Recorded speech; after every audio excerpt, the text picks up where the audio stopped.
this in. So, I've decided that if actually, I haven't decided shit. But we need a way to fail this run other than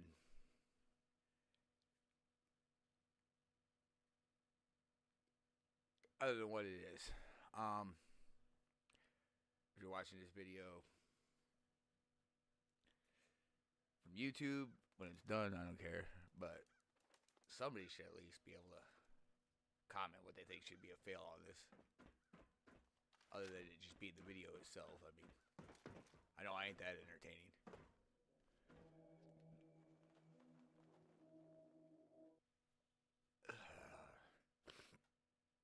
I can't remember what I was doing. I took Hangman's Alley. I was going to do Beantown Brewery, and then I was going to work my way back up to Sanctuary. Or should I do the opposite? Work my way up towards Sanctuary, and then come back down to Beantown Brewery. I'm going up to Sanctuary first. Head on inside. I have a reasoning behind it.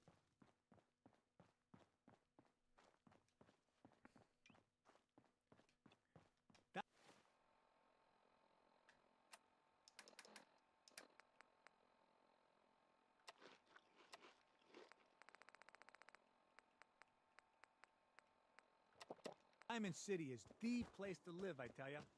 You made the right choice coming here.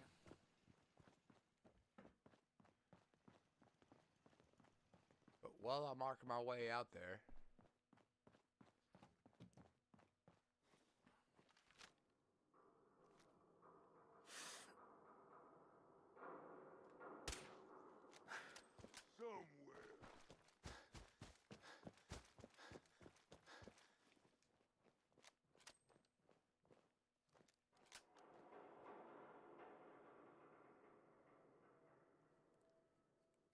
turn the game volume up so I can hear what the hell is going on.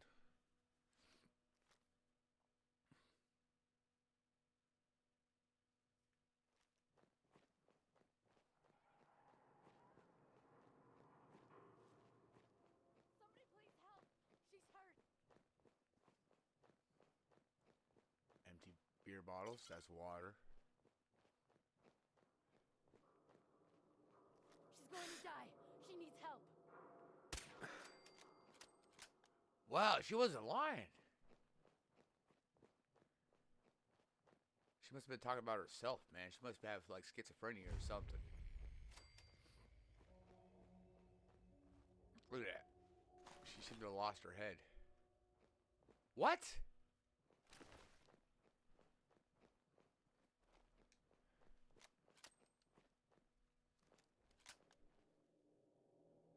There's, I think, 3 different ways you can enter this area. I want to say, I mean,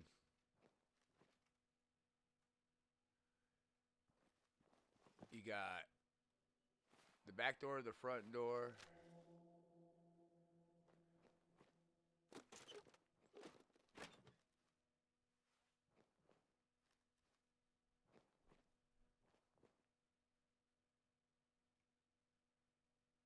Did I get turned around? I did.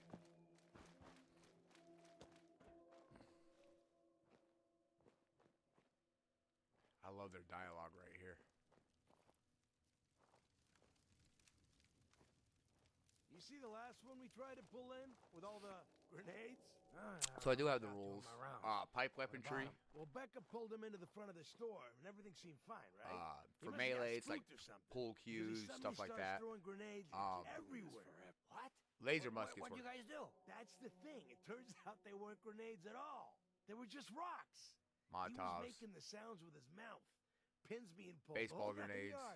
That's fucking nuts. Did you guys take him out? No, we just stood there. We couldn't believe what we were seeing. After he threw about a half a dozen rocks near the back of the store. Last thing I want to do is, yeah, see, I don't even have any Molotovs. He started making machine gun noises and backing toward the door. Once he got outside, it sounded like he pretended to get on a motorcycle, which of course didn't start right away. Then he took off toward the freeway. If you sit here long enough, you will only have to kill 1 or 2. What's taking so long? I know I just saw someone out there. This one looked like a good mark, so just shut up and wait. Maybe they went around back. Should we go check the loading dock? Don't be stupid. We got 2 guys back there. I thought I told you to shut up. But what if... Hey! Told you to stop talking. Say another word, and I will make sure that you don't annoy me ever again. Seriously, though, what if... Hey! Hey! What the hell? What? I warned him. Now shut up and make sure you're ready.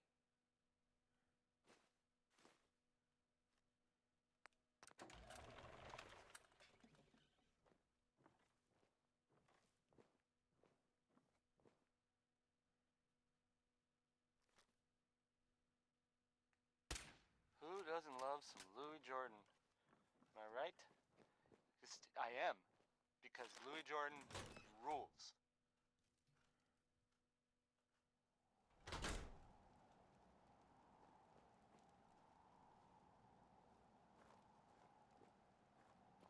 Coming to you from, the jewel Show your green... face! I mean, Come on!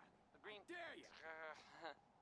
I mean, the great green jewel of the Commonwealth. No It's sign of him now. Diamond City Radio. Would you like some Danny Kaye? I sure thought so.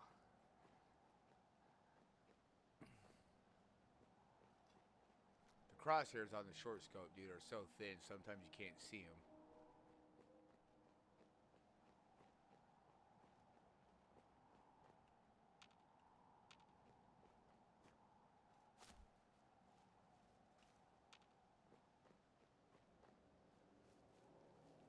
I took a dangerous way out. Fuck.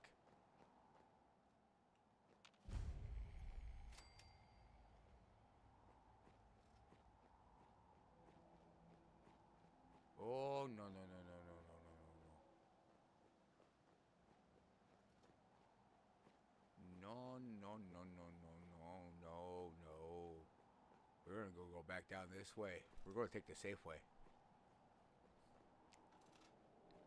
I mean, because this is the apartments too, right? Yeah.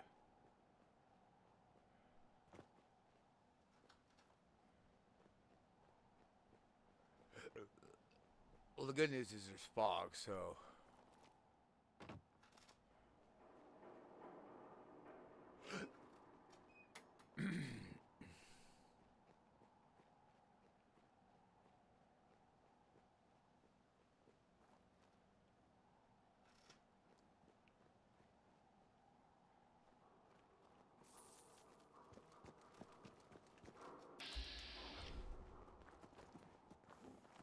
Cricket. Come on, come on. Get your guns here. I'll take a look, sure. Guns, guns, and more guns. Just for you.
These are lemonade I'm going to keep.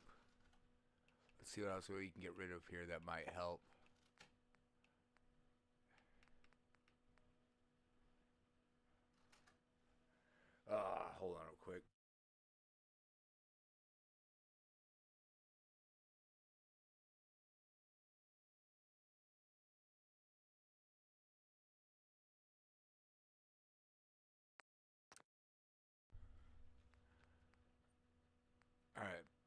Med-X, Mentats, Small Rat Chunks, Nuka-Cola, Psycho Jet.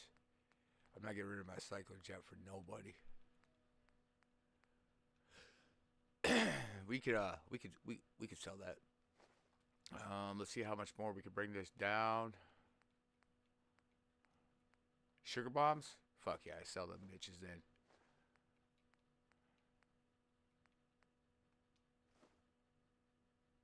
Yeah, good enough for me. I'm accept it. I'm out.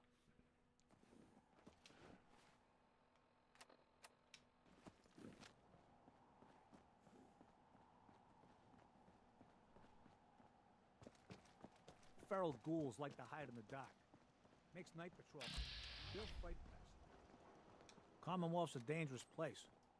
Lucky you ain't the Great Green Jewel.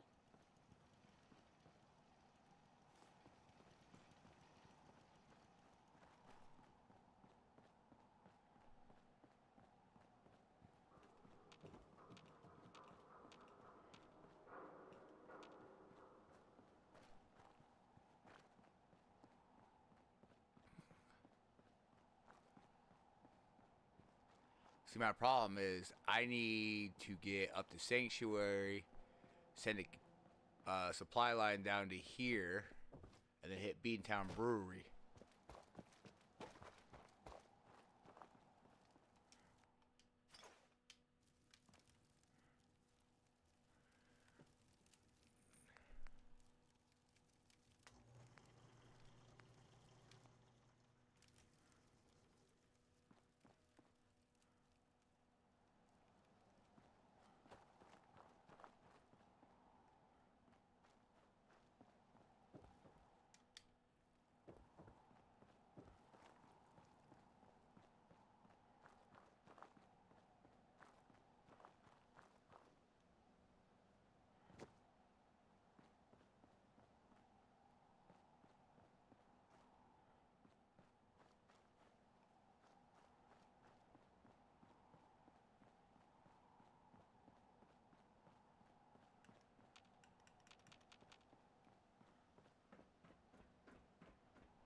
I wish I knew what happened to Cook.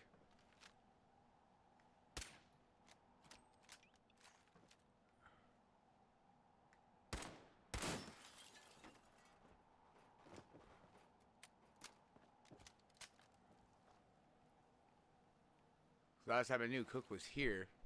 He drowned? Yeah, because he's still here.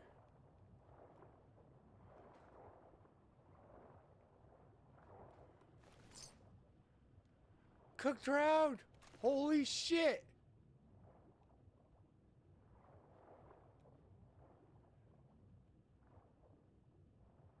I'm not gonna lie, dude. Like, I was like wondering what happened to Cook when I went and killed Paul and then went and talked to her. I'm like, where's Cook? Cook's just taking a nap in the water.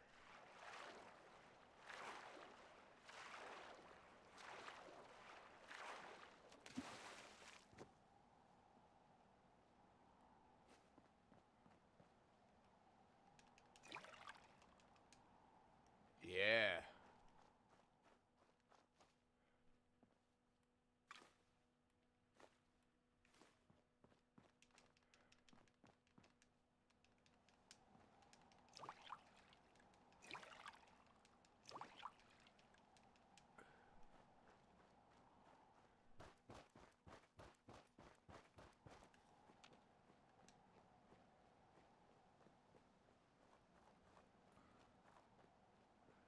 I have never seen that before, but that's awesome as shit.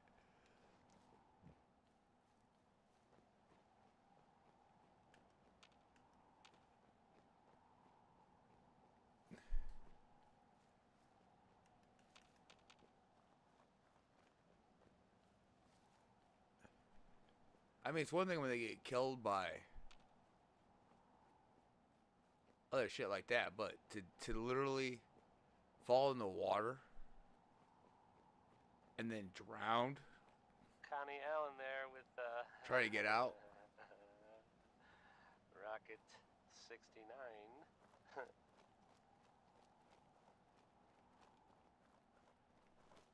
My problem is I've been doing so much Skyrim right now. This this is Diamond City Radio, and I'm. That my brain's me, literally Travis. like looking at shit and processing it Wait. like it would be something I Here's could Big Maybell. deal with in Skyrim. Whole lot of shaking going on. I mean, I don't know what else there is to say. Kind of speaks for itself, I think. Come on, play.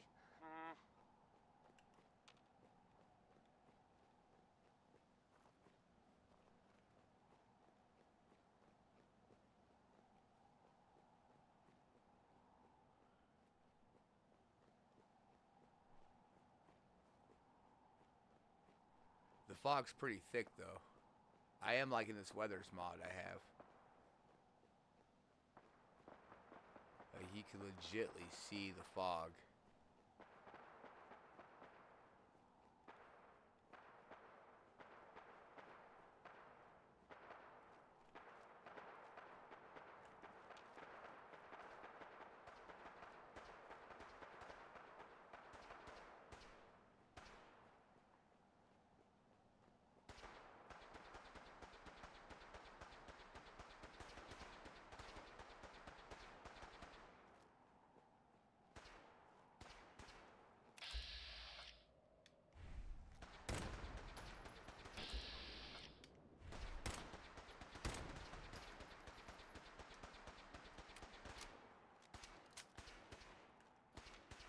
Frag mines ain't gonna break me any sense of peace whatsoever.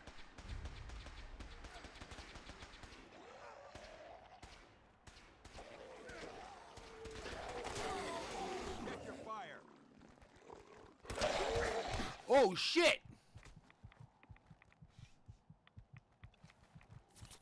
That fucker hit the shit out of me.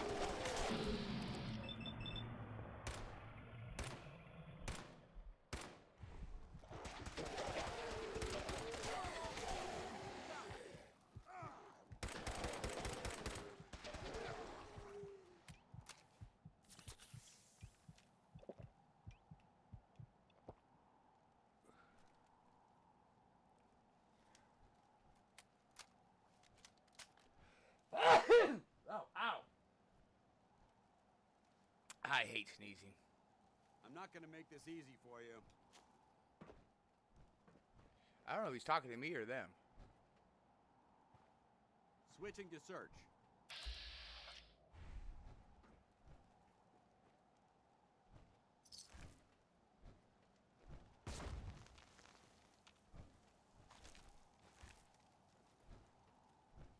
I think they gave up.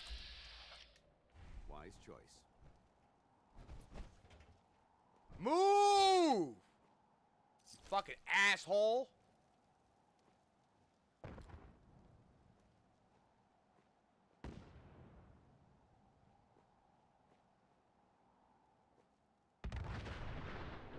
Fuck you, Dance. Ah!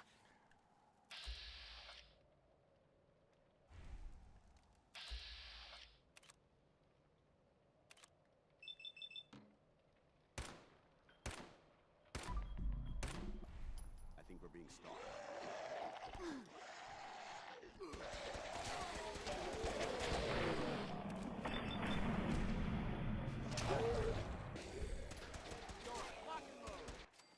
What we got for fucking perks here that I need?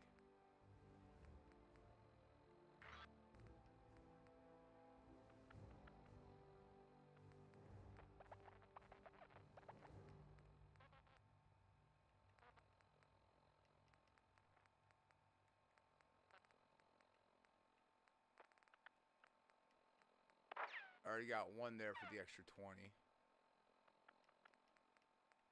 I need to get rifleman headed that way. I know there was something else I wanted.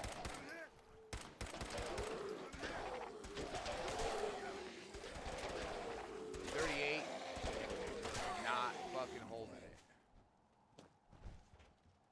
Let's show them how the Brotherhood does it.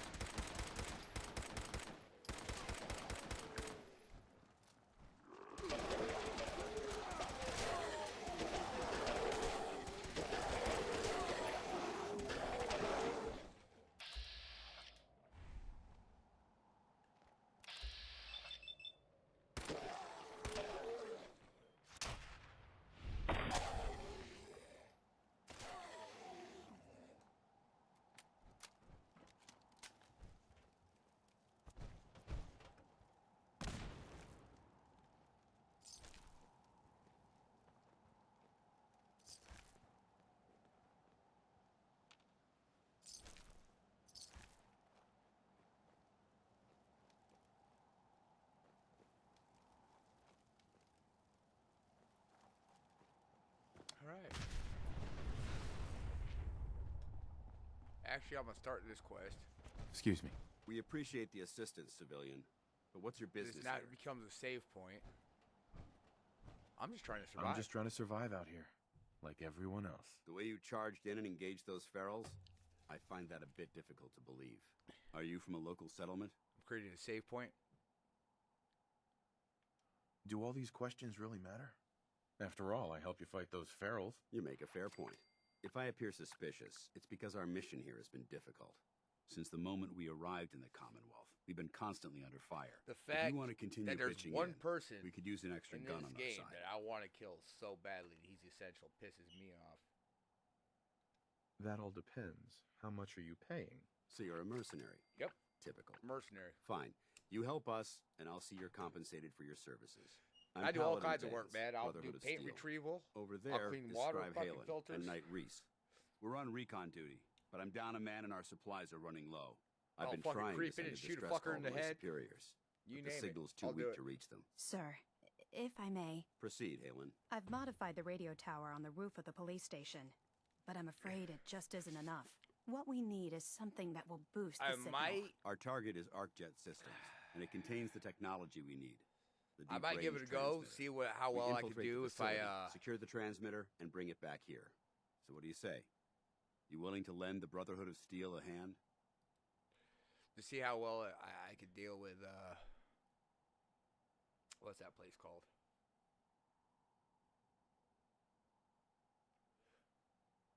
Yo, hold on. There's something that's going to annoy the shit out of me. Why is that striked out right there? That was Uranium Fever by oh man, by Elton Britt. Yes. No, that's not Like, the one I want. So it's this one. Yes.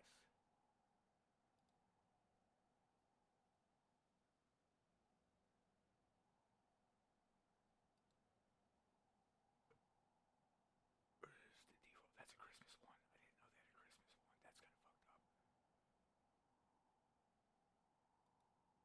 No.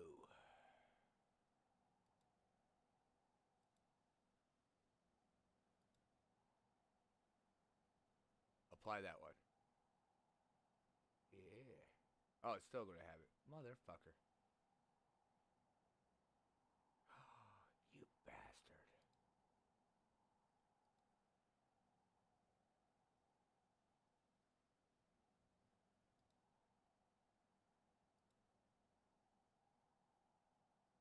Yeah, I want that one there. So it's the second one down here. I gotta change the appearances. Take that off. All right. There we go.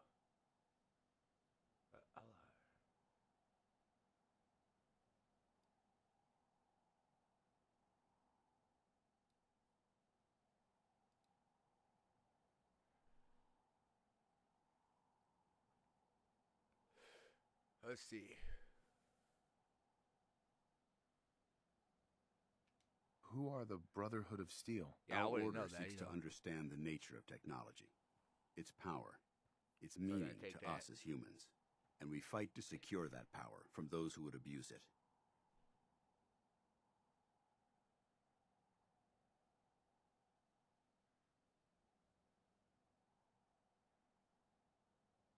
Your cause seems noble. I'm Oh, that's pleased not what that I you wanted. agree. Fuck. There are very few. So, Hit the wrong button. what do you say? Will you help us?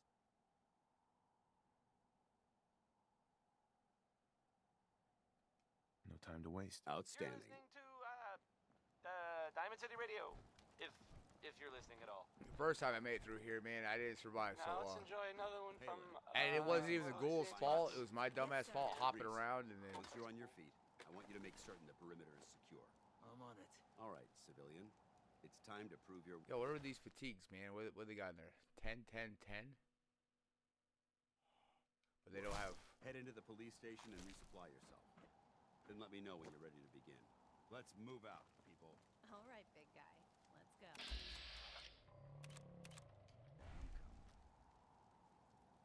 What? Who's there?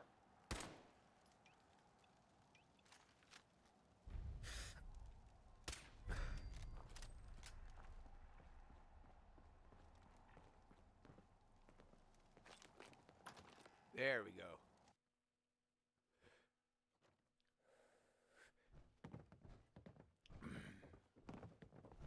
Oh my god, fucking move, you jackass! Fuck, I hate that guy.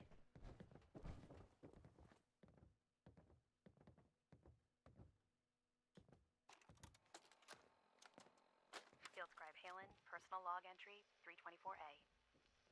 I'm starting to wonder if joining the Brotherhood of Steel was a good choice. I originally signed up seeking protection and comradeship, but I don't know. I'm worried Your that I've traded prognosis away a looks bit pretty of my grim. humanity Might be in the more process. humane to just take The you out Brotherhood's back and message shoot of you. hope for the future is idealistic and noble. Just quit Their squirming methods so I can get these leave a lot bandages to be on. desired. The leadership seems especially misguided. Instead of diplomacy, they wield violent confrontation to exert control. Despite all that, I've been successfully avoiding the fighting by following the career path of a field scribe. I suppose only time will tell how long I can stand the sight of spilled blood over my own moral fiber. I threw it back here somewhere. Where'd it go? Oh shit, it's in the same room. What the fuck? I gotta turn it around.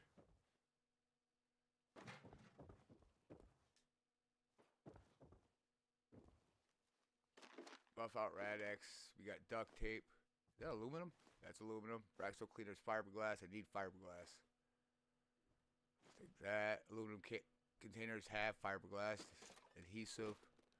Adhesive, fiberglass, and ballistic weave. Oh, screws right there. I'm gonna take that. Inactive pulse distressor. What does that have in it?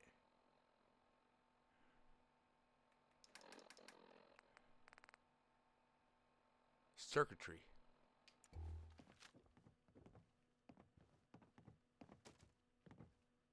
Okay, yeah, I know what I selected for that. Paladin dance. You ready to move out? Not yet. Get yourself... Get out of my way, you stupid fucking tin can.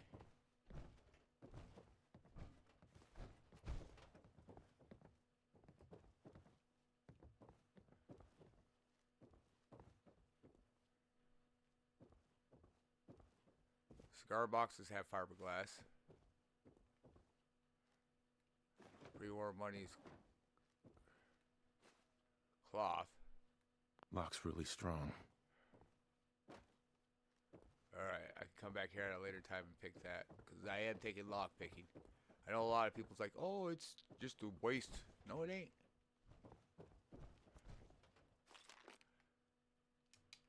That is legit XP without having to spam or scum save right there.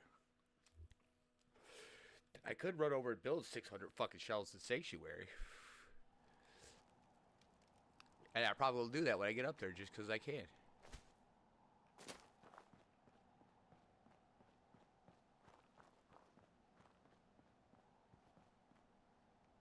Yeah, I gotta go this way.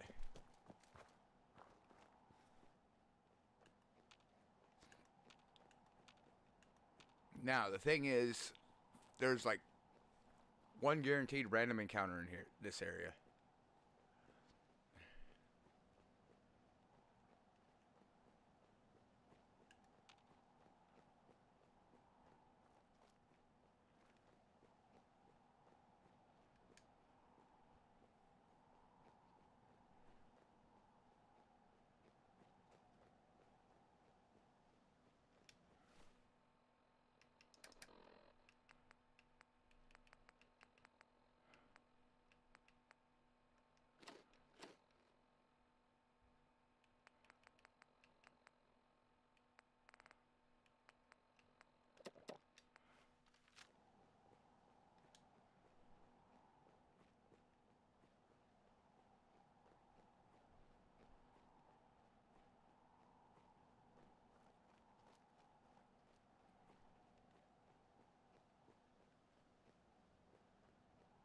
Crash bird right there on the roof.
leather armor. Do I have gun nut yet?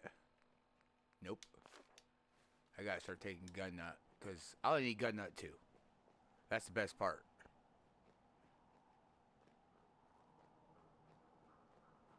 I need armor of 4, but I only need gun nut 2.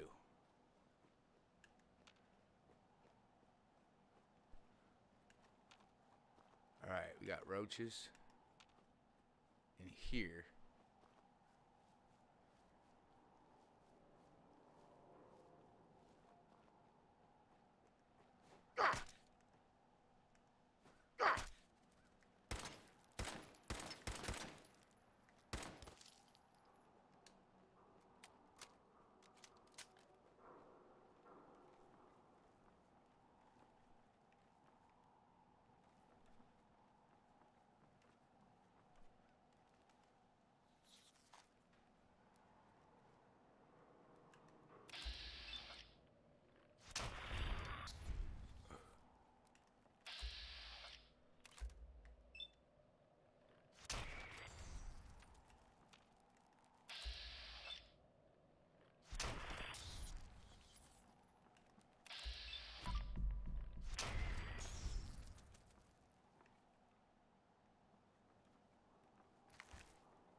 Oh, that Butcher Pete.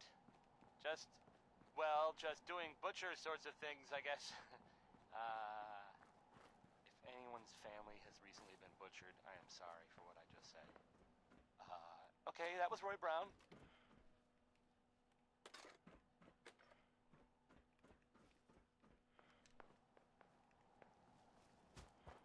So, this radio station here, we don't really make any caps. And, there are, well, some people help me stay in the air. People like this. Feeling tired, need a pick-me-up. Need a pick-me-up? Visit Chemicare and get a prescription today. A balanced life through chemistry. Warren Smith has a song about digging for uranium, which is, I guess, a thing people did back then for fun. I don't get it.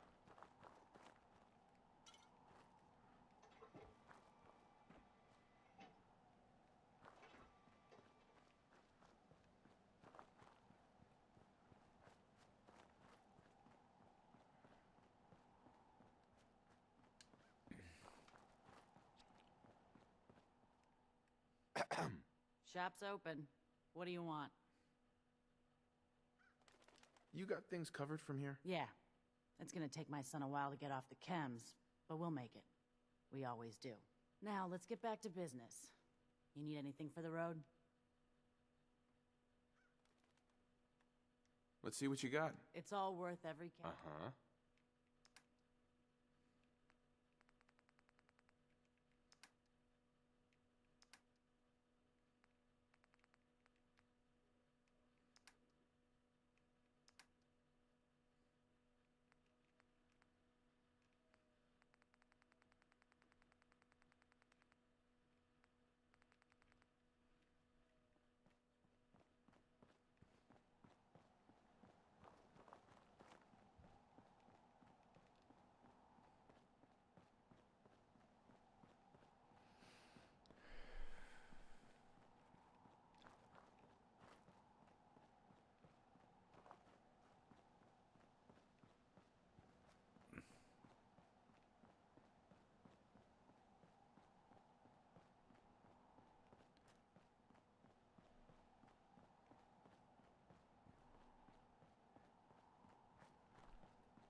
I haven't posted a video on TikTok for a while. I've just done live streams.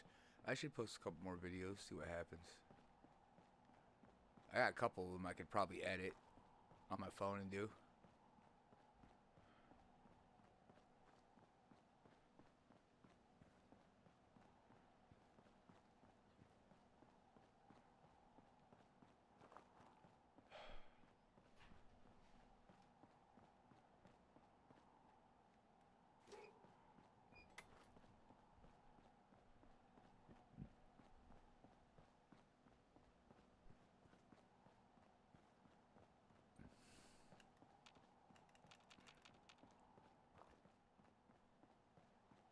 There's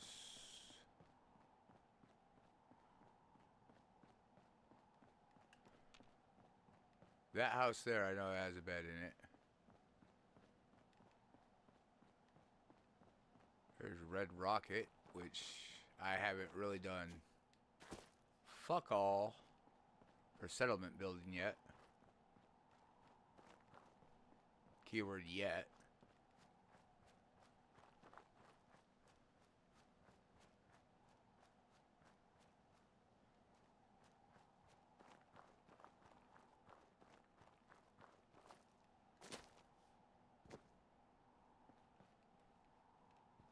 Throw that in there, that'll be useful.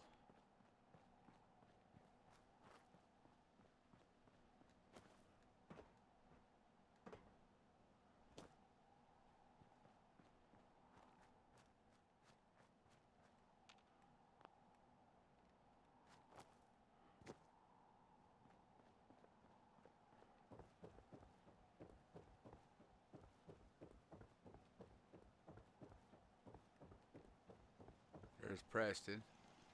He won't talk to me yet because I haven't completed the first quest. And I'm not the General of the Minutemen, I'm just some fucking bum.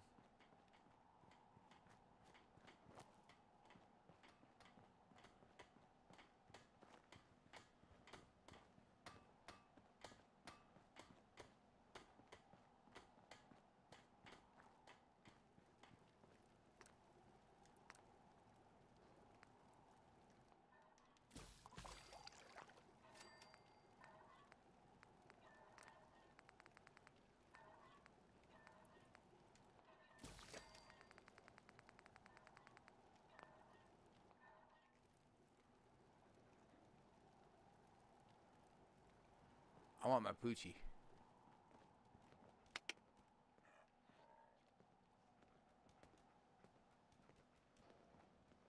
You got a purpose? You do now, asshole.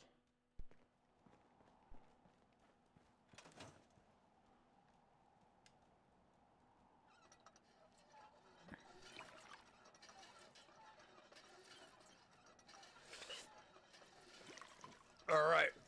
Now,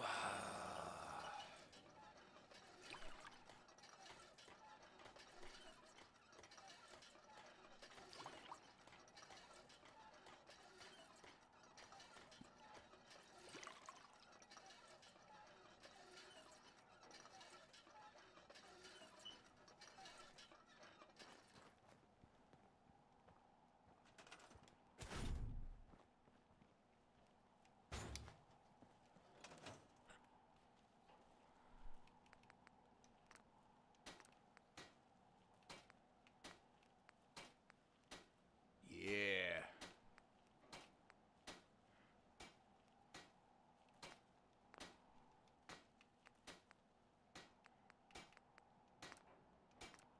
MK2. So, if I have 6 and I need 14 total, I wouldn't even have enough ballistic fiber. But I do have ballistic weave on there, so that's good. I'll get that moving.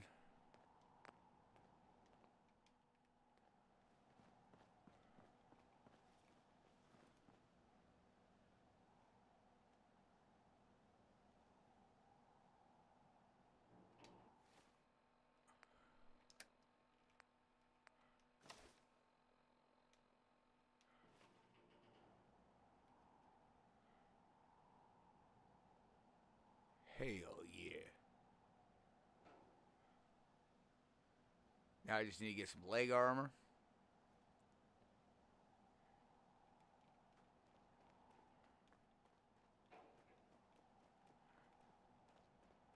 Metal and Raider is pretty much what I could use. Stuff that was makeshift, like leather won't count because leather's actually used as armor. It's not makeshift. Because I believe right now, yeah, buddy. My charisma's high enough on its own. Everybody. Ray Smith. Ray Smith.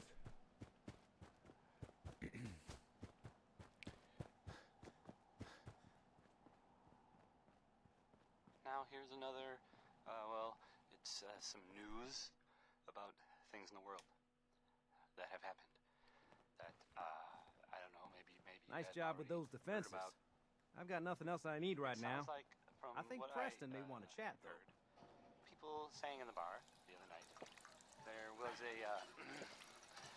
what would you call it? Well, I guess it was some sort of chems deal, like selling them or something, and it went bad.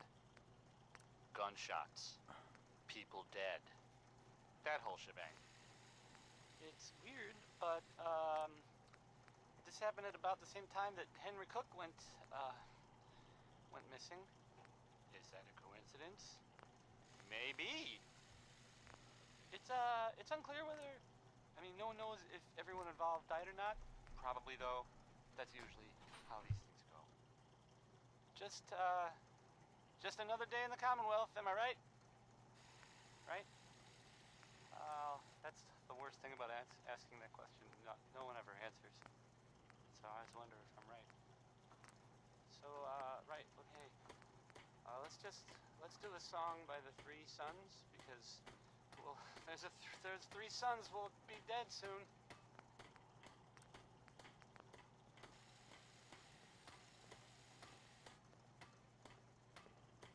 I'll try to make myself useful. No one wants to see a grown man feeling sorry for himself. Huh?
Alright, we're gonna cancel that. Alright. Nighttime's coming. It's foggier than shit. I don't... What time of year is it?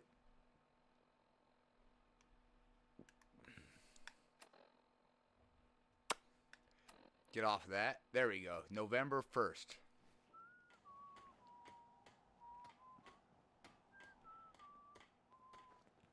Yeah?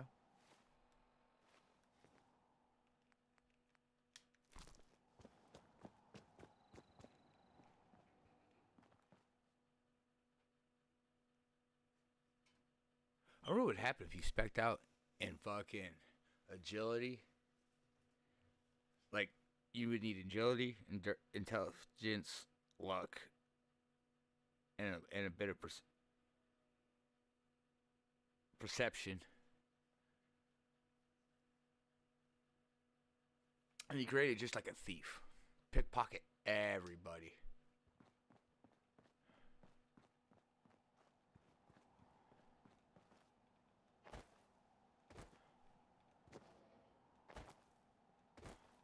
You don't need the sight to see that you've done real good for these people.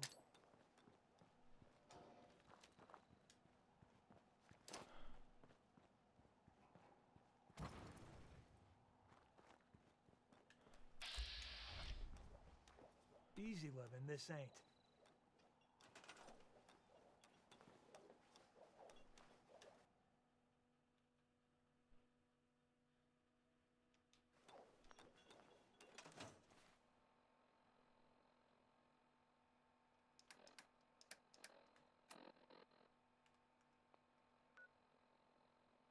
Oh, we don't have one in the Covenant yet?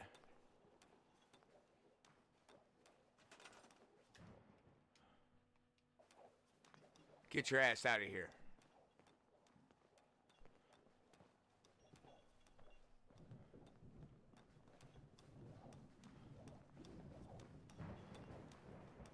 Marcy must really not like me. That's what she got. Speak up. Hey. Got something with a bit of a kick for me, kid? Yeah, sure, why not? Here. One hit of jet. You did good. Now, you're looking for a man. Yeah. He can help you. I had to wait till I started this quest. He ain't gonna be the man you expect. Oh shit, my shit is way too dark again. Deep and dark. Surrounded by folks with nothing but cruel intentions. But there's an echo. Something in the past that can help you. When you meet the fat man and the angry woman, tell them to remember the quarry and Lily June on the rocks, and they'll let you and your friend pass. Phew. Wow. That took more out of me than usual. I'm gonna need to rest now, kid. Then rest. Because I know when you come back, I'm going to build you a chair, but I want to do it special. So special that I will actually do it right now. Because I want it where when I hook her up with enough drugs, she gets out of her chair to die. But I want to do it a certain way.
Storm is moving in.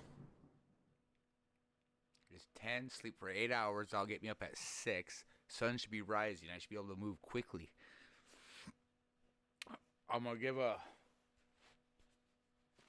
give a save at Drumlin Diner, and then give another go at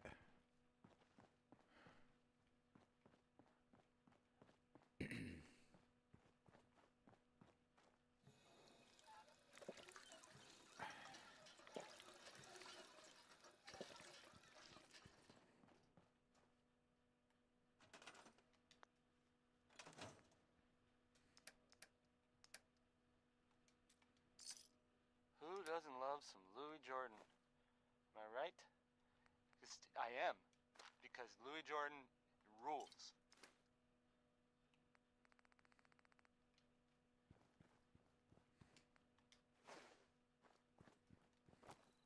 Now here's another, it's some news about things in the world that have happened that, I don't know, maybe you hadn't already heard about. It sounds like, from what I heard, people saying in the bar the other night, there was a, what would you call it? Well, I guess it was some sort of chems deal, like selling them or something, and it went bad. Gunshots, people dead, that whole shebang. It's weird, but, this happened at about the same time that Henry Cook went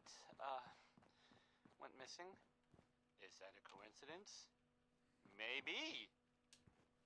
It's unclear whether, I mean, no one knows if everyone involved died or not. Probably, though. That's usually how these things go. Just another day in the Commonwealth, am I right? Right? That's the worst thing about asking that question. No one ever answers. So I always wonder if I'm right. This here, hold please. Okay, it's Cole Porter, I guess. That's fun.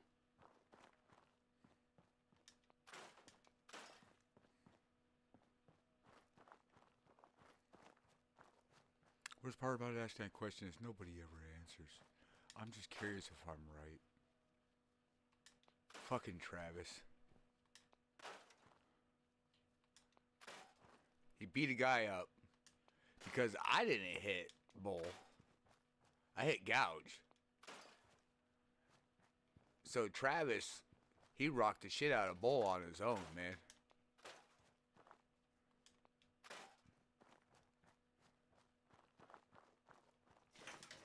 That's what's amazing there is. But yet, I have to go save him. I mean, he did it himself. I'm going to let him do all the work. I'm going to see how long it takes for him to do it. I'm going to get in there. I might drop the first guy, but after that, it's all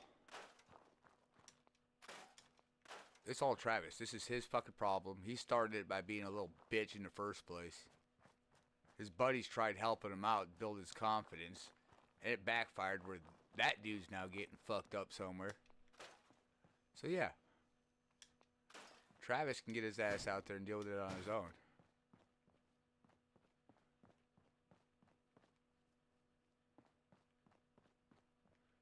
Can I store that? I should be able to store that, right? Yep. We're going to break that down, break that down.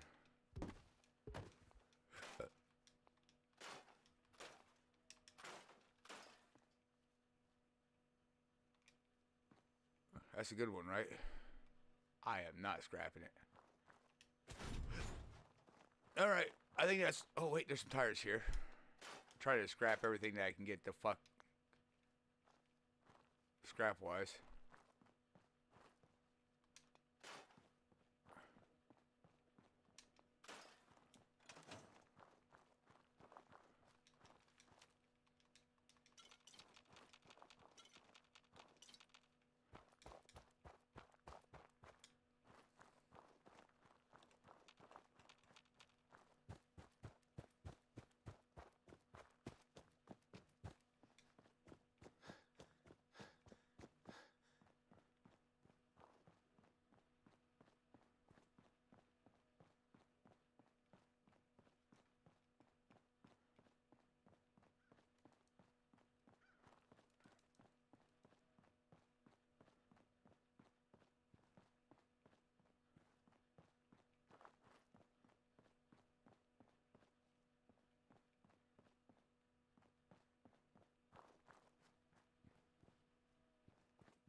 I just know there is.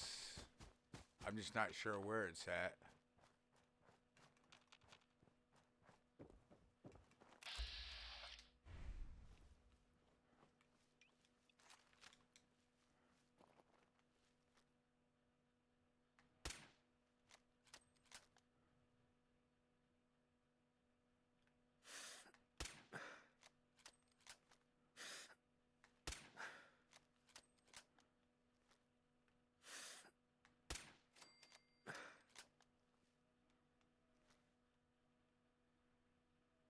That doesn't look like Abernathy. That does.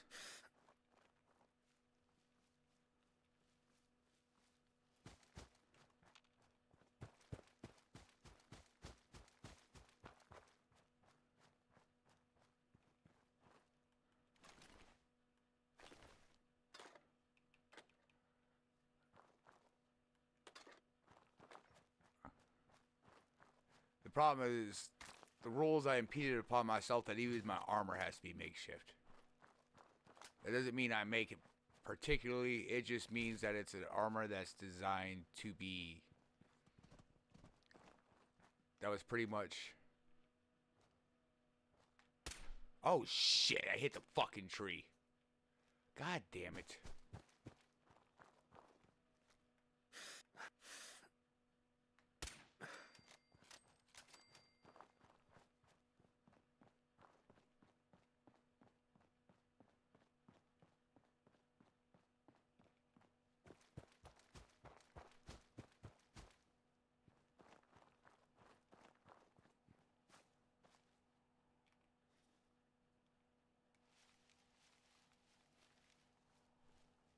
Isn't that Abernathy right there?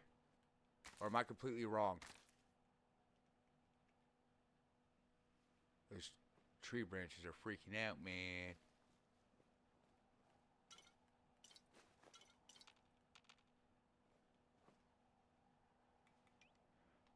I need to get some more fucking fusion cells.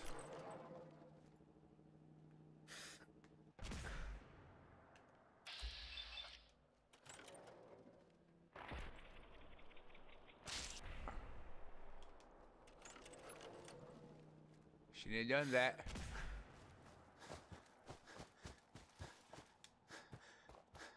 Abernathy, right? Abernathy? Abernathy? Abernathy?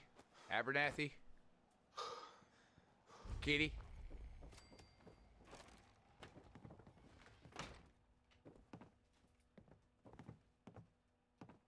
Gas canisters, chair, we got, what's that? Potted meat.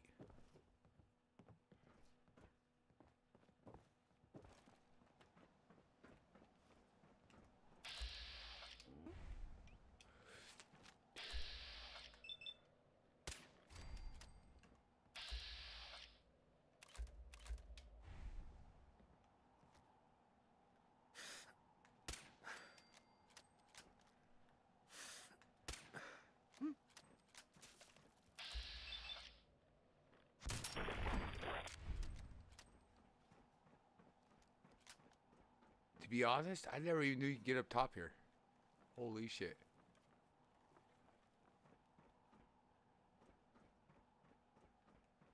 Looks like they were still building their house, man.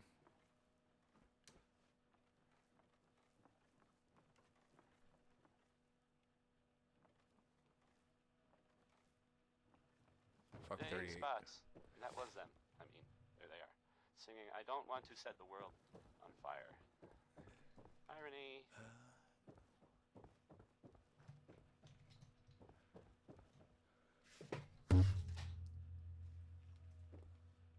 Here's a thing. A sort of note. Excuse I me. guess, from a sponsor here. Let's see what happens in here. Diamond City, and I'll just read it. New here? Well, if you've Stop got in anything for a worth drink trading, at you the can talk to Dugout me. Inn. The stories are free, but the moonshine will cost you. Ask for Vadim Bobrov. Next, I was gonna play Ella Fitzgerald, What have you I got? guess, It ain't a lot, but I've got a few basic supplies. Ammo, meds, that sort of thing.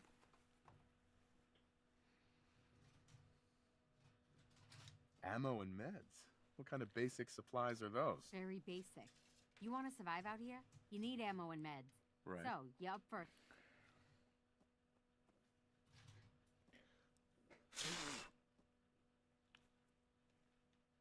Sounds good. Let's see what she got. If she got anything worthwhile.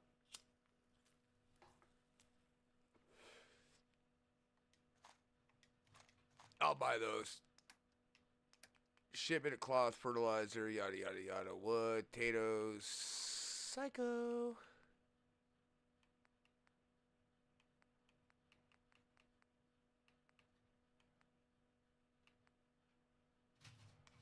Let's see what I got I can sell her. All right. We're at 57, 108, 126.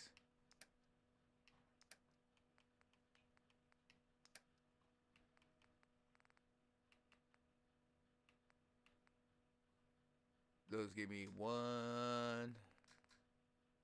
We'll start with some vodka because I don't really use vodka.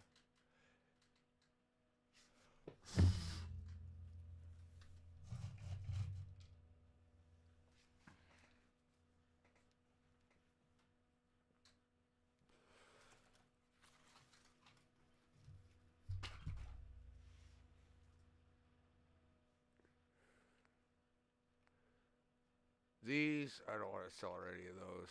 Rad-X, I'll sell her 6.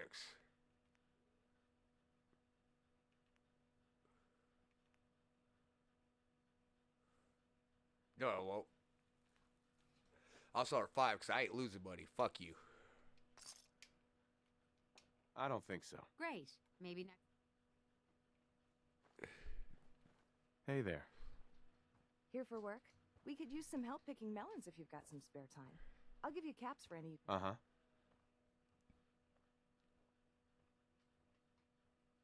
You look like you have a pretty successful farm here. We'd like to think so. Having Clarabelle helps. Free fertilizer, as Daddy would say. Whatever saves caps. Mm-hmm. Clarabelle, who's that? Who's that? Claire is our Brahmin. I like to consider her just as much a part of the family as Maisie.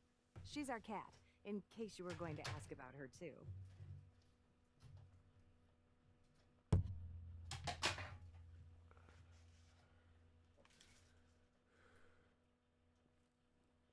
No time right now. That's all right.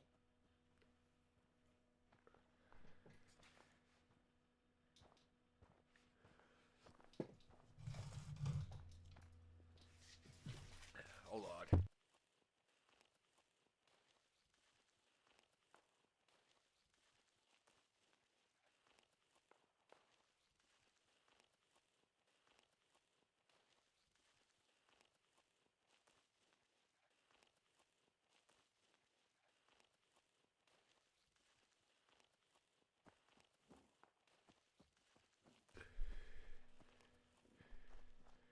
Where the fuck does this dude go, man?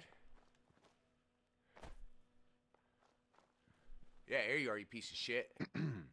That's close enough, stranger. We're a peaceful farm. Dude, We I've don't been want any all through trouble. your house already. I've already looked at all your possessions. Now you want to talk about this is close enough? I've talked to your wife and your living daughter.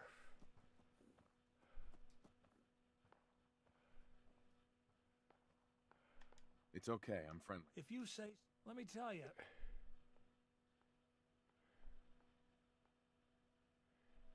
You gotta be careful. Won't argue with that. Blake Abernathy. You new to the Commonwealth?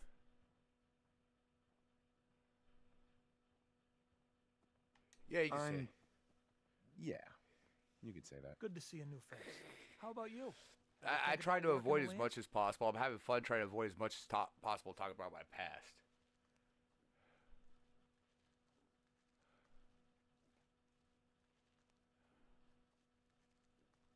I'm sure I'll give it a try someday. Well, good luck to you then. Sure. Maybe I'll see you at the Diamond City Market someday and we'll do a swap. Word of advice, though. If you do start up a farm, be ready to deal with the raiders. Why do all the hard work when you can just take what you want at gun... Bastards. All of them. Last time those raiders hit us, my daughter Mary... Now she's buried. That's why we need the Minutemen back. There's nothing worse than... I'm sorry to hear you. I don't have much to offer. If you could get it back... Don't worry. Good. Uh-huh. There we go.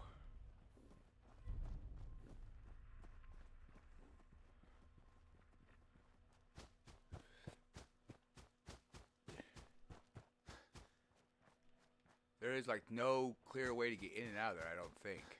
Oh, there might be. I'm just too stupid to figure it out, I guess. Alright, let me get back down to Drumlin. Maybe I'll run into, what's her name on the side, and she'll have some, ballistic weave. I mean, the more ballistic weave there is, the better, so...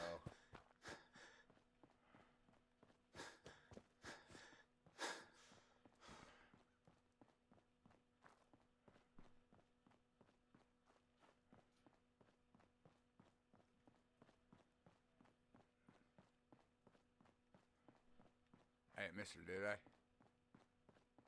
I know she travels up and down this highway between... So far, between Drumlin...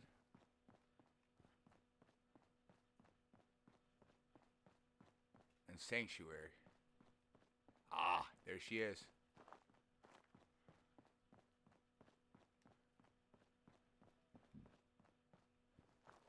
Oh, shit, no, it's not her. Who is that? Hi, how are you? That's a provisioner. Is that...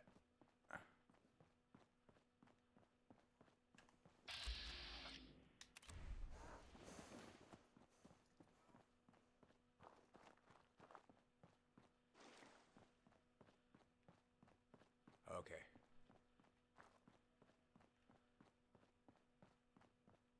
She's not here. Doesn't matter, I got a free bed here I could use. But, a trick I learned.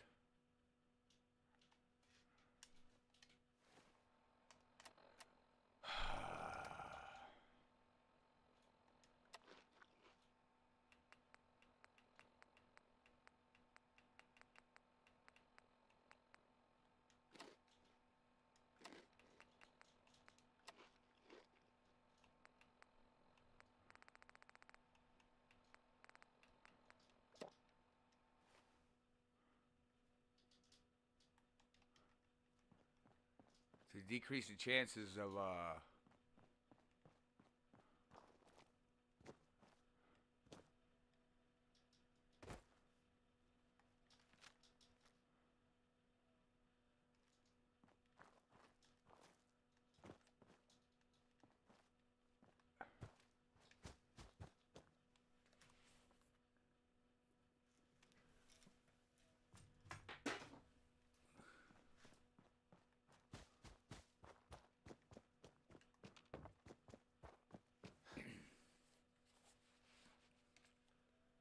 to decrease the chances.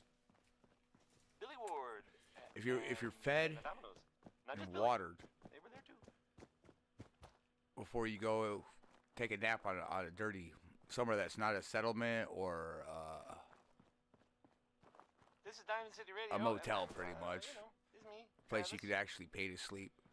Anyway, here's Big Maybell with a whole lot of shaking going on. Then you increase your chances I don't know of what else there is to say. Kind of speaks for itself. not getting a disease. Come on, play.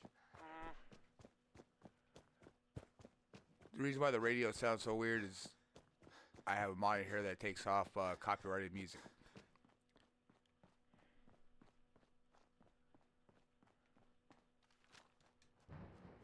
So I don't have to hear... I like hearing the radio updates, but the music gets annoying to me. So I got it set up.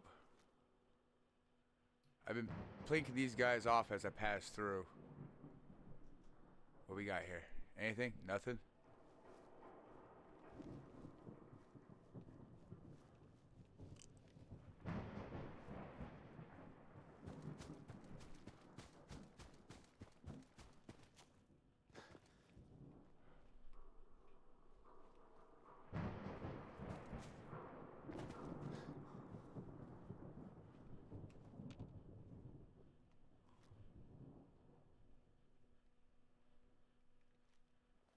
It doesn't look like they've been spawning back in, so that's good.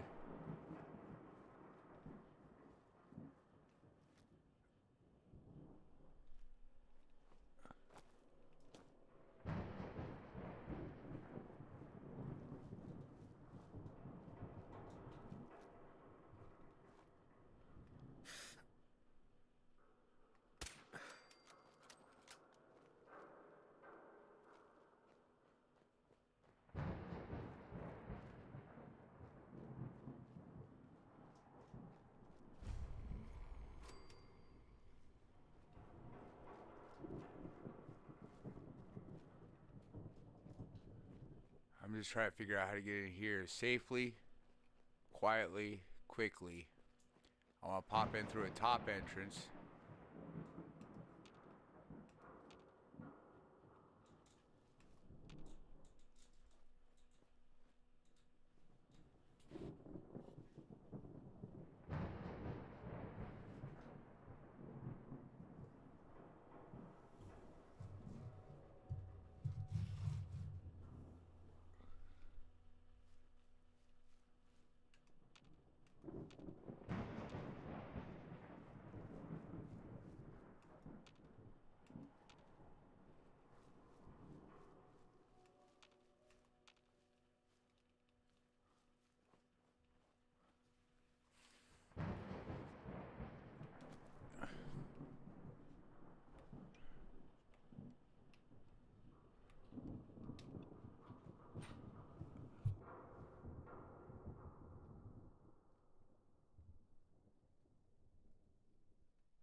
In other words, it's not happening today, John. That's my point. Was that I'm getting across here.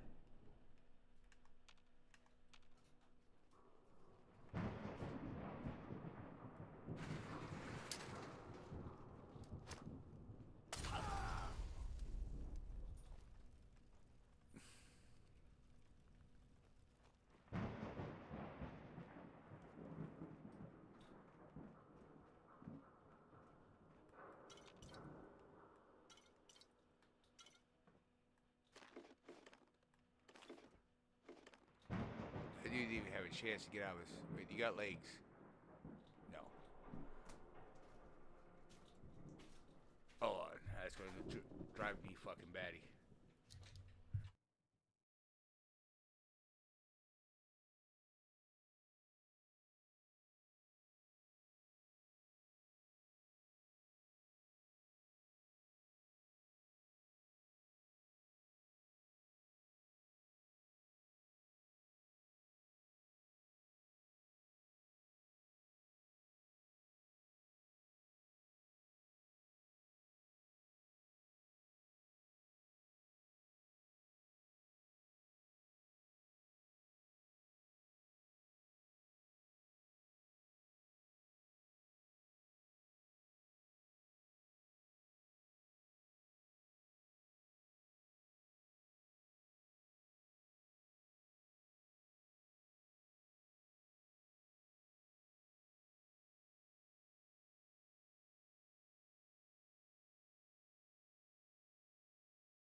There we go.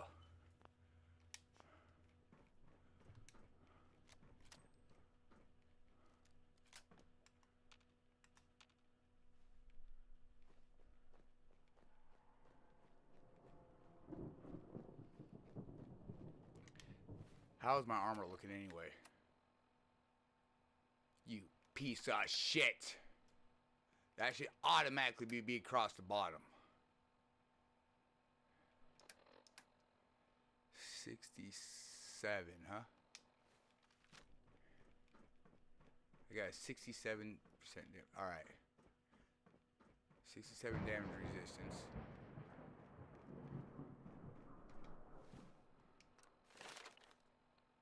Pretty close to 13. Or 14, I mean, sorry. I'll probably end up taking toughness. Just because, fuck it, damage reduction is damage reduction.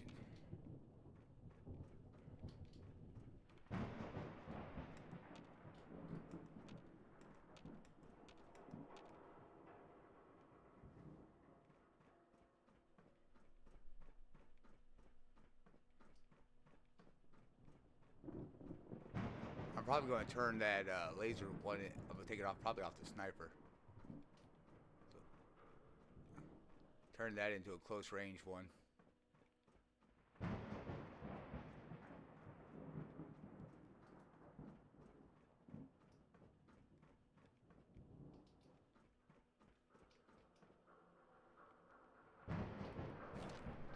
Drugs are good.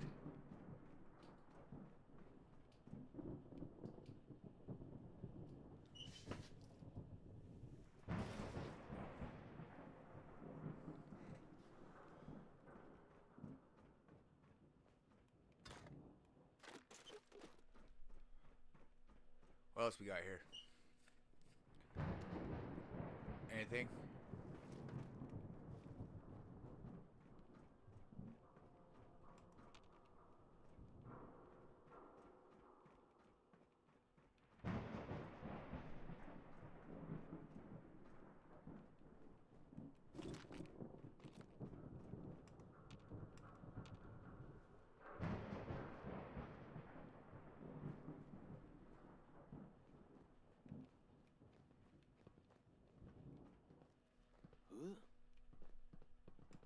Shoot him! Shoot them all! Where the fuck are you?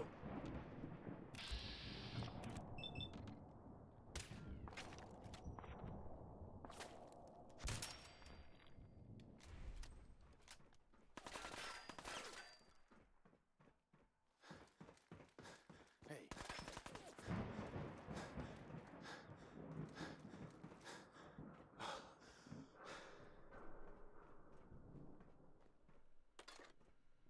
Keep your eyes open. Nothing there now. Soul's using the stealth boy. Yeah, I love how they can see me and I can't see them. Fucking eat a dick. Should be. Why is my game volume? That's gonna piss me off. My game volume's low as shit and I can't hear nothing. Winoni Harris. What was that? I haven't even touched a fucking button. You motherfucker, stop. And now, This a is word or bullshit. several from our sponsors. Power Noodles. Our chef only says one sentence, but that's okay because he only serves one thing. Huh? Worry, worry, worry. That's, that's the song by the Three Sons. I was gonna play it next. Now. Here's worry times 3. Shut up, Travis. Man, please don't be Pharaohs again. Dude, there's nobody fucking here. I must have a concussion. I'm fucking seeing things. There you are, you piece of shit. No. I just saw the fucking idiot.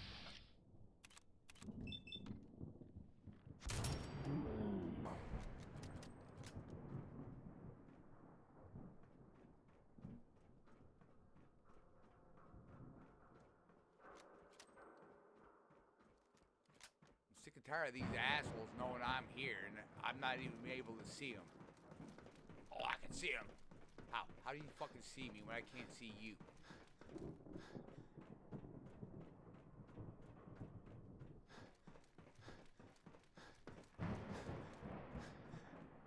I'm fucking jacked up on mentats with fucking x-ray vision and shit. Nice. Don't care about fusion cores.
there's a way in here from the top. I'm just not entirely sure where it's at.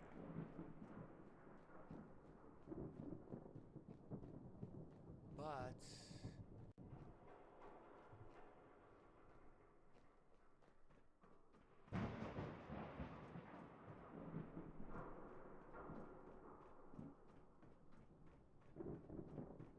what I do know, there it is.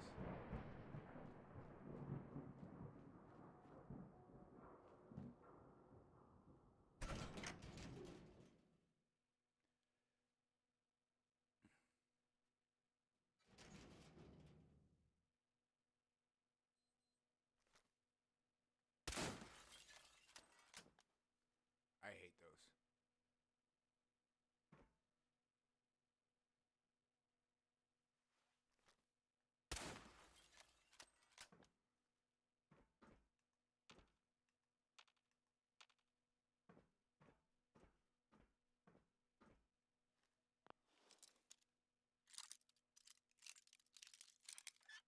I do know right here. Got it.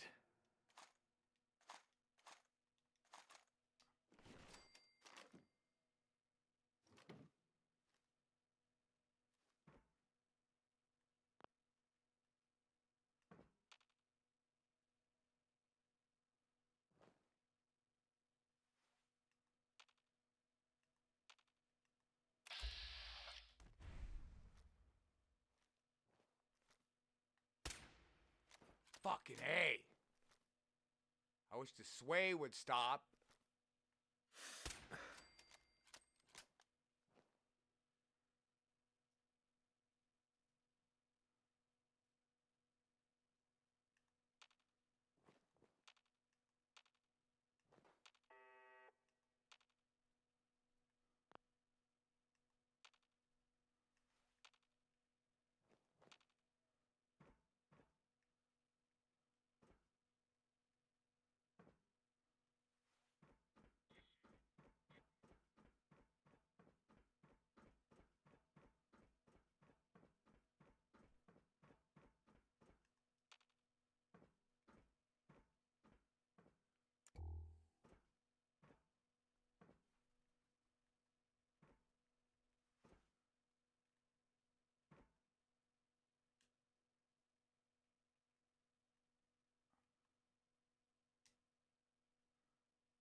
Throw some shit down there, see if I can get somebody's attention.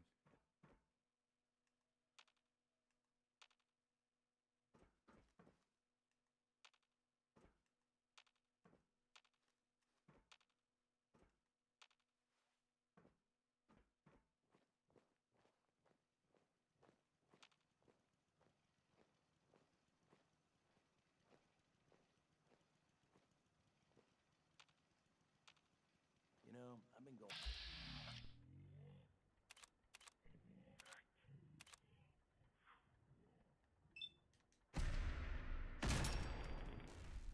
Seriously?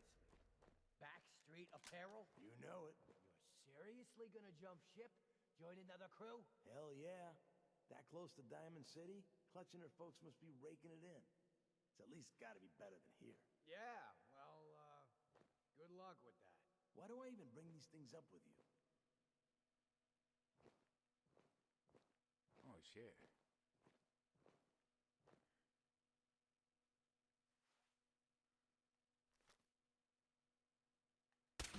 Someone there? You killed him!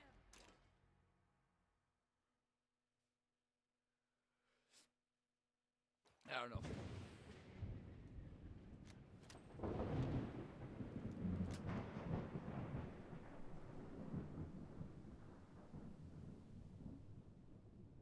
I didn't want to take it the next perk yet.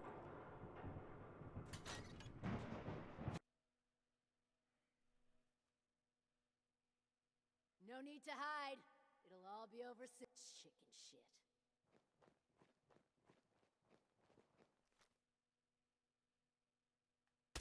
I'll find you.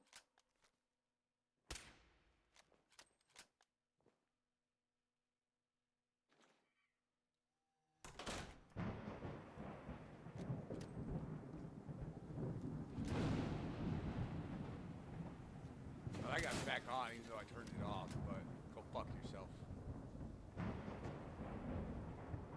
Bob Crosby this time, not Bing, in case you like to listen. I sometimes do. About a lot of things. Show your face. Come on, I dare ya.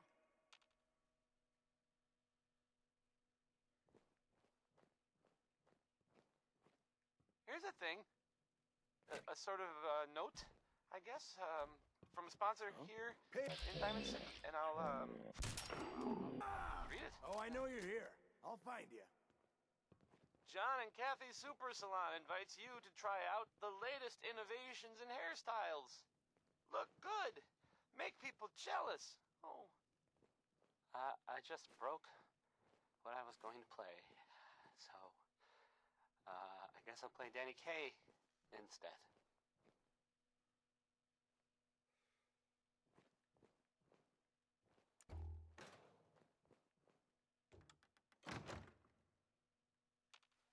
Employees must wash hands before returning to work.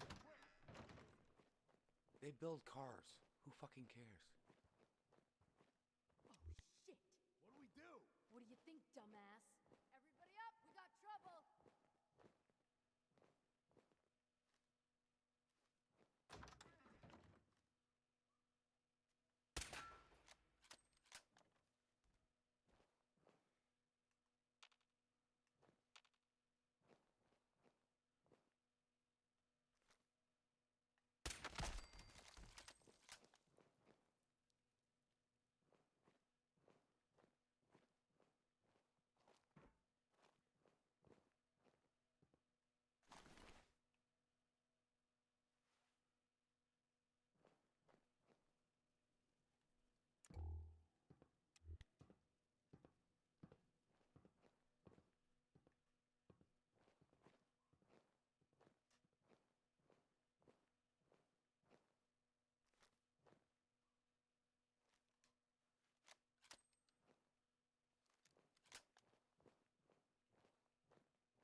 Whoa, shut the fuck up a second. I hear something. Someone there? They have to come through there. No matter what. Who's out there?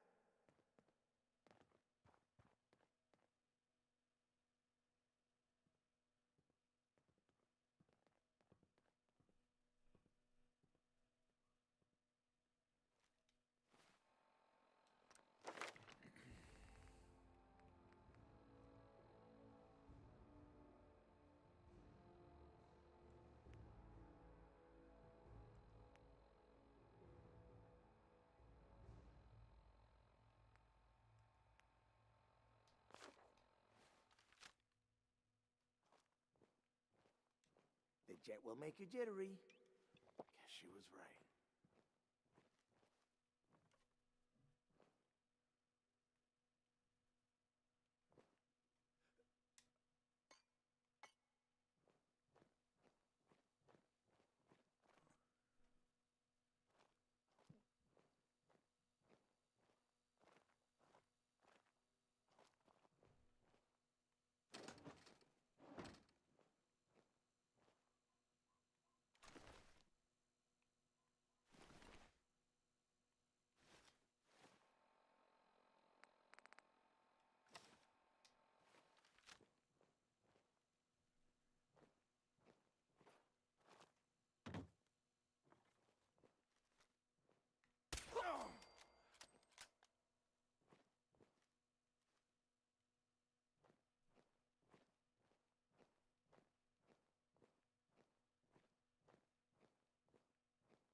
See, I know there's still enemies all through here. Which leg did I pick up anyway? Left? I need a right.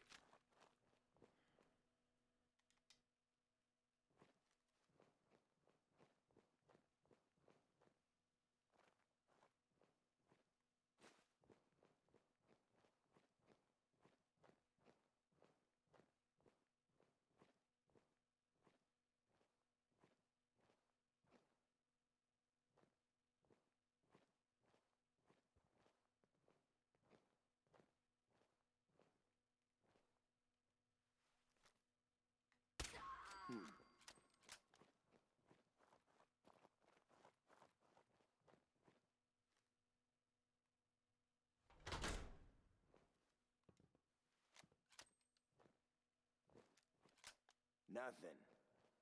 At least it sure as hell looks that way.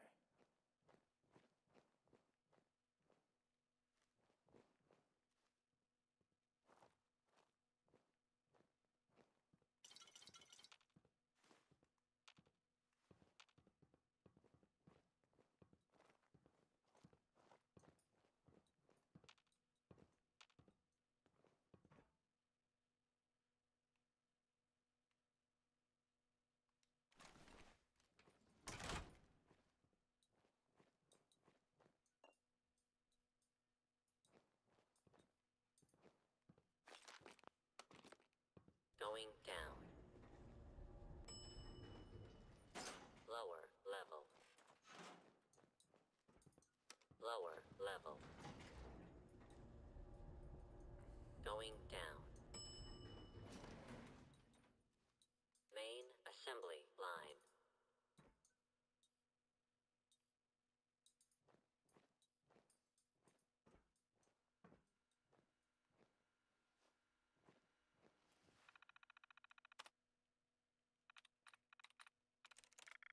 That's tries reset, you stupid fuck. I haven't even tried yet.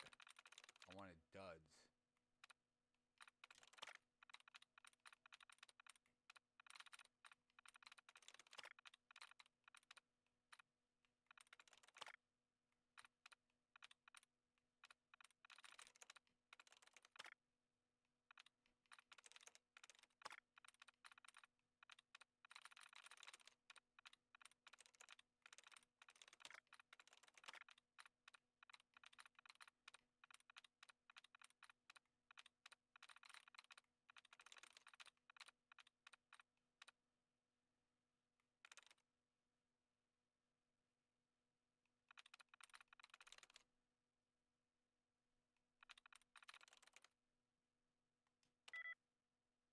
Homes.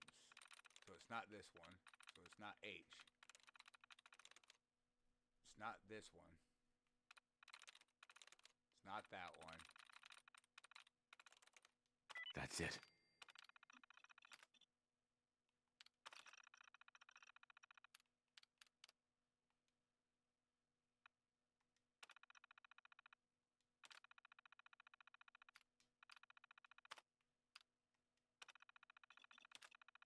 Powering up.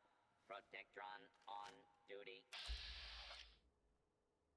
I have no crits lined up. I'll find you! Attention, citizens. You may now resume your normal activities. Going down. Lower level. Shit's got ambush all over Put it. down your I must have a weapons concussion. and I'm fucking submit seeing to things. authority. Initiating search for hostile target.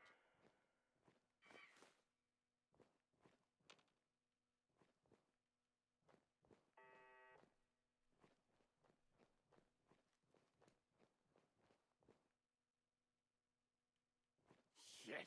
Warning, Lost. dangerous fugitive is on the loose. Do not attempt to apprehend. That motherfucker's coming for me.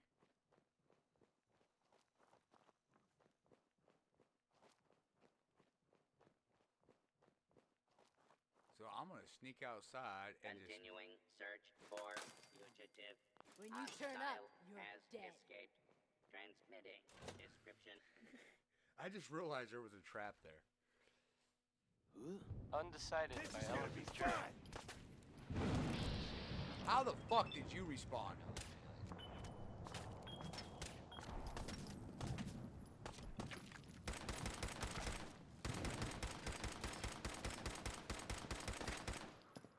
See, what I don't get is how is he able to shoot me and I can't hit him? Unexpected bit. Move, you stupid bitch! I heard that a group of soldiers, knights, soldiers, constabulary, what do they call them now? Soldiers from the Brotherhood of Steel were spotted in the Commonwealth. And I guarantee he's using the fucking Sounds like same they gun were, I am, but yet he can hit me and I can't well, they shoot were him. kind of in Fuck trouble that. at Fuck you, Cambridge Todd Police Howard, for that shit. They were in pretty bad shape. But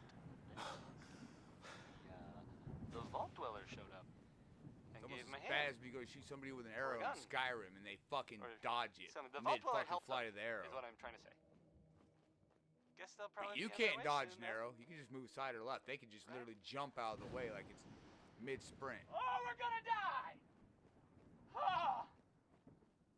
Here's Roy Brown, and he's singing, Mighty, Mighty Man. Take it away, Roy.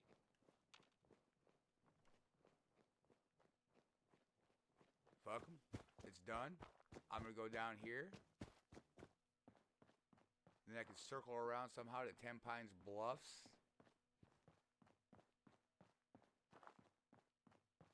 Ah, that fucking.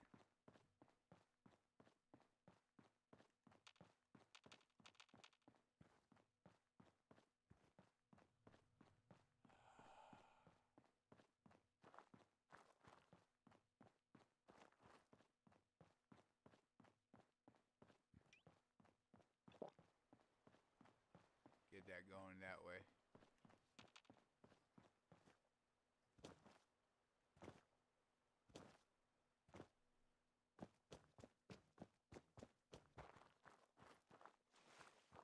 Oh, thank God.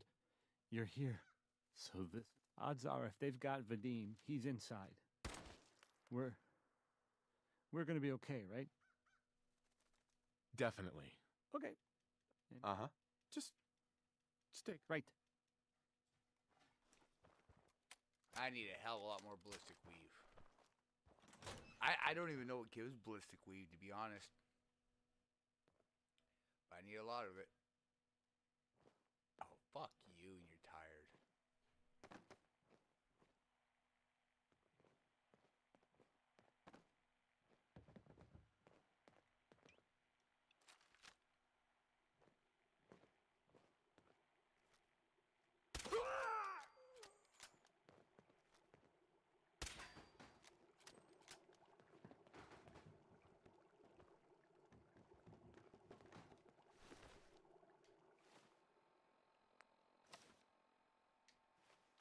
I'll beef those up.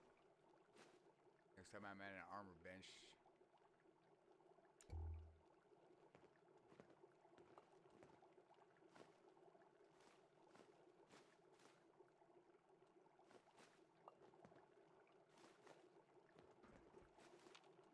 Water is my main source of.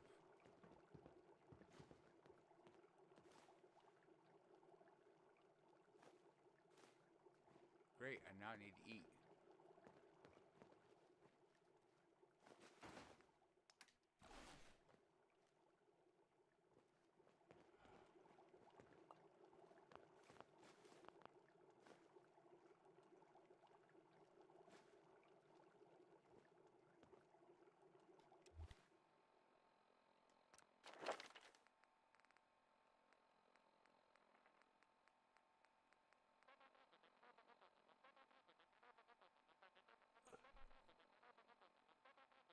I can build and store workshops at workshop settlements.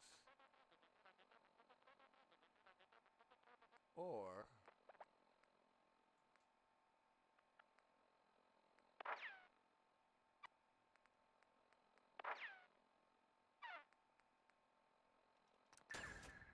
I can take that so I can be a little bit more.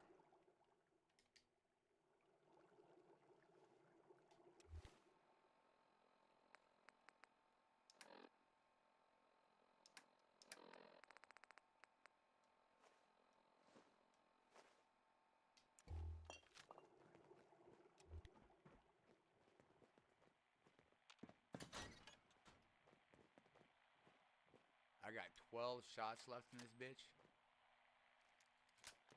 2 mags.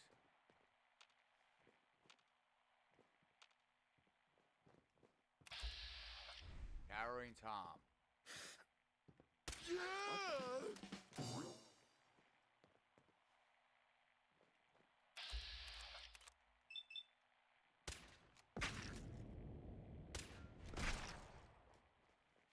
Get up there, asshole.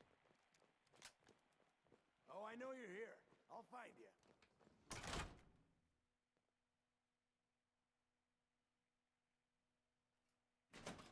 I shot the asshole I wanted. The rest are all yours, dude.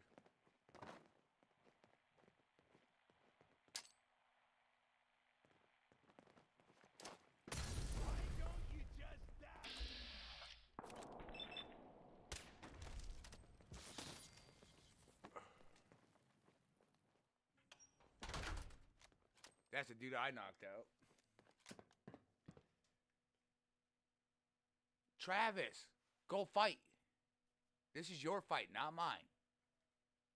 If you weren't such a Playing games with me, fucking bitch, we wouldn't be in this mess.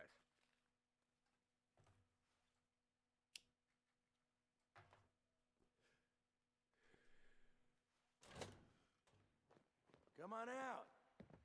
I'll make it nice and quick. You can trust me. Is that bull or is that...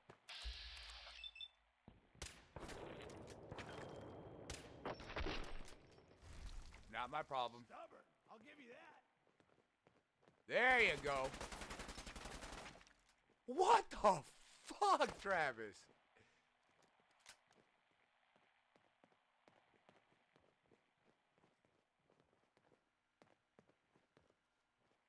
Still kicking? Jesus.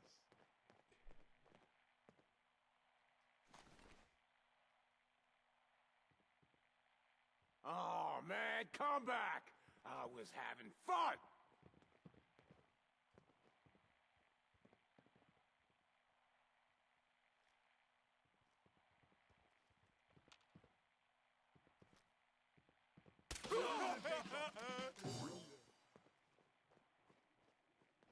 Hiding from me? Not even possible. Oh my God, Travis, stop being scared. That's my job, not Nothing. yours. At least it sure as hell looks that way. And then you push me? Fuck you.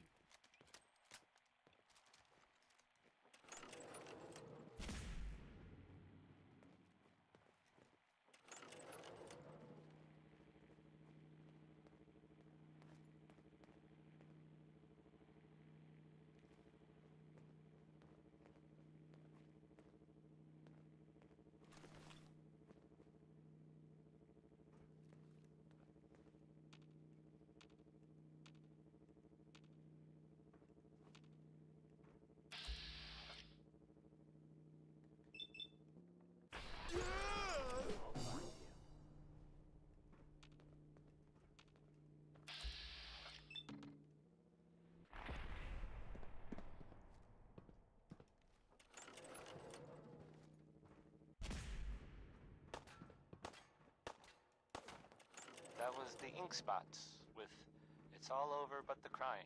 Only a Because fucking coward That part hides. never, well, it never really stops. I mean, the song ended, ironically. The crying, mentioned in the song, never stops.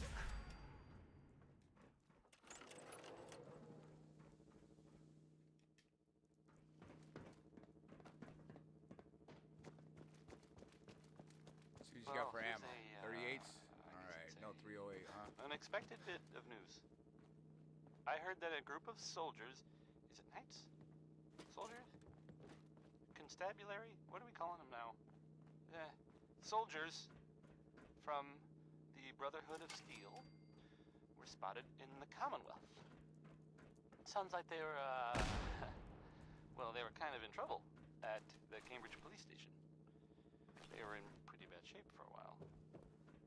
But then the Vault Dweller showed up and gave them a hand. Or a gun. Or something. The Vault Dweller helped them, is what I'm trying to say. Bingo. Guess they'll probably be on their way soon then. Right? Oh, we're gonna die!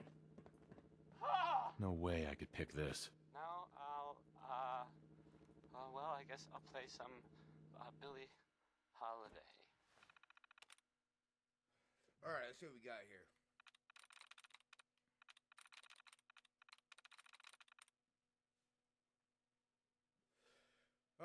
Rates. Bear. Sunk. Stir. Seek. Womp.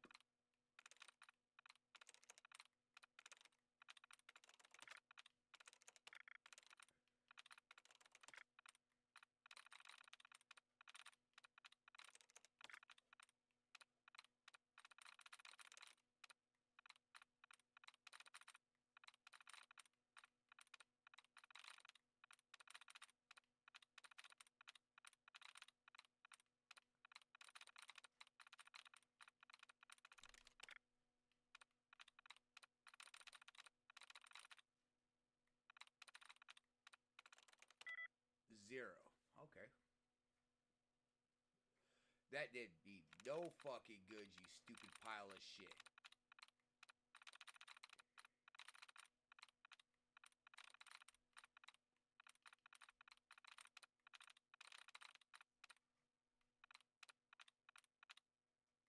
So weak doesn't do shit.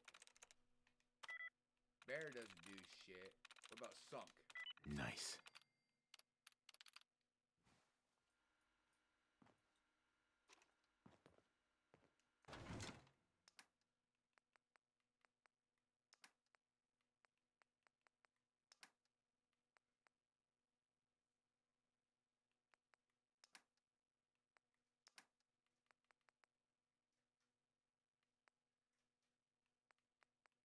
Alright, let's see what we got here. Desk bands. You know what? I could store. I ain't worried about those. Hey there. Thank you. I didn't know if anyone would come. I thought perhaps this is the end. Thank you. Thank you.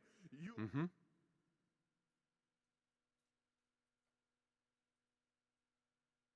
We can talk about it later. Let's get moving. Yes. And Travis, I am surprised to see you here. Hey, Vadim. I'm glad you're safe. How did you get roped into this? I wasn't forced or anything. I wanted to help. You are full of surprises, my friend.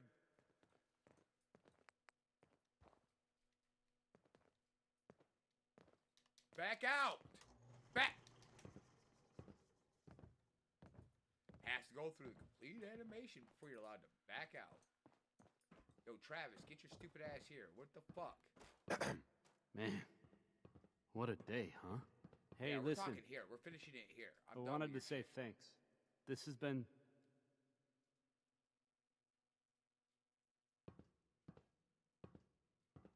I hope so.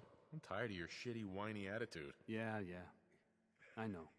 After all I'm just gonna this, be bluntly honest with him. I think about the things that had me worried so much, and it just seems silly, you know? Like, was I really that worried about just... That's nothing compared to being beaten up, shot at. I can do so much... Anyway. Mm-hmm.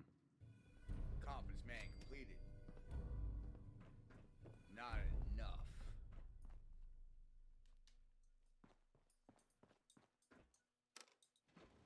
Going down. I want to make sure I have... Oh.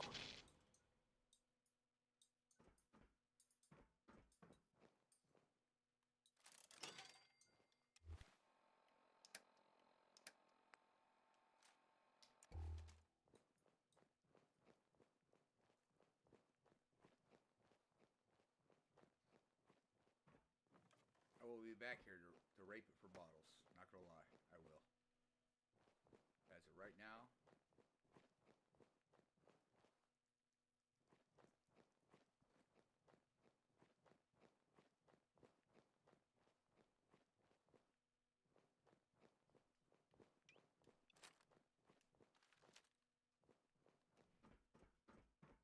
I missed that one. That's why they fucking dropped on top of Travis.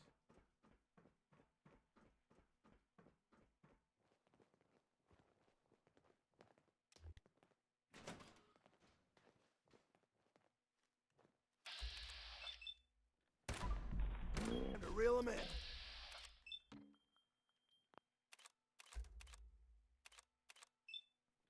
Gonna fucking pay for that!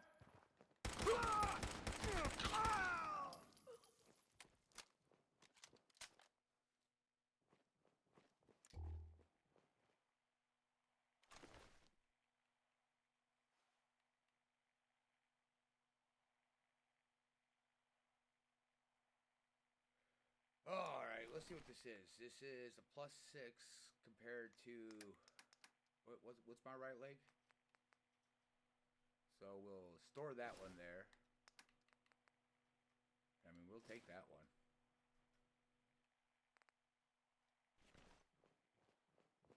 What does this guy got?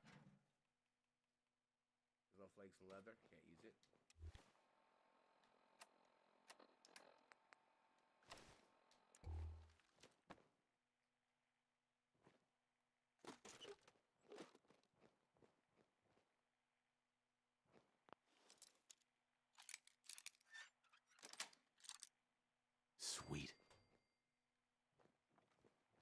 table. Can dog food some food.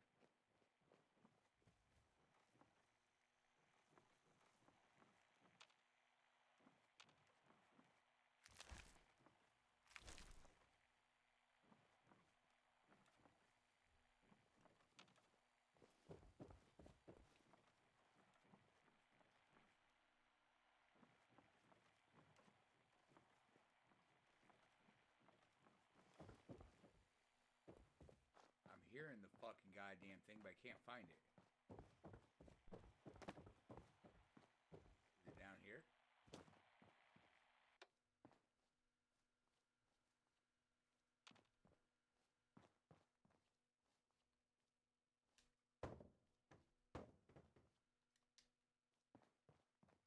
Oh, we're not doing an infection. Fuck you and eat a dick.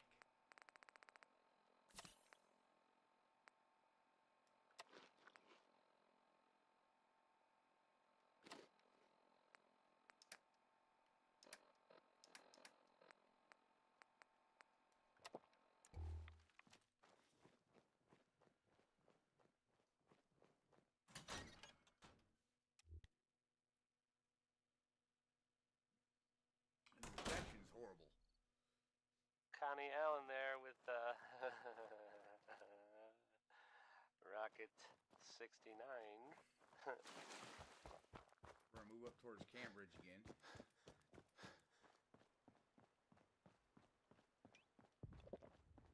So there's a bit of news.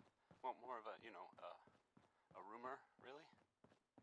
Someone, I'm not sure who. I guess. I mean, it probably doesn't matter who. Anyway. Someone saw, well, I guess they think, maybe they saw a person in a vault suit? I mean, coming out of Vault 111? It's the Vault 111 part that's weird, I guess, right? I mean, it's not like no one's ever seen a vault suit before. I just, oh, man. Well, anyway.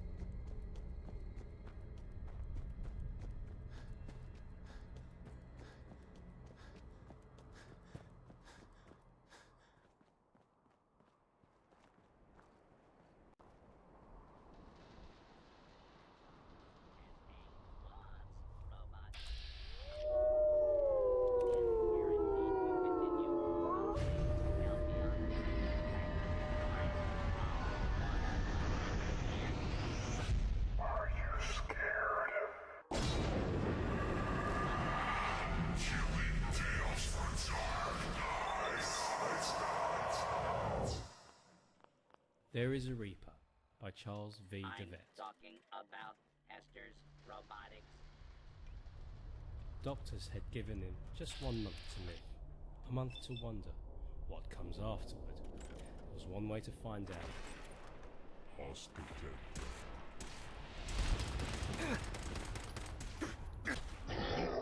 Oh, you fuck!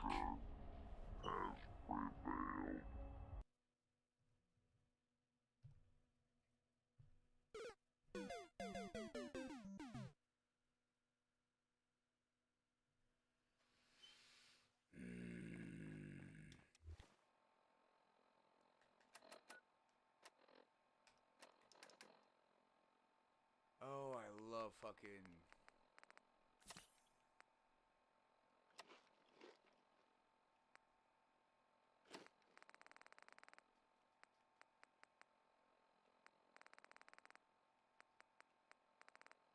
Come on!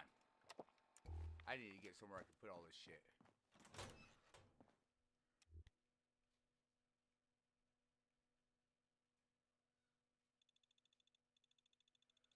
Fucking A.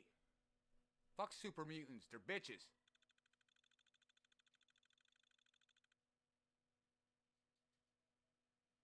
Connie Allen there with Rocket 69. Stupid. Come on, stupid.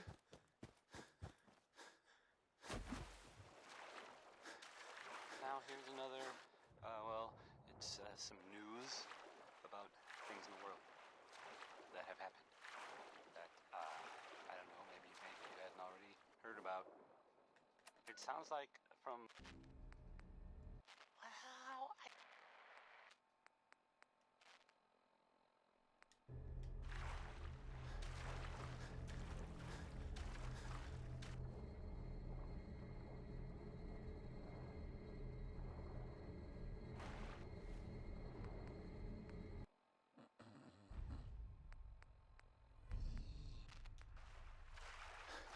So, this radio station, we don't really make any caps, and there are well, some So I people gotta help me stay in the air. Listen to People pussy like, fucking Travis still.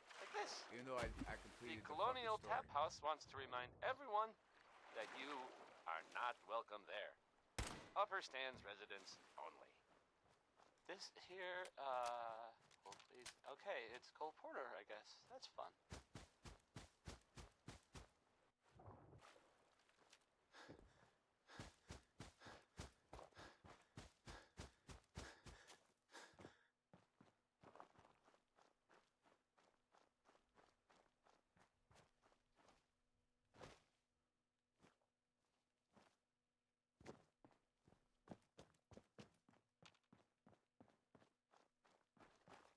There we go.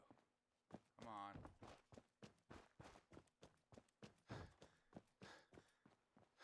Can I get around this at all or no? Barely. Perfect.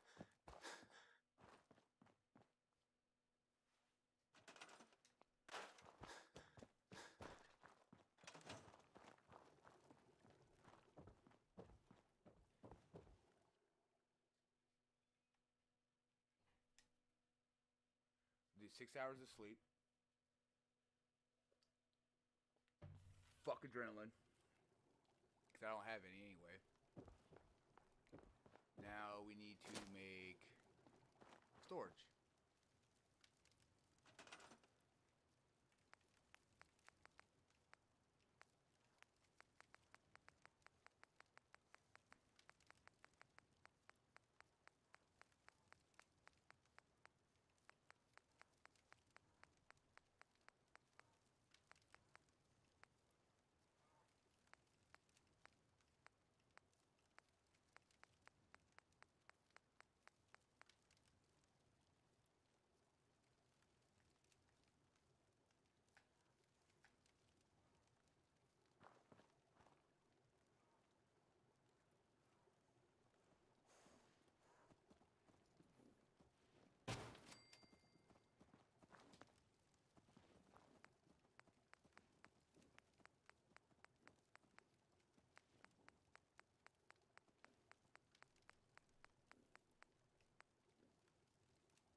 Aid. So in here we'll put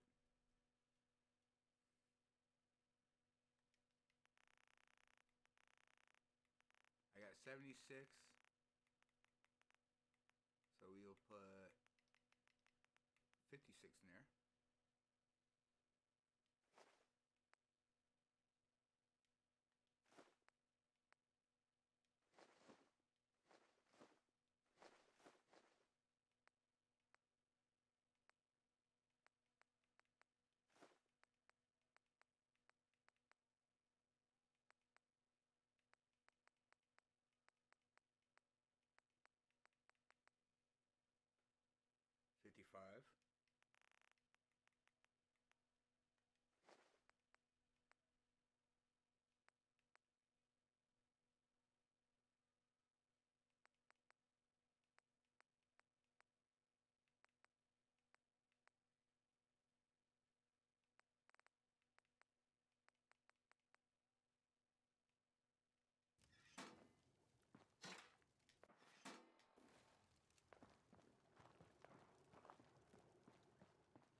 upgrade my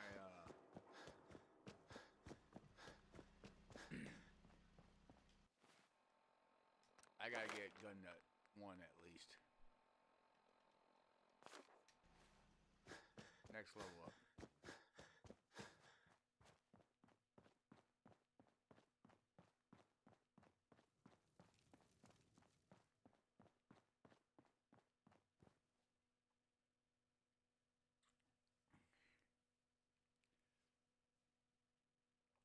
Now, that being said, I've completed a couple of quests through here. I'm gonna skirt around the outside to get back to 10 Pines Bluffs. Yes? Where's the Nuka-Cola guy? Yeah?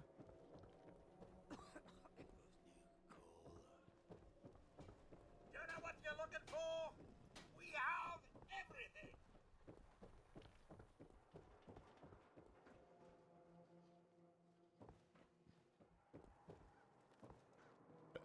I don't have a pipe pistol to give her, so I'm not gonna take. You know, I'm gonna send her over here to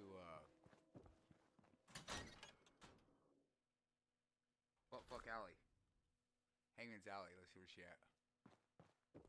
Anything I can do? You just Yes. say the word. Piper. Heading my way?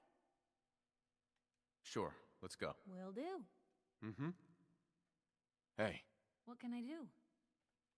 Something to just say? heard crawl out through the fallout. It's time we part ways. Sure thing. I'll head home. And inside, there's... Now here's another, it's some news about things in the world that have happened. That, I don't know, maybe you I hadn't think already someone was heard about. using this as a trash can. It sounds like, from what I'll move out of here. people saying in the bar the other night, there was a, what would you call it? Do I have to talk to these asshats to get them to be? It was some sort of chems deal, like selling them or something, and it went bad. How long did it take for the radio program starts to repeat? Gets off of this, he gets to fucking Gunshots, Travis. people dead, that whole shebang. It's weird, but yes. this happened at about the same time that Henry Cook went. You staying out of trouble? You are check. All is well, friend. Maybe. Sure. It's Not it's now. unclear That's whether- I mean, no one knows if I everyone wanted involved died or so not. much more Probably, from my though. life than That's this. usually Ugh. how these things go. Hey, Excuse me. you're that I'm vault busy, dweller excuse from the me. paper. Just another day in I'm the Commonwealth, busy, am I right? excuse me. Hey. Just stop. Okay. We gotta run. Scav, Excuse me. I ain't buying You're that. bothering me. Asking that question. Excuse me. No one I ain't ever your friend, answers. Scabber. So I suppose Hawthorne. I'm right. Hey, what's your story? This is a song about Mercenary, easy living. caravan guard. It's like here in Diamond City, am I right? Don't answer. Blood, bullets, and money. All the way. Right? Well, True, maybe I'm not so playing much as a the blood part mercenary. if you can help it, but I hear you. Oh, Anyway, I'm just kicking back and sharing stories while I'm After between all that trauma, things. I've been on all top of over, just getting home seen from war, vaults, which I was pre-war being served ruins, with a and bed of plenty of water. monsters. I watched the whole world in. After getting wounded and having to go home, I just completely shut down. Let's hear your best monster story. I'm from Diamond City. You want to talk something really scary? It's the Institute and their synths. Don't go to University Point. Trust me, you don't want to know what they're capable of. Hold up real quick, I'll be right back. So you explore old ruins? Last place I was going to check out was Salem. Real old town far to the north. Never made it, though. Got a bad feeling about that area.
You've been to a vault? Yeah.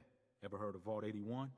They're standoffish, but every once in a while, they'll let new people in. All right, See you around, Hawthorne. Yeah, take it easy. Let's take a look at my map, see where I got going here. 81, Combat Zone, Swan, Backstreet Apparel, Cabot House, Salem. I want to get up into here. This playthrough I will not be doing Nuka Town or Nuka World, only because I am doing a Minuteman playthrough.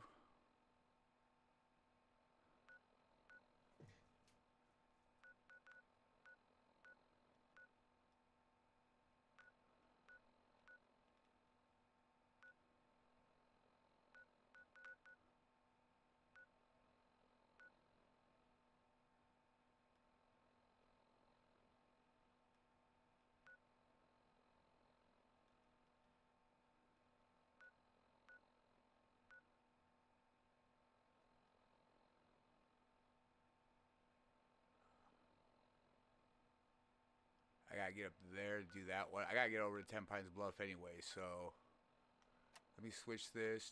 Fuck Tunnel Snakes rule.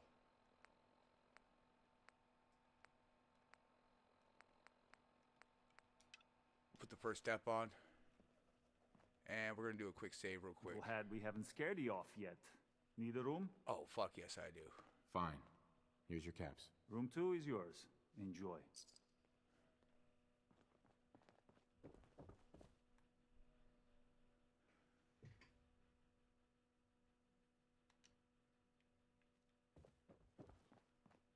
Have a nice day.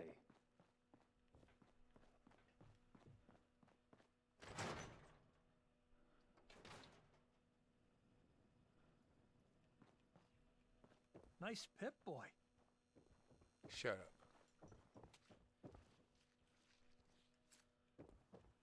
I haven't seen Nelson Latimer out doing his investigation yet of what happened to his son. Cook's daughter hasn't showed up yet.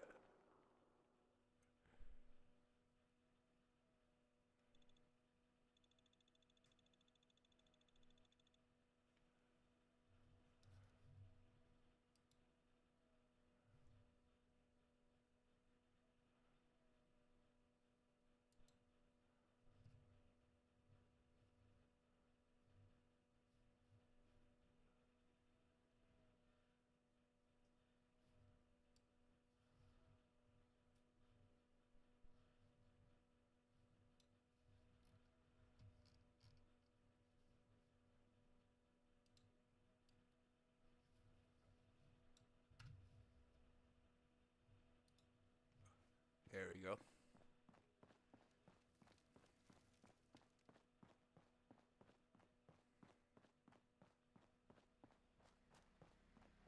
Can't believe I'm posted outside the wall. Who the heck did I piss off? We got purified water inside the city. Best drink in the Commonwealth.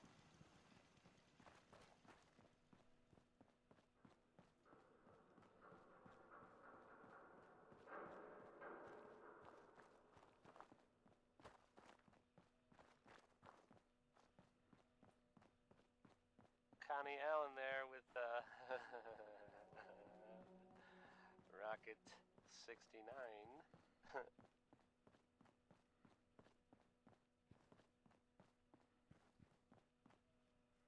Which I find hilarious.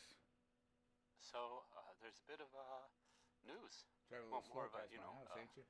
a rumor, really.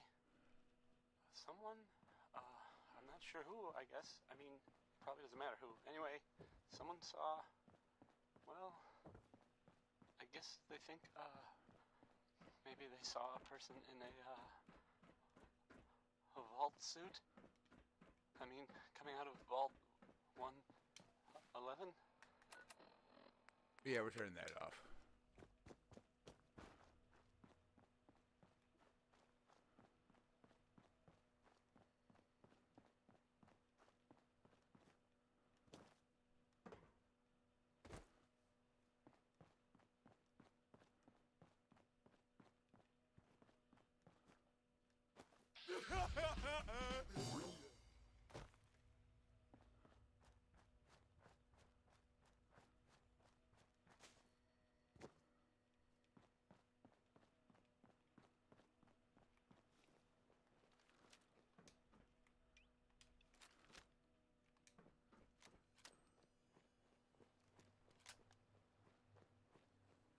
TV dinner tray is aluminum, so I'll take it. Cafeteria trays are plastic.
Call it square, right?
Oh, hell yes.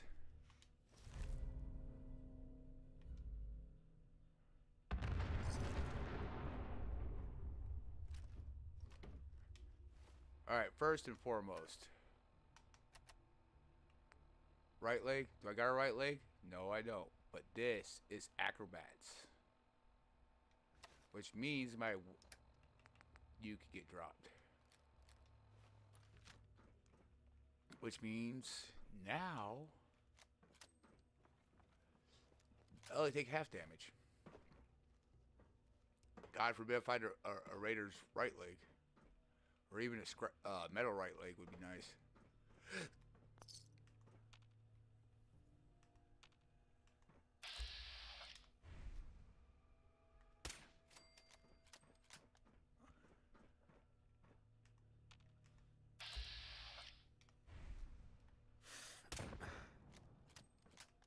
What the hell was that?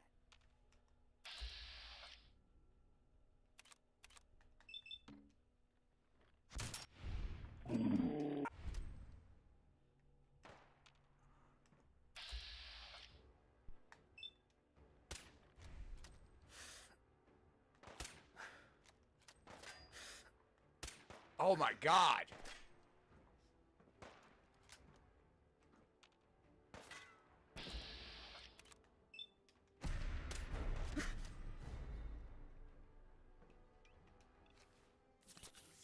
Come on.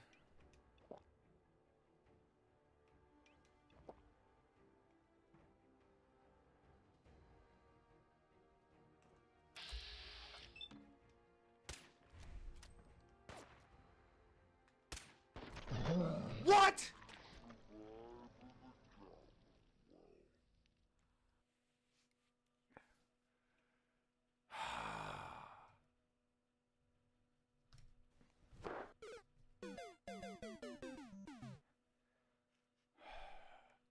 That was 100% fucking bullshit. Have a nice day.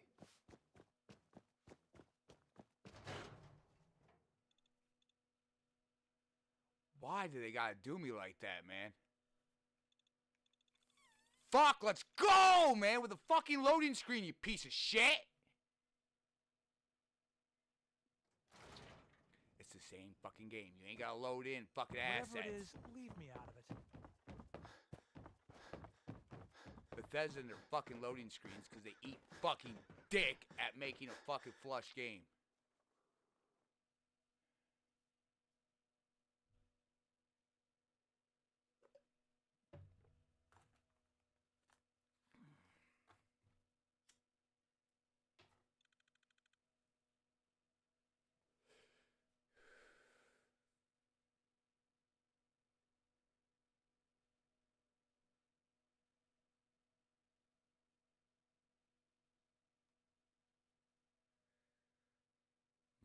Motherfucker. Fuck you, Bethesda.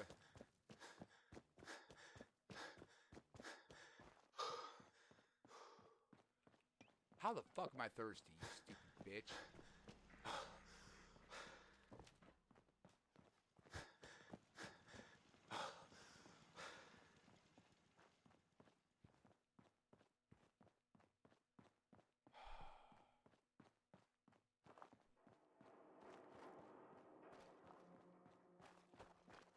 I'll bet you I got some stupid ass fucking quest on, don't I?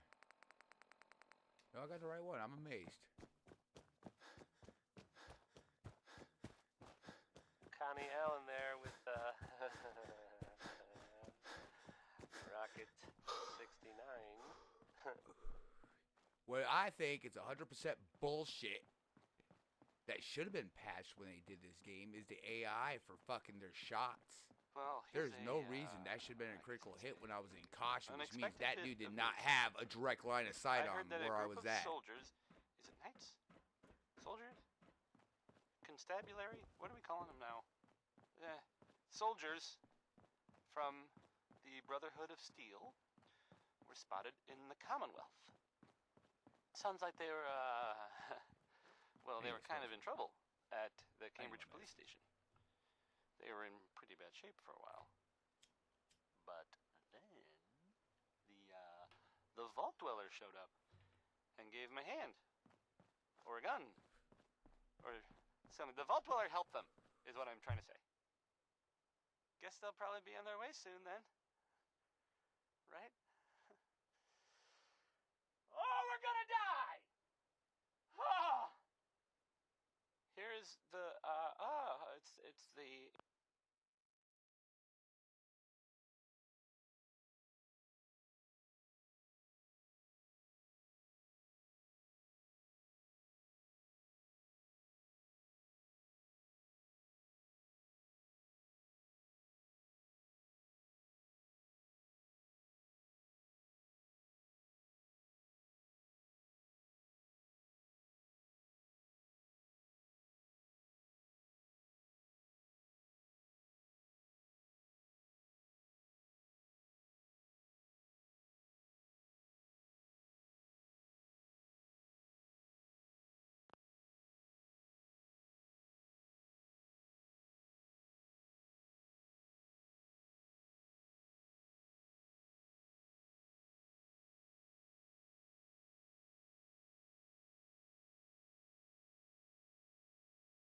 Ink spots.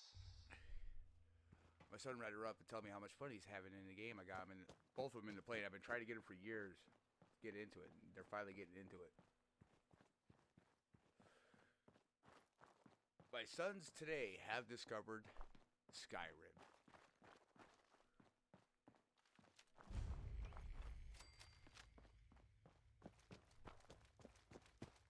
I'm not gonna lie, I'm gonna go right back into that area and hope like hell that I get that fucking...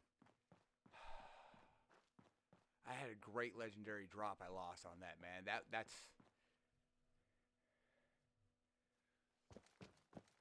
hurt. That really did. It hurt.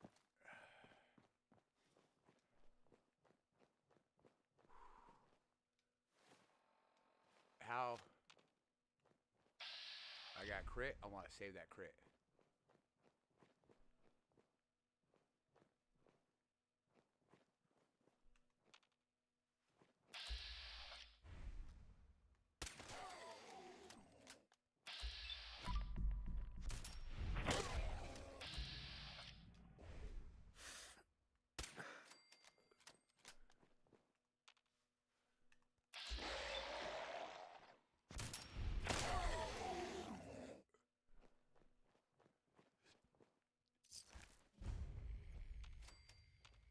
Call it square. Perfect.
How the fuck did it not shoot through that? It's fucking literally hanging cloth.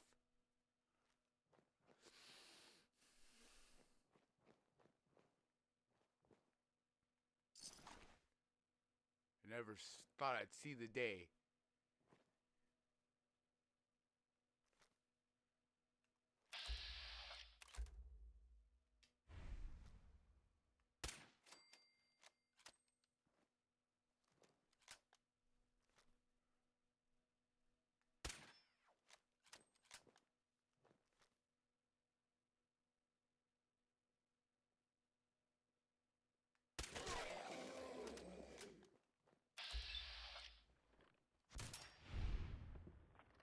It hit the fucking goddamn fucking van.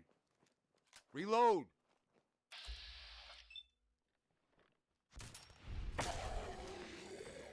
Delivery.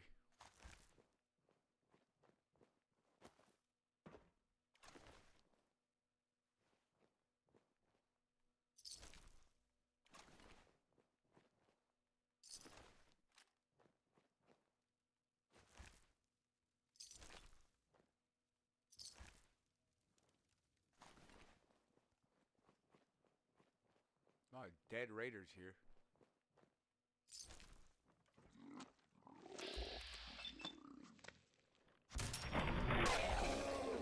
Oh, fuck yes. Oh my god. I got back.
Fuck that. I don't want mechanical madness. I'm not launching it. There's no way in fucking hell you can make me.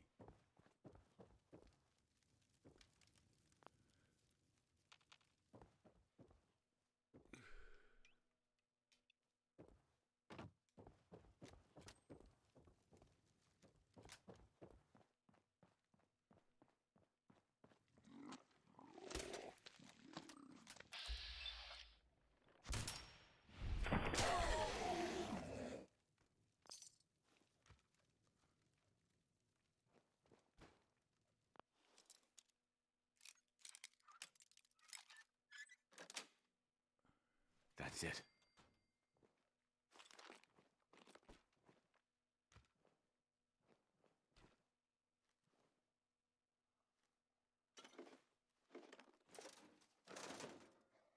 Why is it wavering right here? Is there gas in here?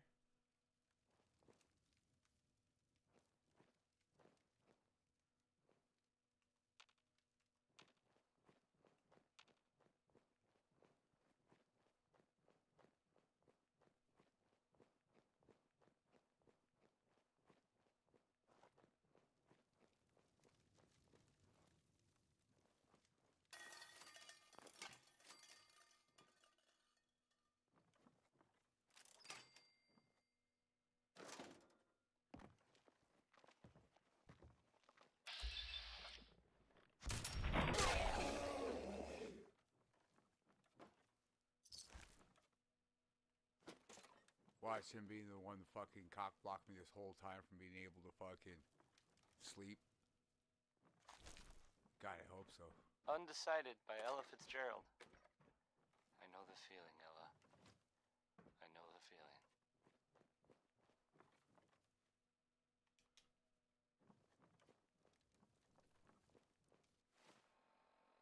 So, there's a bit of news.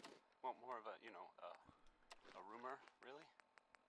Someone, I'm not sure who, I guess. I mean, probably doesn't matter who. Anyway, someone saw, well, I guess they think, maybe they saw a person in a vault suit. I mean, coming out of Vault 111. It's the Vault 111 part that's weird, I guess, right? I mean, it's not like no one's ever seen a vault suit before. I just, oh man. Well, anyway, you get the idea, I guess. So let's, I'll just go back to the music. I'm gonna travel up. I'm gonna try to get to This is Civilization by fancy little it's area by up there. Danny Kaye. Right.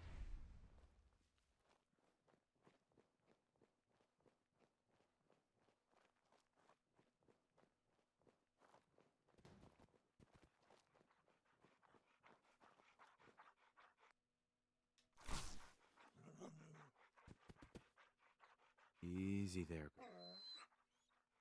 Here.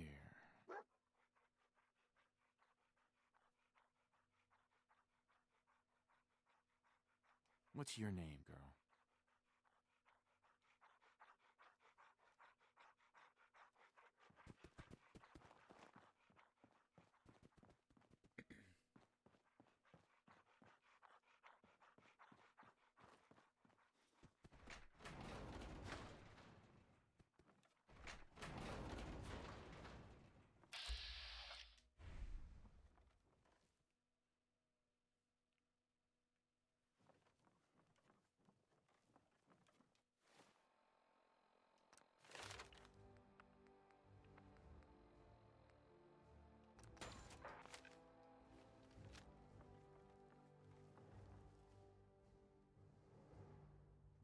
It takes 45.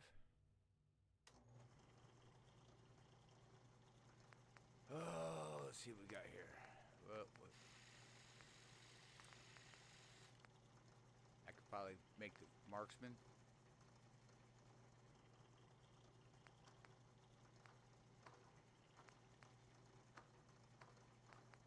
Makes it way more. At 0.4 pounds. What's up? Yeah, actually, I ran into a couple of those already. How you been, man? Wait, that's what I want to see. What can I do on my this? I get it. Powerful. That'll make it more powerful. I need 2 to make 45.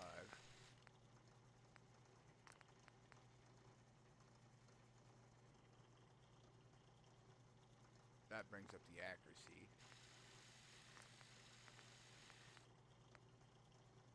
I can make the large quick eject. Or, yeah. I'm gonna use that one.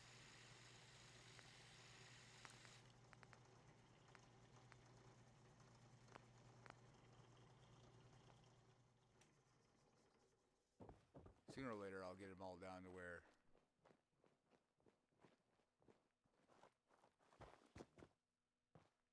they're upgraded and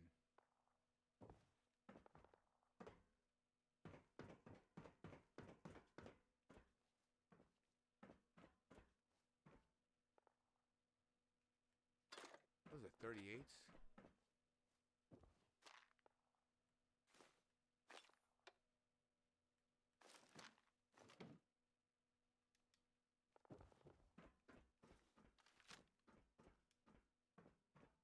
Figured it'd be got a freaking hunting rifle right there, and they couldn't make them 3008s.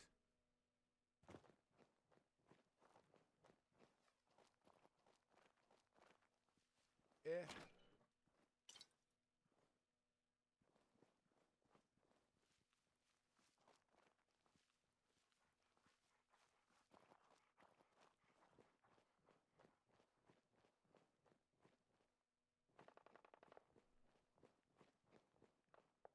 You should have stuck around a little longer. You missed all the fun shit that happened after you left.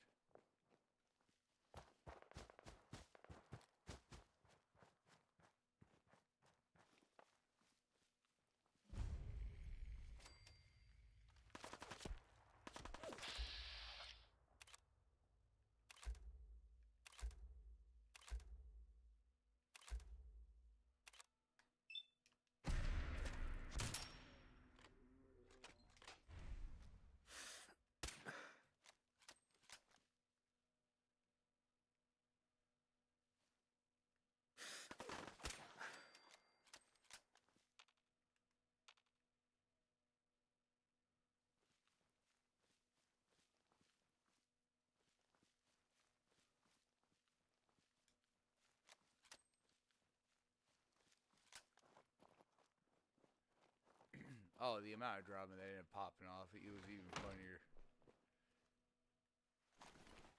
Cause you left right around the same time Justin did, but like Brian left. Like by the end of the year, dude, that big ass crew we had was down to like 5 people.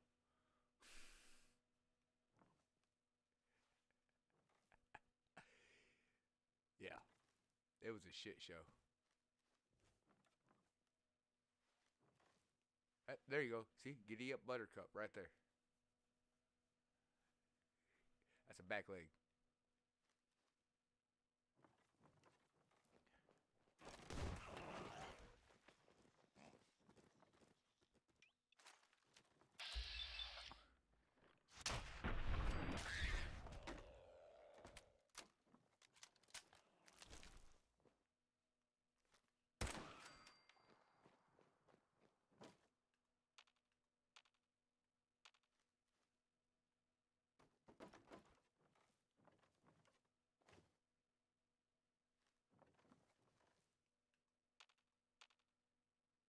Wow. That last update they did, man, it you can't even, like, it's not picking up VATS when it's blocked anymore.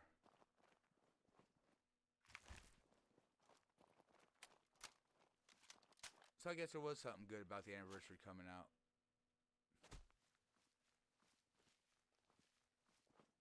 Yeah, dude, like, when you left, he was done too. He put in his 2 weeks already. Like the next day, he went home and never came back.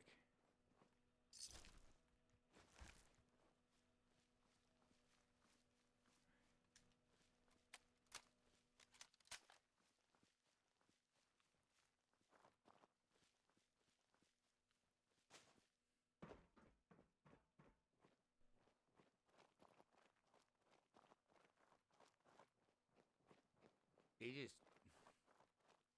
and Chris weren't getting along at all.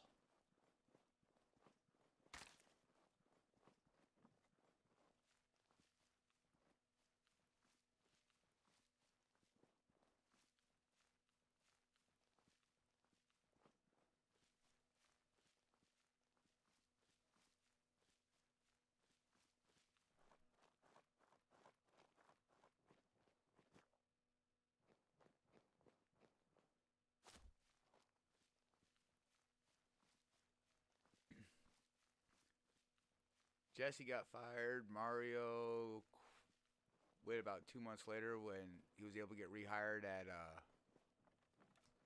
Monogram.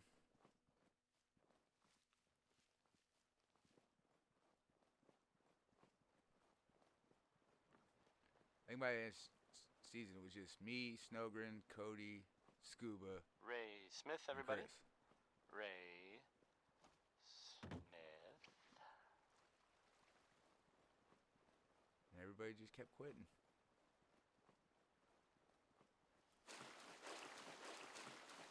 Now here's another, well, it's some news about things in the world that have happened that, I don't know, maybe you hadn't already heard about. Huh. It sounds like, over here. from what I heard, people sang in the bar the other night. There was a, Yeah, I need to fuck away from that area. I guess it was some sort of chems deal, like selling them or something, and it went bad. Gunshots, people dead, that whole shebang. It's weird, but this happened at about the same time that Henry Cook went missing. Is that a coincidence? Maybe. It's unclear whether, I mean, no one knows if everyone involved died or not. Probably, though. That's usually how these things go. Ruined everything. Just another day in the Commonwealth, am I right? Right? That's the worst thing. Oh, shit! No one ever That Mirelurk fucked him up. Quick. Next, I'm gonna play some Cole Porter. The song is... You need any doctoring? The song is called Anything Goes. He's still alive? Crab cakes for dinner, sir? It's real quiet out here. Crab cakes for dinner.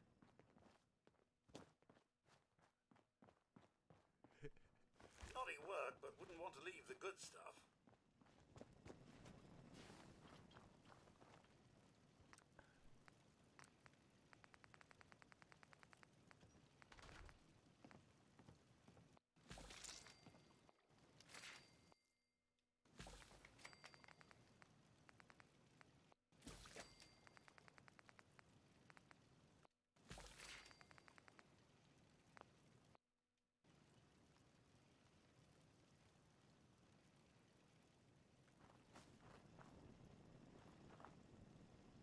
Hey, Codsworth. Shall I accompany?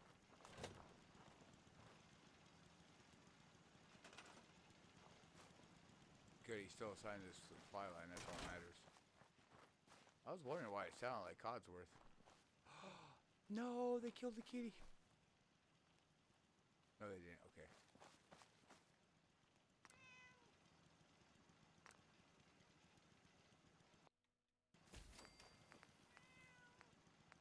It's not Jet I have a hard time making.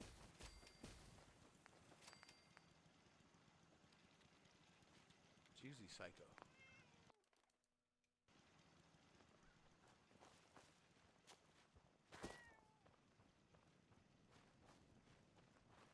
Oh, that's right. You guys don't have an armor revenge here, huh? But they do have a save point.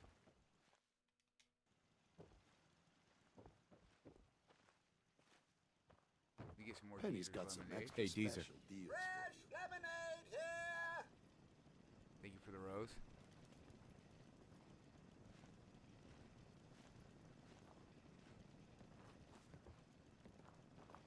Less rads, less mute fruit, same great taste. Try Deezer's lemonade. I'll take some. Enjoy. I just wanted the free lemonade.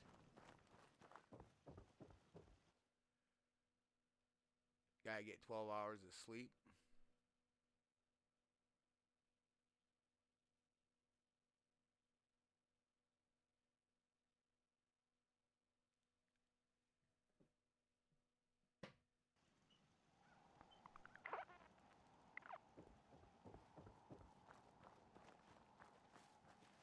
If you're hurting, just... Tell your friends about cover. You can always use extra business. Penny's out there.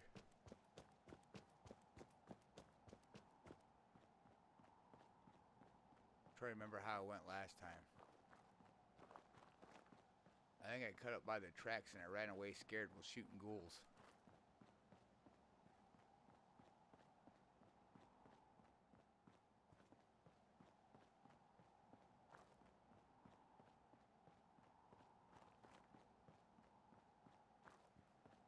No, for the most part, I stayed to the road.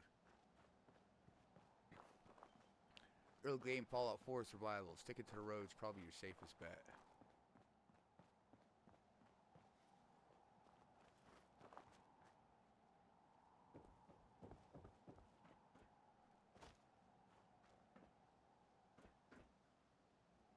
Typewriter, red bandana, 2 skeletons.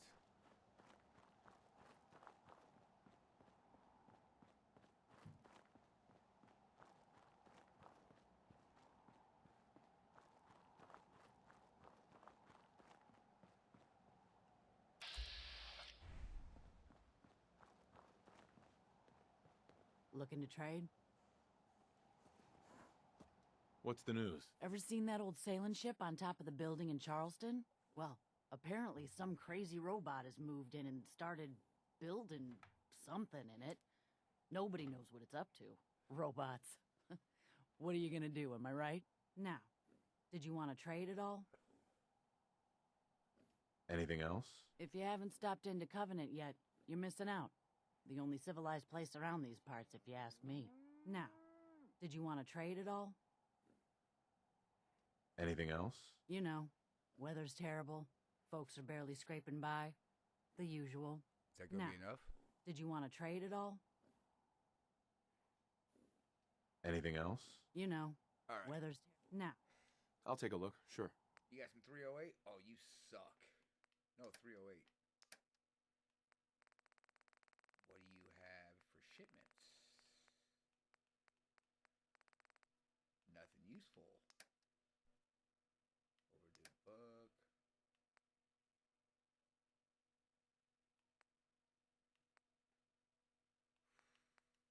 Let me take both those.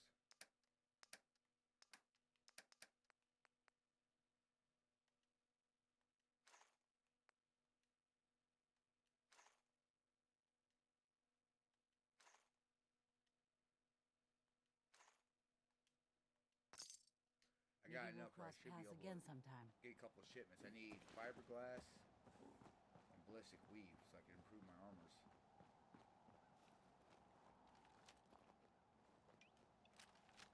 I need 308 though. Got 4 mags left for this thing. Or clips. I'm not sure what it uses, to be honest with you.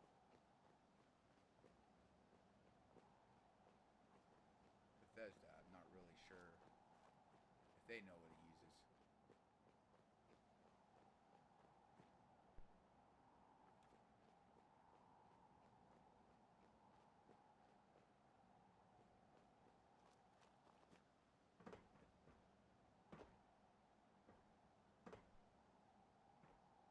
Is that a cemetery?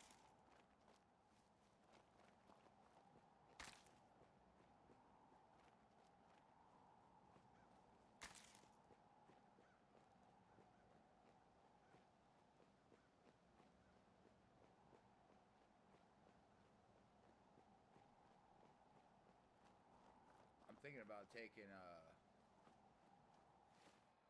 what's that perk? The second one of it.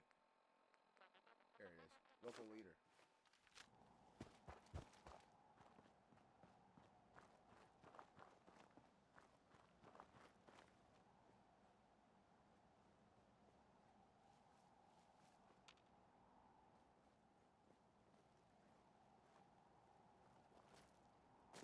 take the second perk of it.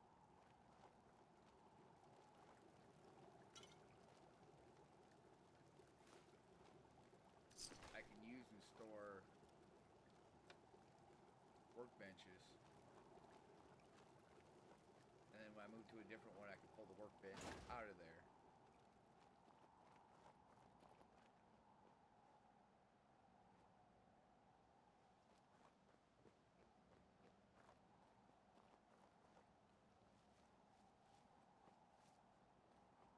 Did I save right there?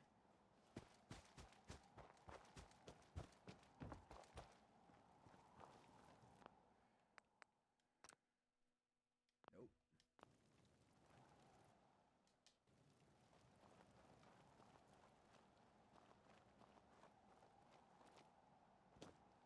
Definitely needed that That save. was, Winona Harris.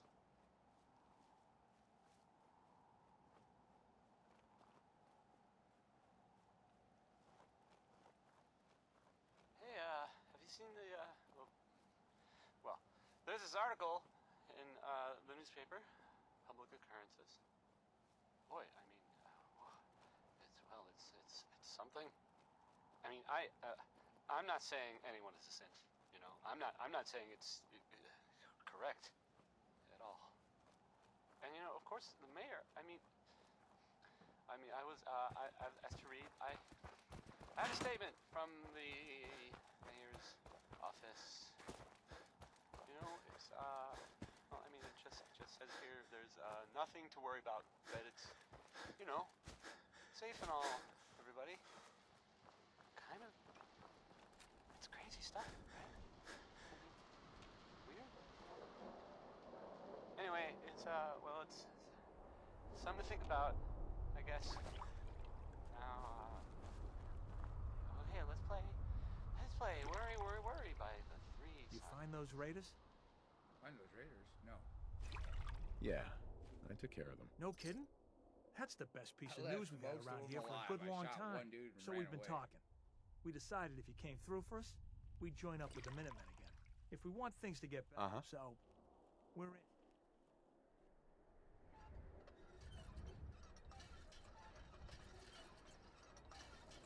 That was the weirdest thing that's ever happened.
I don't know if I'll be able to hear him.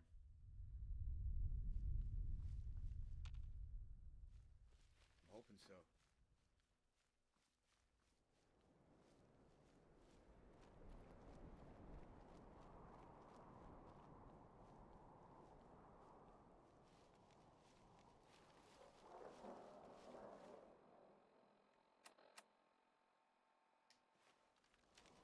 I gotta go that way.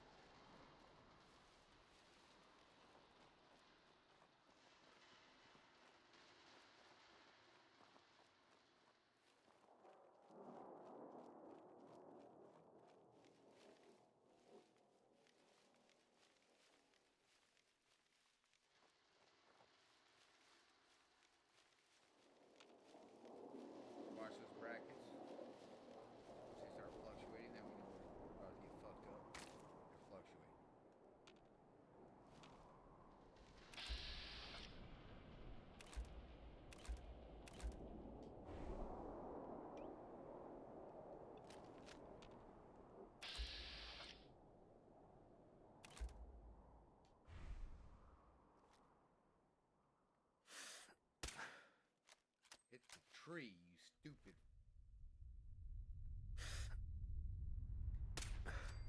He was just being a doggy.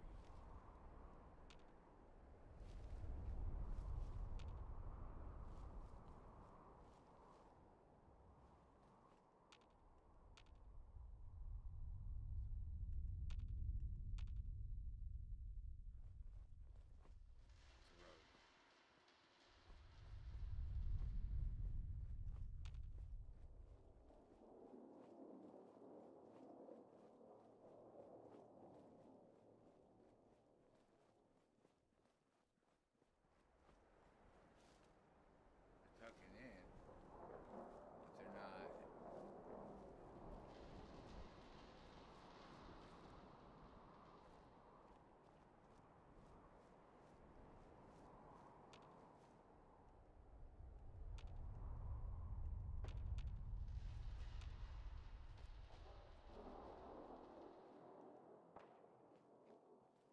This thicket excavation. Yeah, I'm not doing that one.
Bullshit.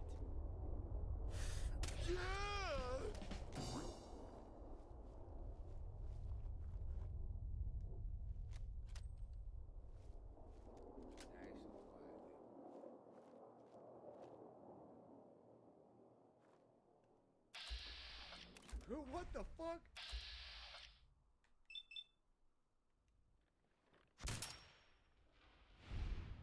He would have fought me anyway. He was missing an arm. But his dog just left him high and dry.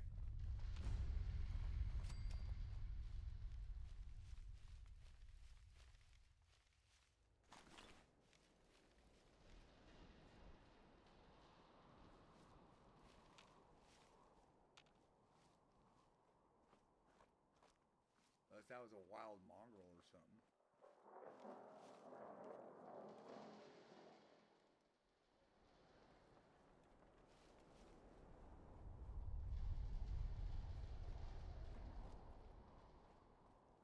Yes.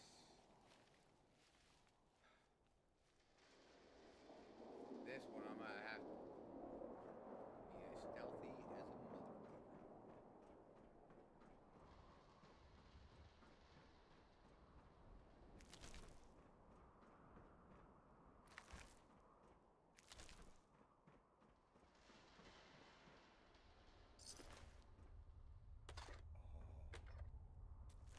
That is a spitter of relief right there.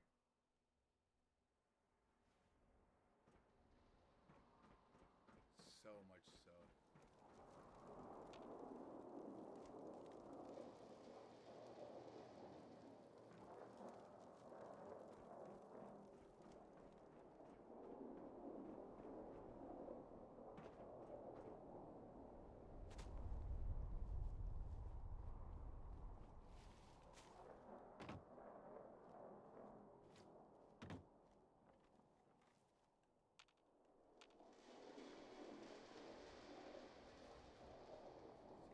Now I know.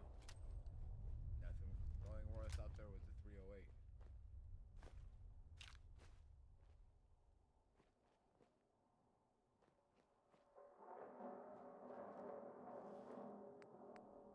Kind of curious, what can I do to this?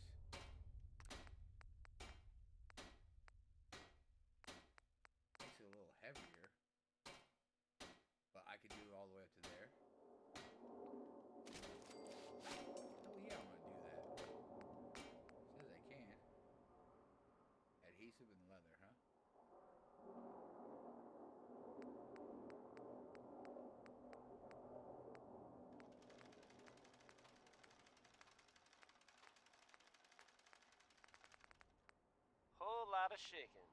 Whole lot of it. Yep. It takes two. That a was 1.2 off. big Maybell.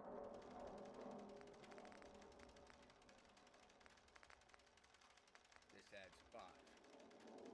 0.3. So that adds 4.7. Folks, I'd like to take a moment for something a little more So personal. why, when I go with a lighter build, I go As with I'm sure pocket you know all too well, and it takes I less. haven't always been the best at this job. Hey, let's face it, I've been pretty terrible. Thanks to the efforts of a few of my friends, I've decided to change how I look at things, how I live my life. I'd like to just take this opportunity to thank the Vault Dweller for lending me a hand. Now I really do. They're both beefed. Appreciate it. For now. All right, folks. I can't change it with combat armor, but I can change it with metal armor. Let's get it on back to the music, shall we? Next up is Billie Holiday. Don't call her crazy. I'm not going to save right here. Just for the simple fact is if I do go down, I can rebuild that bus. Reinforce it again. I might get lucky.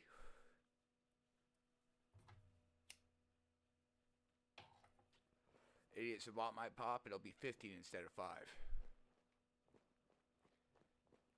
Fuck, I hate well-lit areas.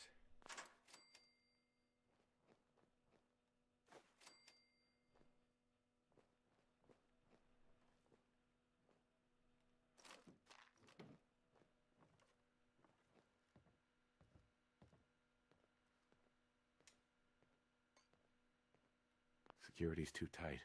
What the fuck was that? That's fiberglass.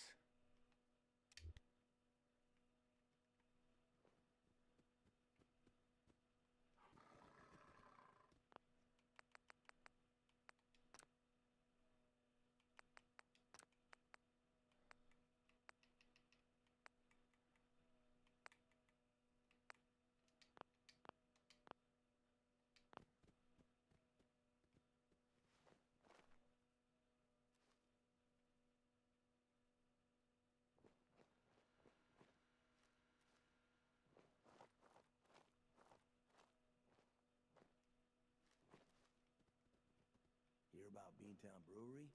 Seems Tower Tom and his...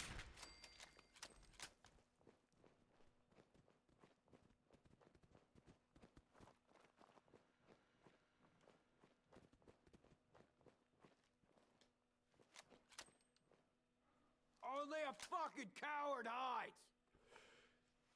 Well, I am chicken shit as a motherfucker then, ain't I?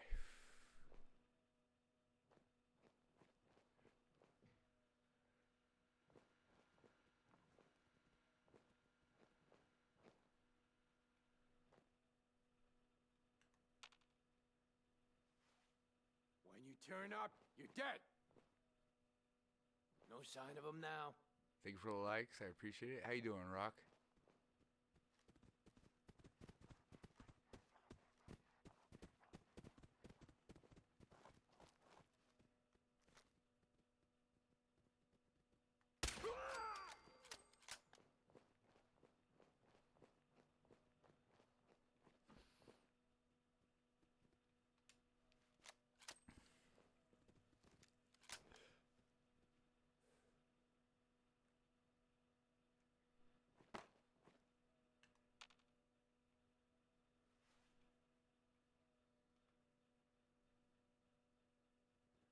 We'll wait till that goes back all the way up.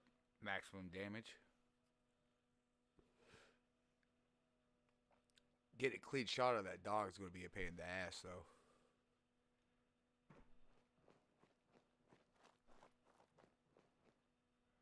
Sleepable.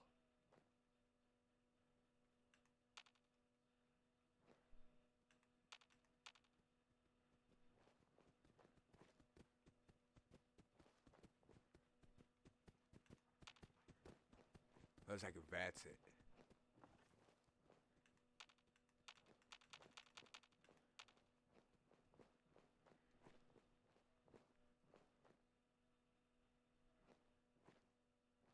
I don't remember if there's anything worthwhile to grab in here. I don't want to know what happened.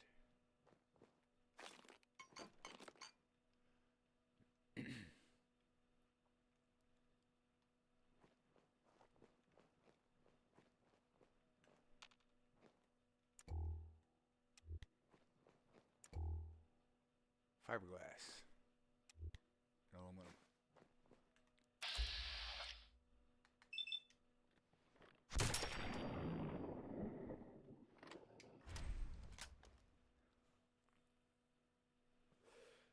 It's very important he goes down as quick as possible.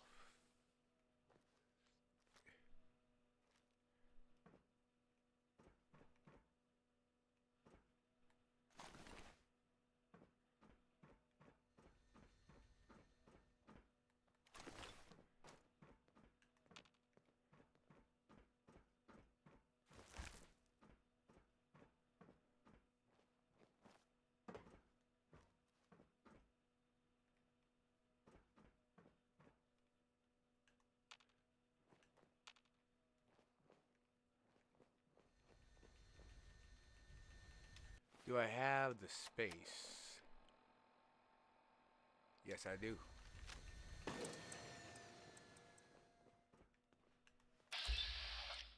What the? Whoa, whoa, whoa, whoa, whoa! The hell, man?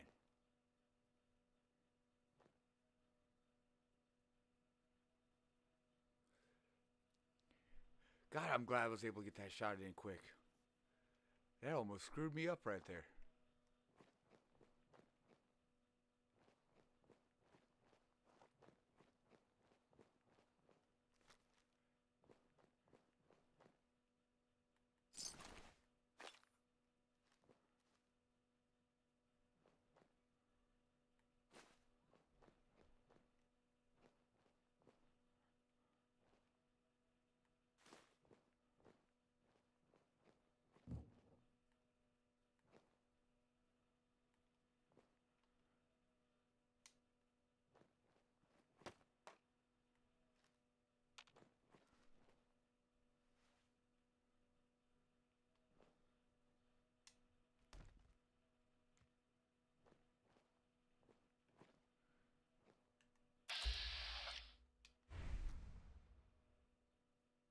Think you can hide?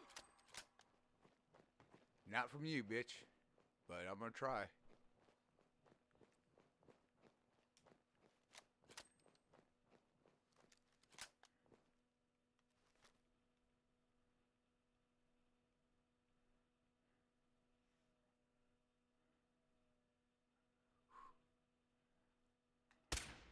Only a fucking coward hides.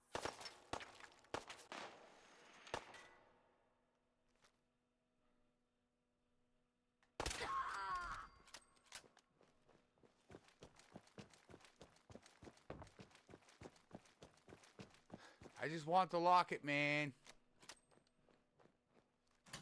And all the fun shit that's out of there.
Now it's on!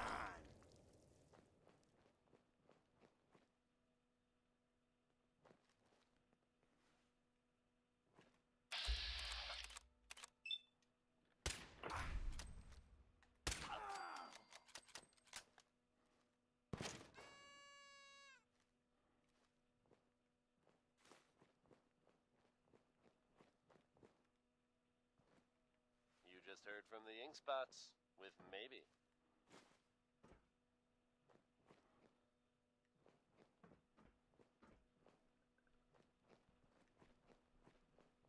If you're from out of town, be sure and visit Diamond City. It's safe, it's secure, and full of quality establishments like this. Commonwealth weaponry. It's a dangerous world out there. Protect yourself. Protect your family. Next we'll hear Civilization by Danny Kaye.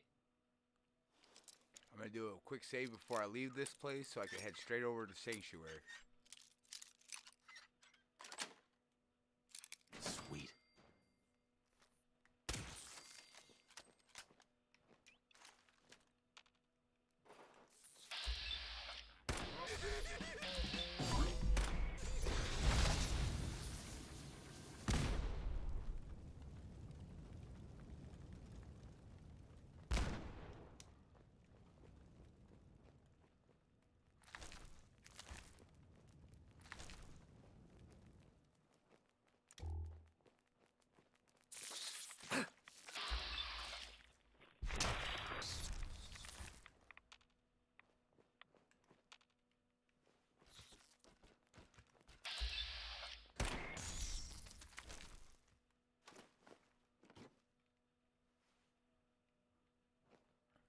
See, part of the makeshift rules is the helmet, that is a no-go because that is designed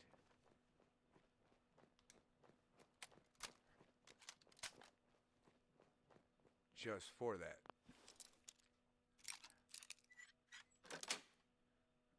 Got it.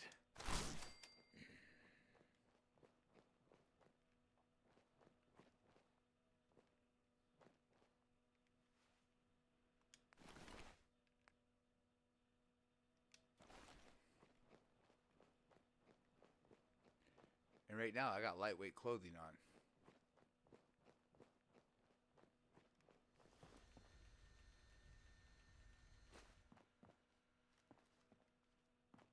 I could have swore there's oh no, that's right, there is.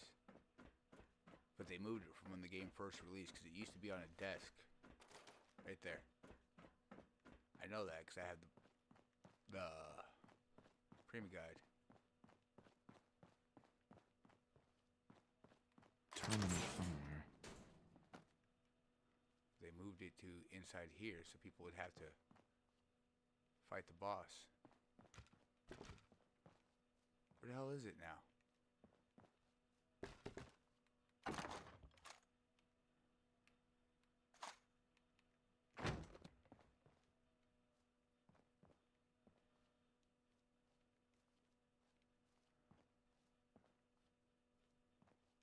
What?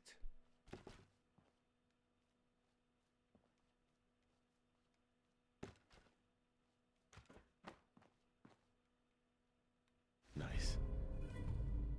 Oh, the fucking thing whitewashed it out so I couldn't see it. Pit-Boy light. I don't know why I'm running off right now. Why not?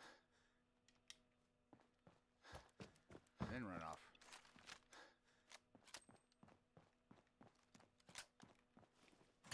She came out with that minigun, dude, and I thought I was done. If I didn't VATS into it and hit that VATS shot, dude, she would have freaking melted me before I made her back around the corner.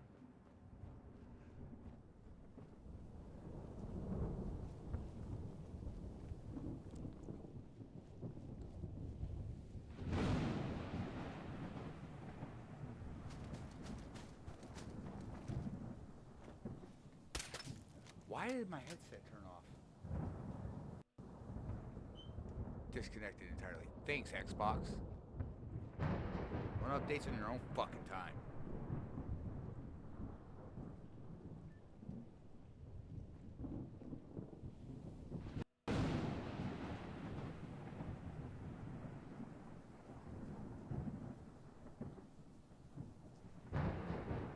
Fucking wonderful. Hold on, because fucking Xbox is being stupid, and now it's all of a sudden deciding, oh, I don't want to recognize your fucking headset. Now I gotta fucking disconnect, reconnect everything.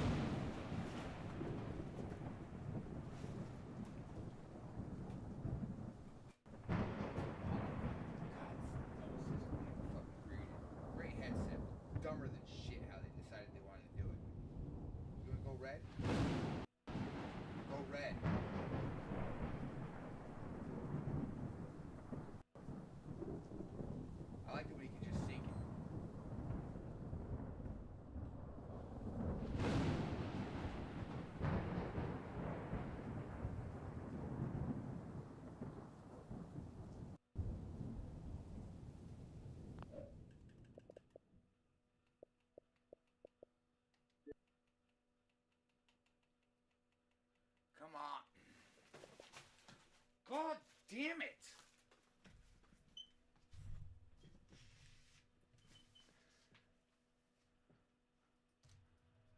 Oh, you fuck.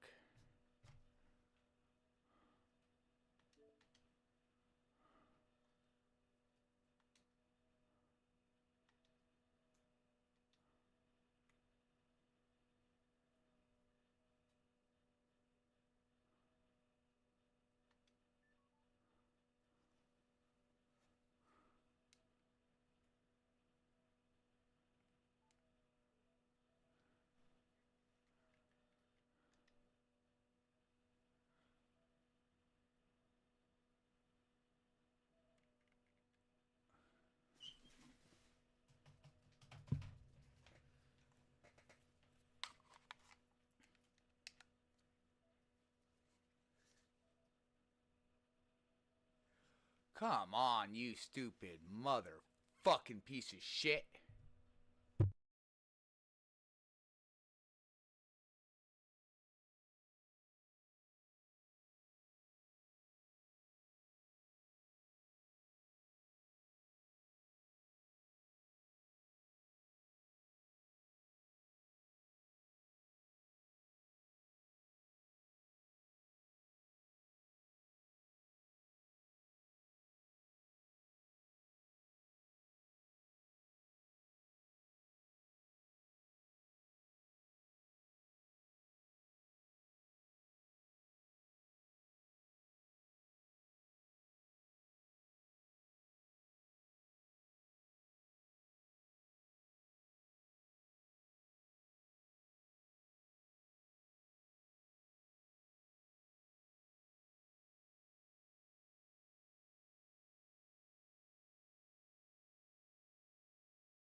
There we go.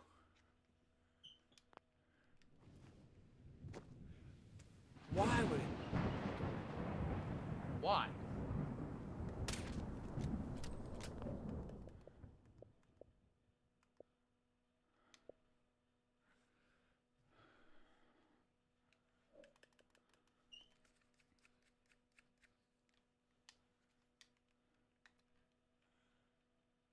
Oh my god, just get off the fucking weapon. You're making me waste ammo.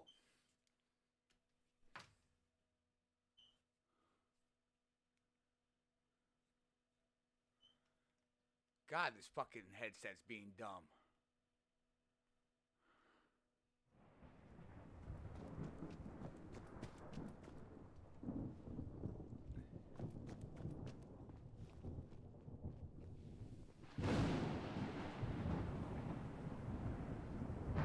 Shit like that pisses me off, man.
Oh, what the fuck?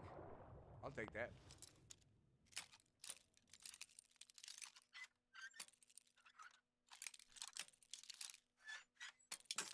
Oh, you bitch.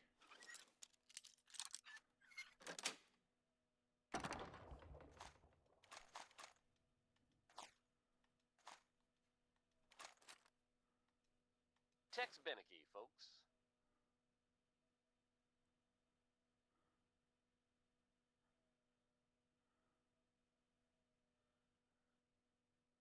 I'm gonna take that. Folks, I'd like to take a moment for something a little more personal than usual. I'm gonna As take I'm that sure fucking you know off all and then too put it well, on my pistol. I haven't always been the best at this job. Hey, let's face it, I've been pretty terrible. Thanks to the efforts of a few of my friends, I've decided to change how I look at things, how I live my life. I'd like to just take this opportunity to thank the Vault Dweller for lending me a hand. I really do appreciate it. All right, folks. That's enough sentiment from me. Let's get it on back to the music, shall we? Let's face it, gentlemen. If you were this guy, you'd be thinking about it too. Here's 60-Minute Man.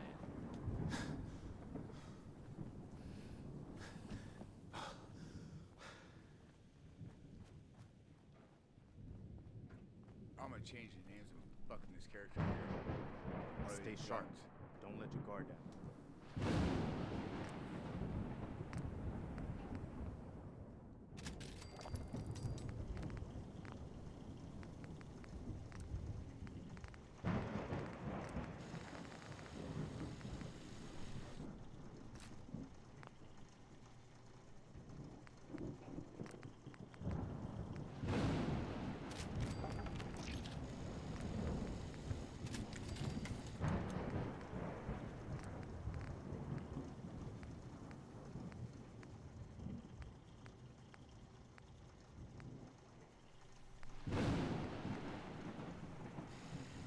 Yeah?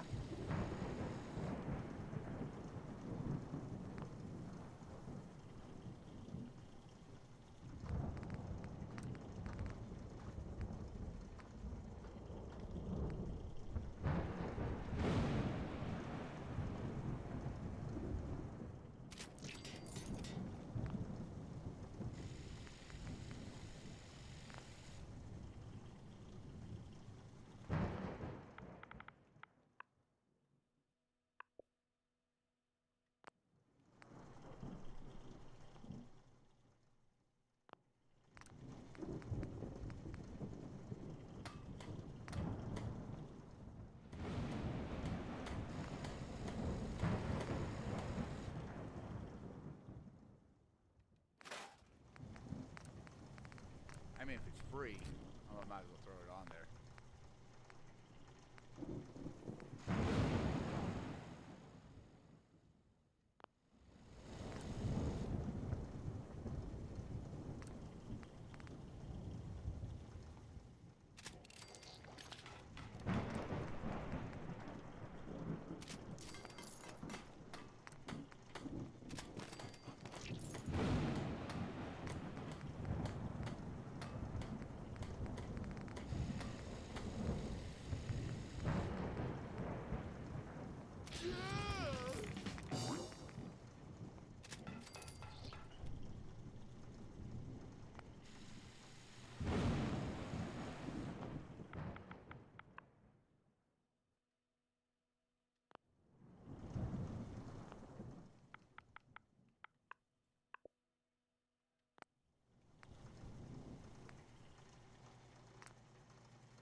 try to make myself useful. No one wants to see a grown man feeling sorry for himself. You fucker. You got...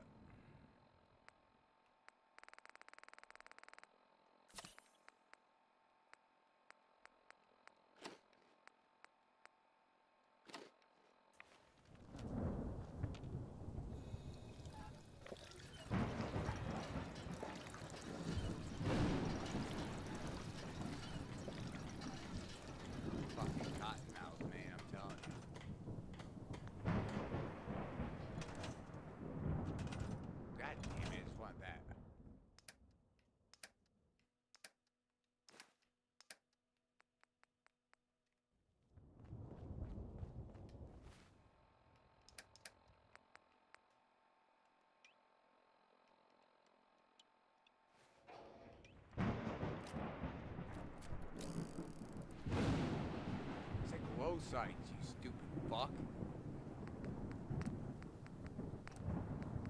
Oh, I put glow reflex. I don't want that, I want that.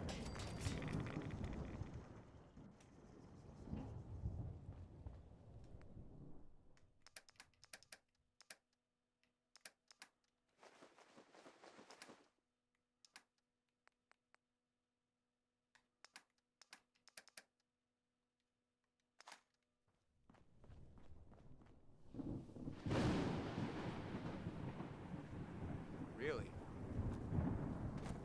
Yeah, play Fallout. Got a favor to ask you, kid. Sure. Say, There we go. Run back here.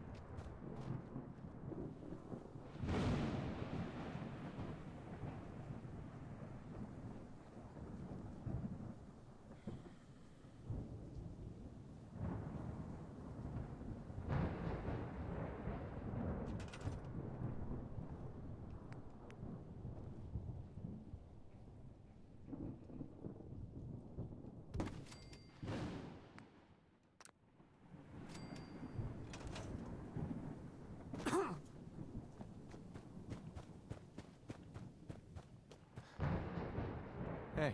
aching too much to talk too long. I should sit down.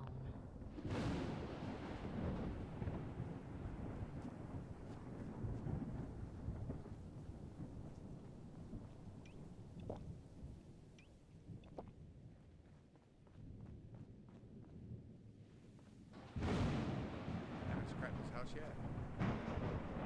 Holy shit.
What else I haven't scrapped over here?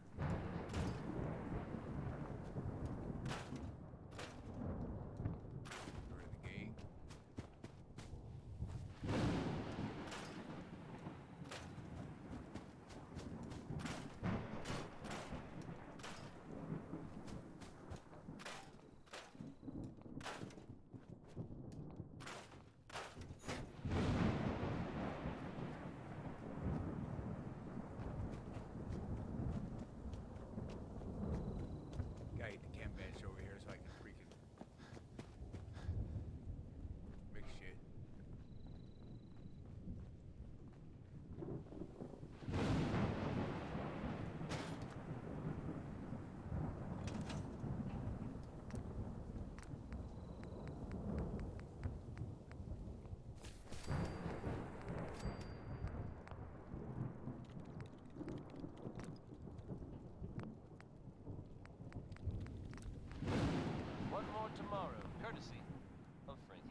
bit of news coming out of the Commonwealth, folks. Mama Murphy. You Diamond need the City site? Radio hasn't It's been able telling to me. confirm this. Take it with a grain of salt, alright? I don't want to do it yet. I'll wait till I Word is, have the course an on the way. unidentified individual in a vault suit was seen leaving Vault 111. Could be big news since that vault is never opened. Keep your eyes peeled, folks. But 9 above hours all of else, sleep should stay get you safe out there. well If you see rested. this stranger, Next be on morning, your guard. Contact the probably authorities. hungry if and need be. thirsty. And in the meantime, Let's see keep what it it is. tuned to Diamond City Radio. Handgun safety is an important issue here in Diamond City. Here's Bing Crosby's take on I it with hate Marcy Pistol Wong with a Packin' passion. Mama.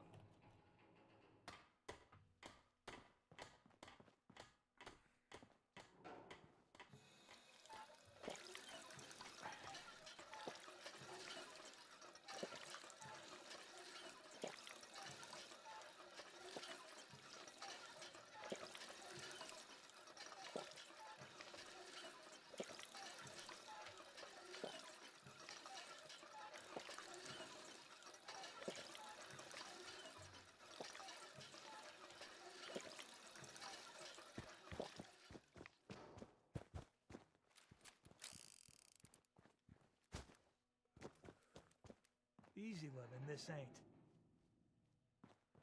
What are you bitching about? Hold on. Are you working or are you just bitching? Okay, you're working. Another day in the Commonwealth. You know that settlement you sent me to help? They've decided to join the Minutemen. That's great news. I knew you were the right person for the job. By the way, you should have one of these flare guns. You can use it to signal for help from any nearby Minutemen. It'll get more and more useful as we get more allied settlements. Okay. Eventually, you'll have help wherever you need it. I don't think I ever told you what happened to the Minutemen. How I ended up as the last one. That is beautiful, dude. Idiot Savant popped on the quest completion.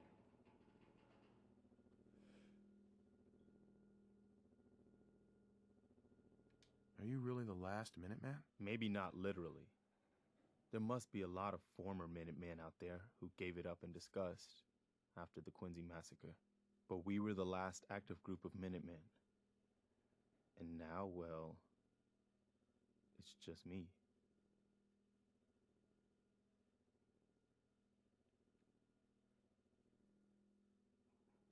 As long as you don't give up, the Minutemen will survive. I'm not about to give up, but I can't protect the Commonwealth all by myself. Hell, I could barely protect these people. That's why I'm talking to you. I can't rebuild the Minutemen, but I think you can.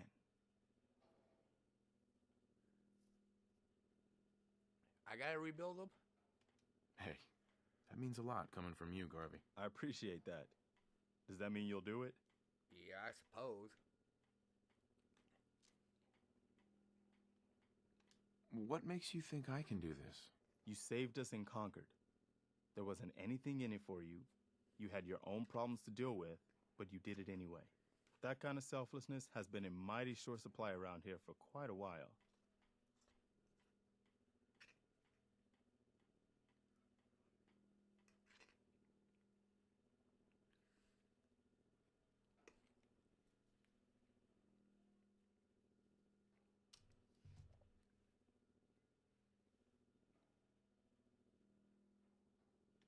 Okay, I'll do it. Good. Good. Welcome aboard. I feel like this is a whole new start for the Minutemen, and the Commonwealth, too. Don't worry. I'll be right beside you all the way, General. Why are you calling me General? The leader of the Minutemen has... Our last leader was General Becker. After he died back in '82, nobody could agree on who should take his place. The one good thing about being the last Minuteman is there's no one to argue with me when I say you're the new general. Now it's your job to make it more than an empty title. I've got something a bit different for you.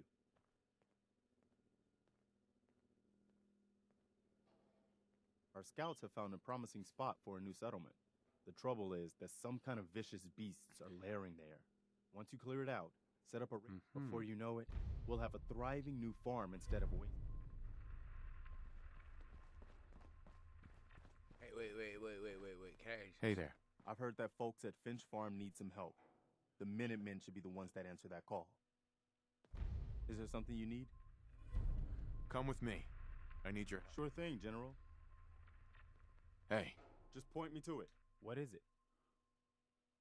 you can head home now. You know where to find me.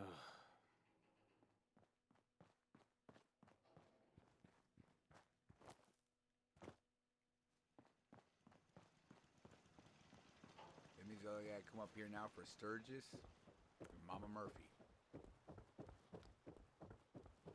And Mama Murphy is going to be probably a bit off on that one. I mean,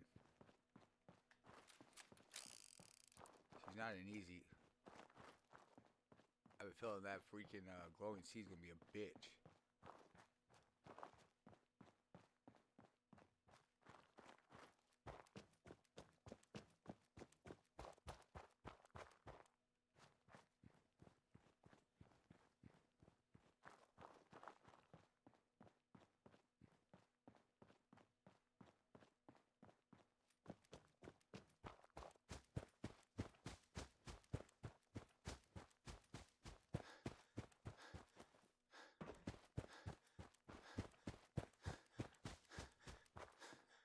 Oh man, if they had a combat slide in this game.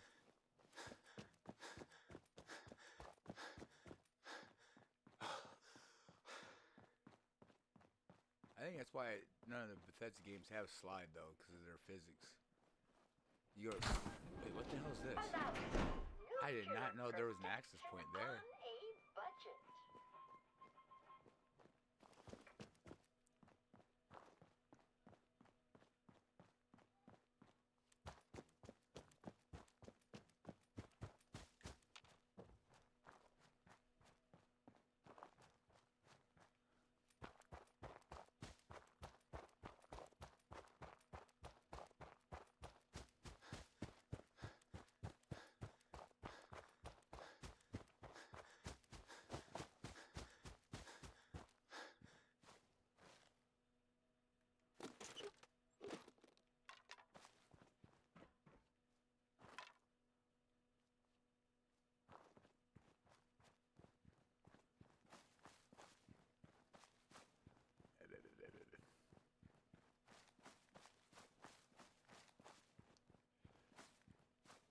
What I wish is you could throw things at people and it damages them. That's the most annoying thing I find about these games, when you pick something up, even though they give you the ability to throw it. That's why there's mods in like every game.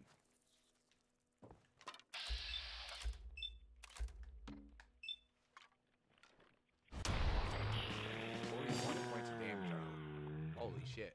That one only had 14.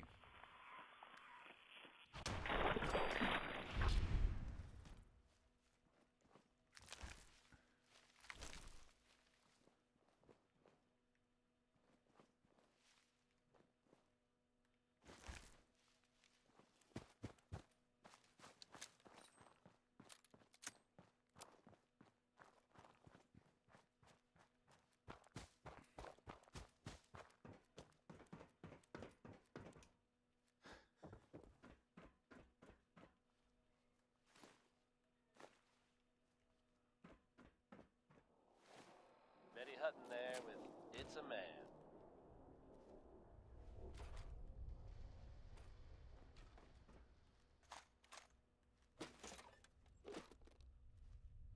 Folks, I'd like to take a moment for something a little more personal than usual.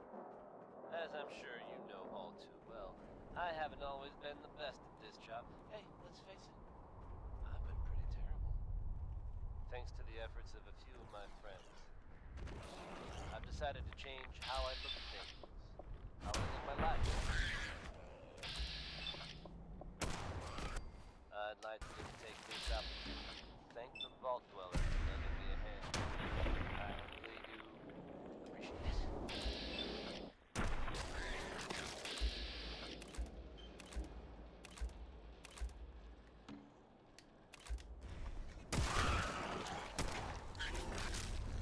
All right, folks.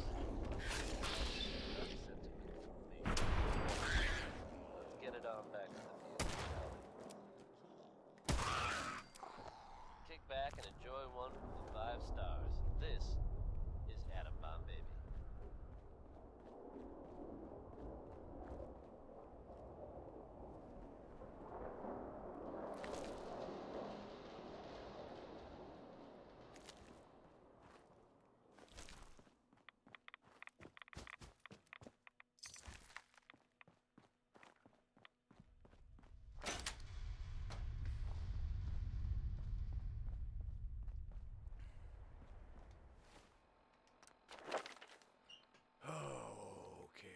17 yet. No, it's only 16. Fuck. All right.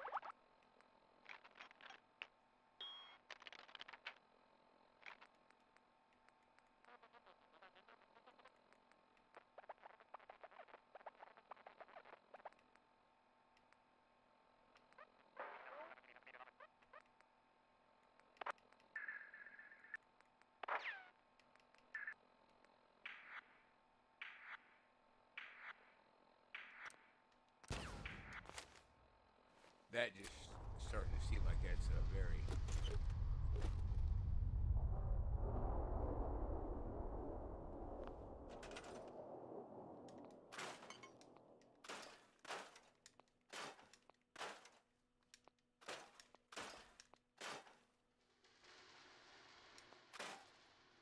Very,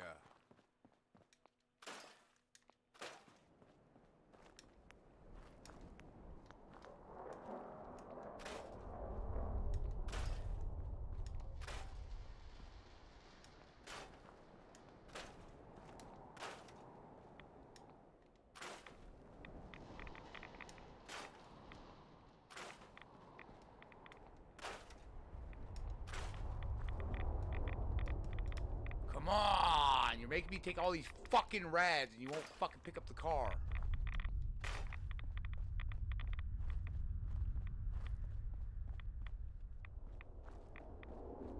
Stop taking rads. I'm not even that fucking close.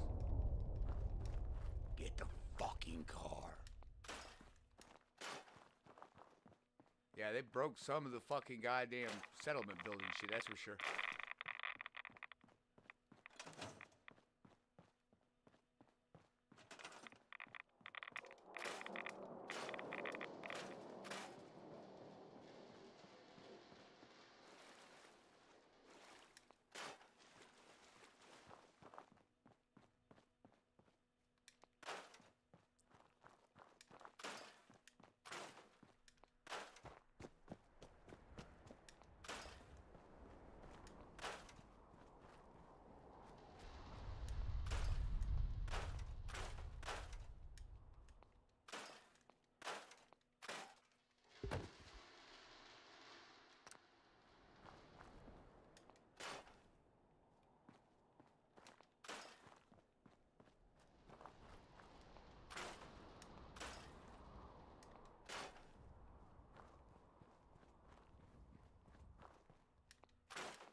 Scrap everything we can here.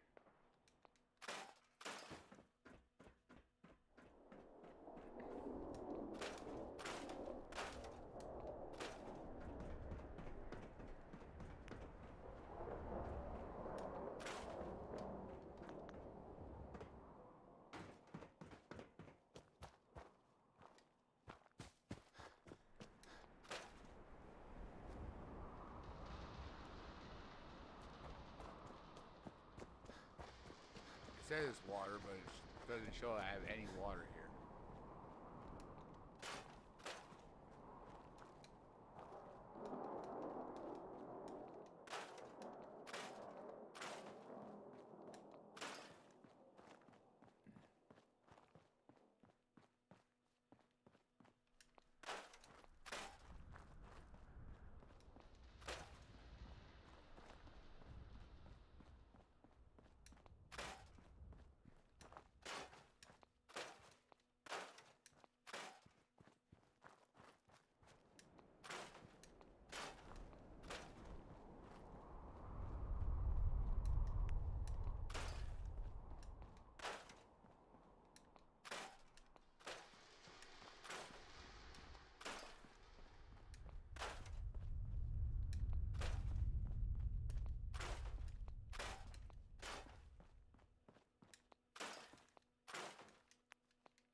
Getting in this mode, it's wide to jump because, of course, it is.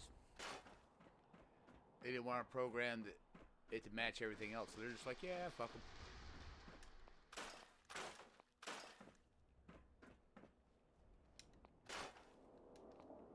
But every other game since Nintendo, jump's always been A. That was Billie Holiday. Why did Bethesda go with? Bethesda and Rockstar both did their own damn thing. Diamond City Radio wouldn't be possible without the help of some wonderful businesses here in town. Commonwealth Weaponry. It's a dangerous world out there. Protect yourself. Protect your family. For anyone coming back to Diamond City from a trip out in the Commonwealth, this one's for you.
Since when was it all the way over here?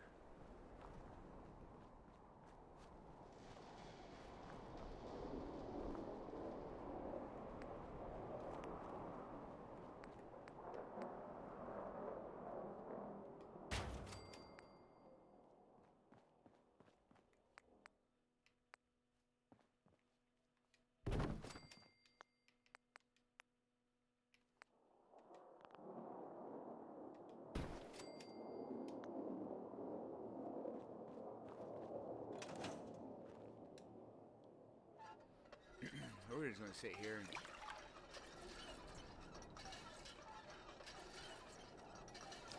I'm gonna let these people suffer here. Their job is one simple thing.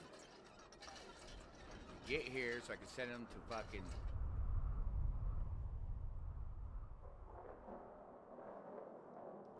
I'm gonna send them to 10 Pines Bluff. Well, no, I gotta send them somewhere I can hook everything up. So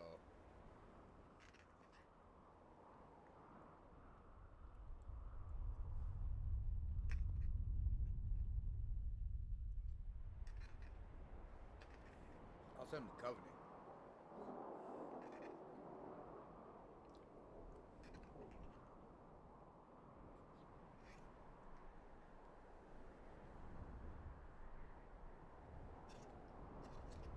I have completely aggroed the Minutemen before. Like accidentally killed a provisioner with an explosive round. The fuck?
Lock's really strong.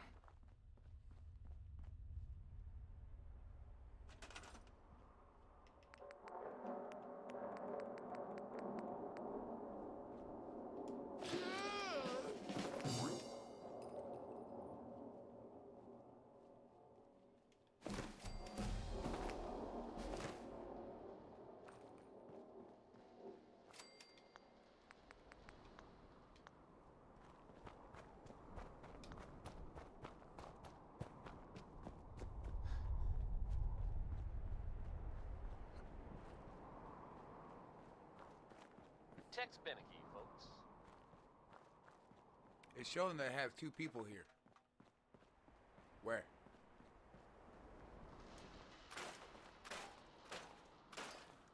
Folks, I'd like to take a moment for something a little more personal than usual.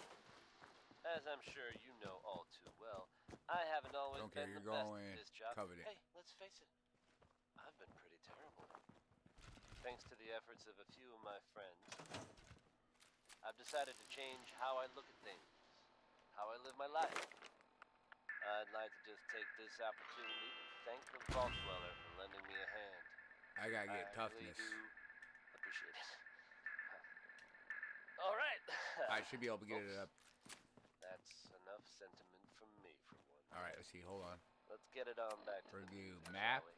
supply lines. Louis Jordan is next with an upbeat tune. I need that, 10 Pines Bluff. well, let's be honest, it's a little passive-aggressive, don't you think? I don't have a lot of settlements unlocked yet, being this early in the game.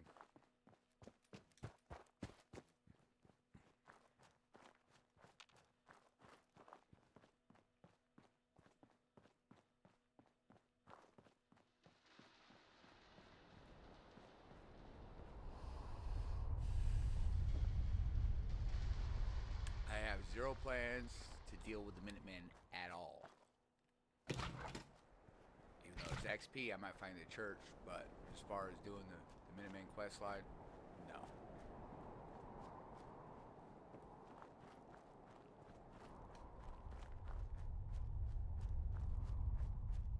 But I know where I can get some more fusion cells and have fun with my fucking my laser musket. Right there.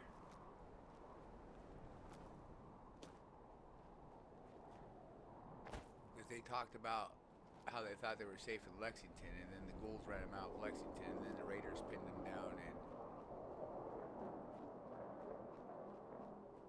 in Concord. Well, the raiders are here. They pressed them from here to Concord.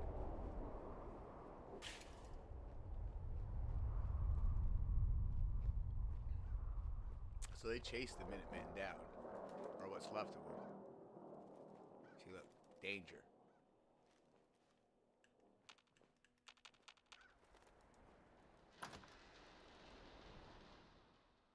So now what I'm going to do is I'm going to slide in here.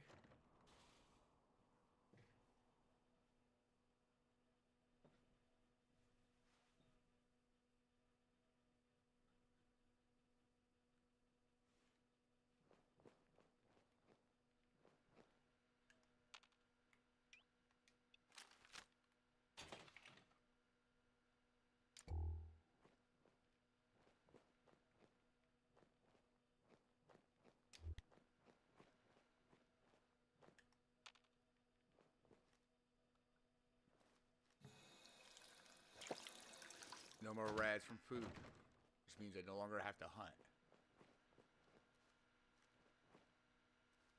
So I can keep lightweight foods on me at all times.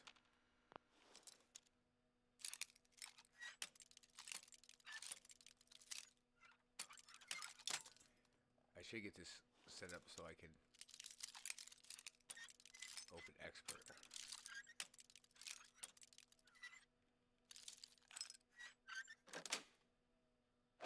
Nice.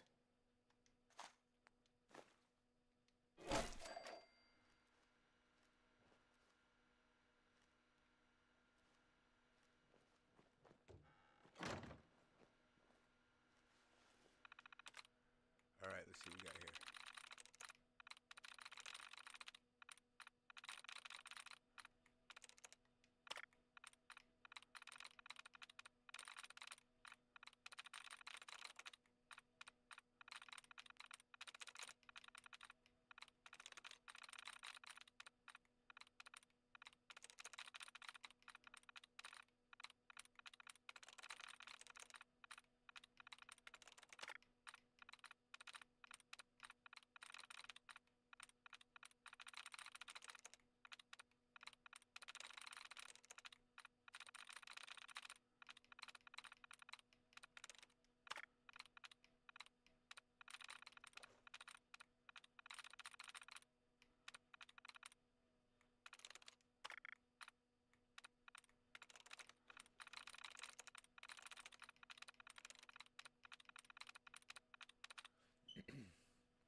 All right, let's see. We got back, bone, deem, best.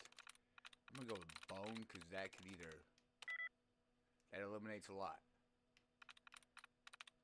So we got grew, deem, gray,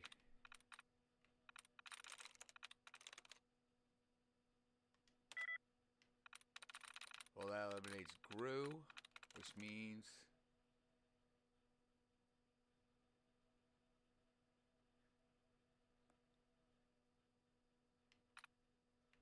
deem.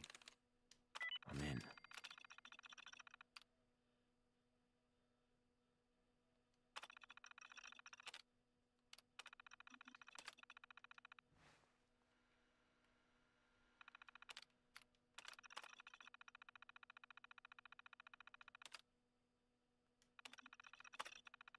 Powering up.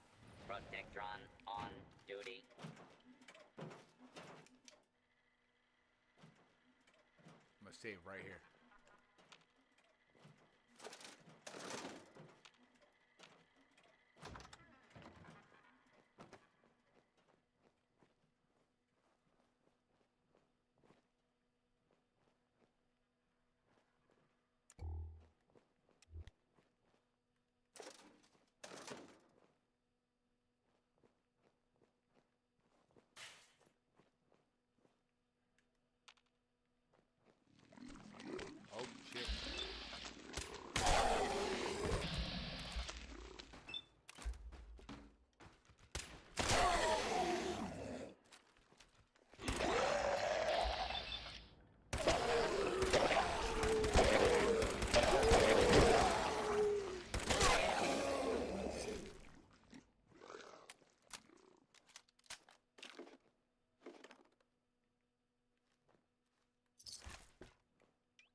do this way.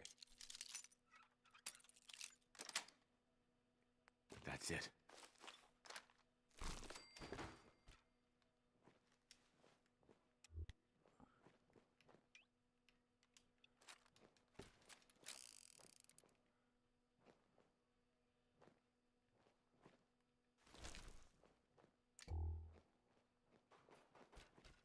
They're all empty bottles.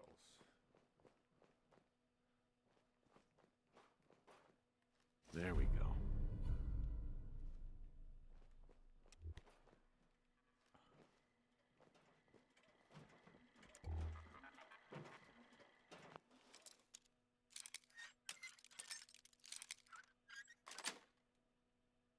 Nice.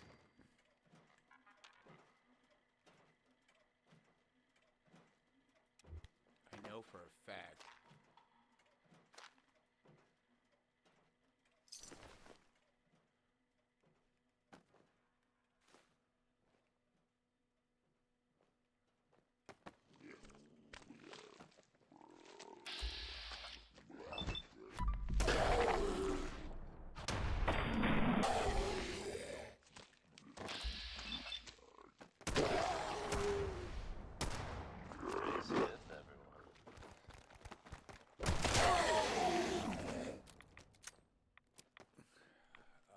I was willing to take that hit. Folks, I'd like to take a moment for something a little more personal than usual. As I'm sure you know all too well, I haven't always been the best at this job. Hey, let's face it, I've been pretty terrible. Thanks to the efforts of a few of my friends, I've decided to change how I look at things, how I live my life. I'd like to just take this opportunity to thank the Vault Dweller for lending me a hand. I really do appreciate it. All right, folks. That's enough sentiment from me for one day. Let's get it on back to the music, shall we? If you're feeling down, here's Ella to put things in perspective.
Oh, come on. There we go. Sweet.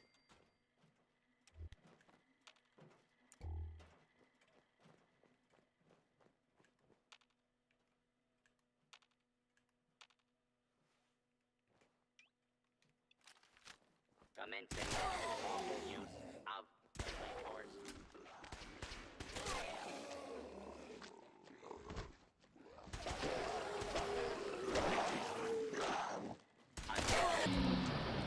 Citizens, you may now resume your normal activities.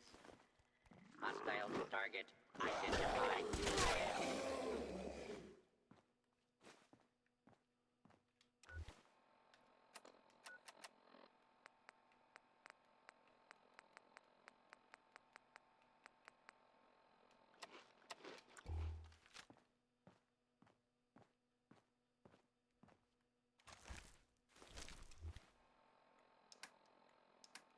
I'll tell you what.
Holy shit, that scares the fuck out of me.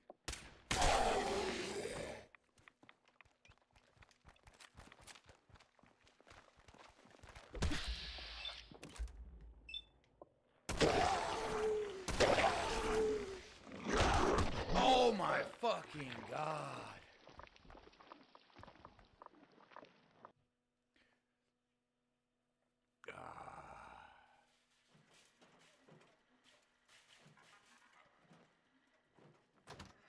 Oh, good news.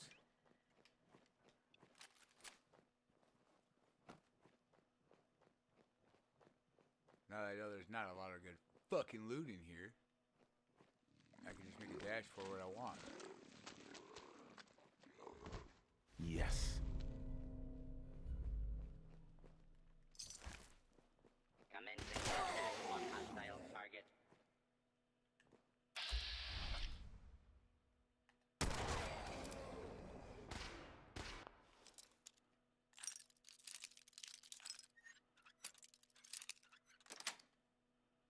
Got it.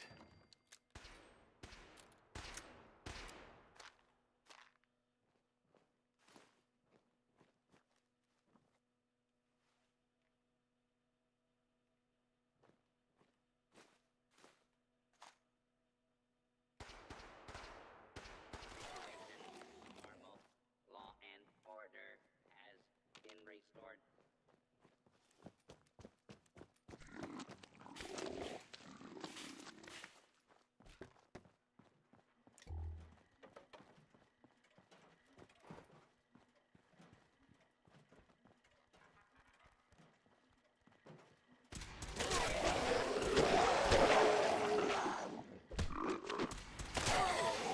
Protect and serve. Yeah, motherfucker, I got security.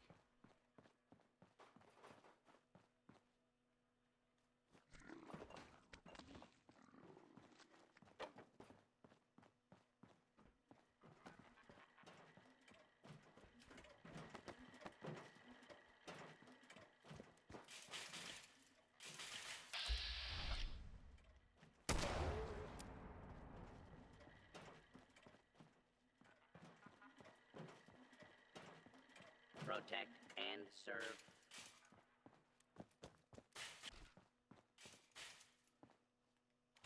Hostile target identified.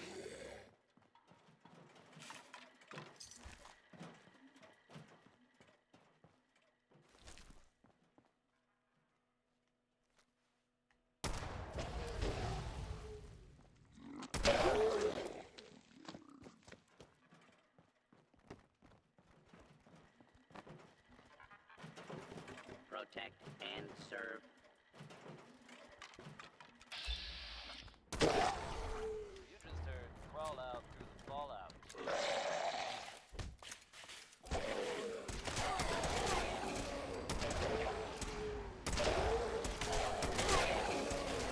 The smooth sound of Diamond City Radio. Commonwealth weaponry. Citizens, you may now resume your normal activities.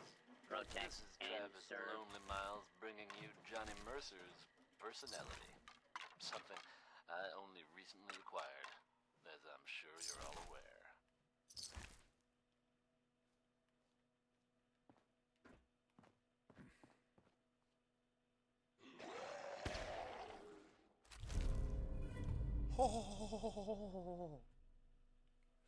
Are you serious right now? Oh, yeah. Law and order has prevailed.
What?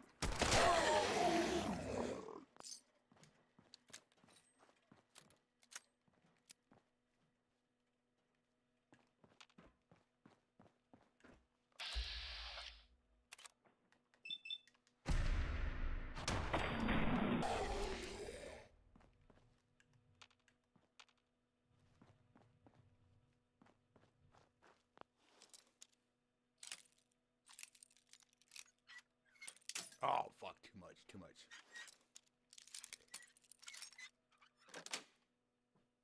Yes.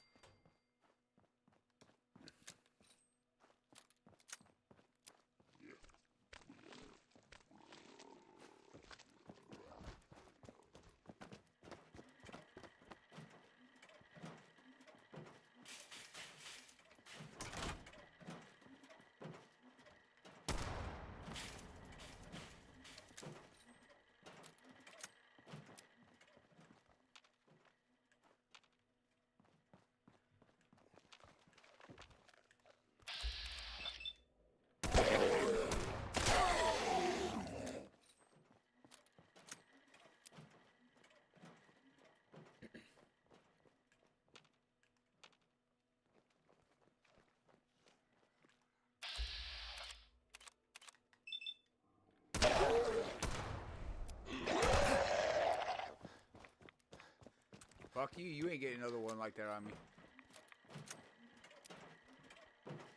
Unidentified hostile target identified. Protect and serve.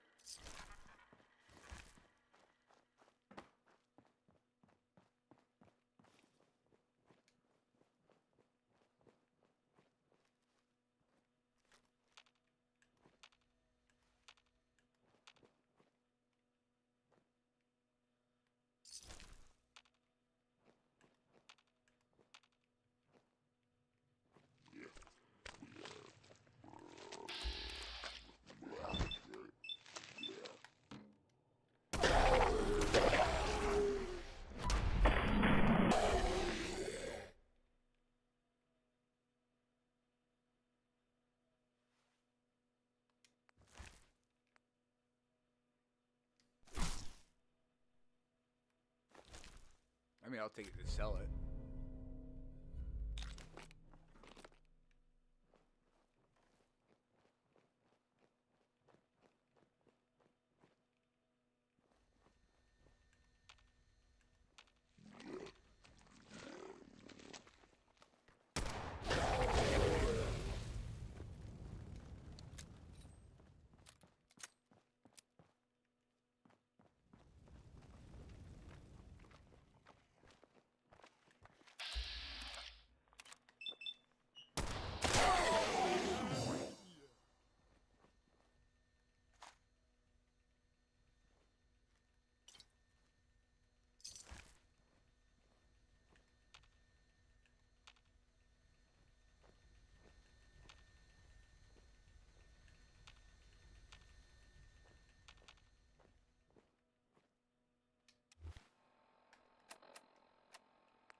Let's get my health back up.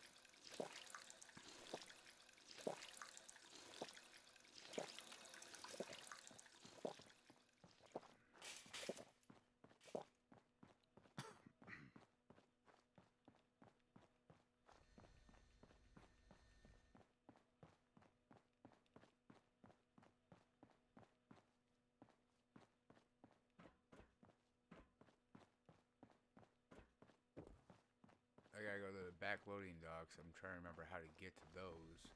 I don't think that's the exit to it. I think that goes out to the parking garage, doesn't it? Or does it?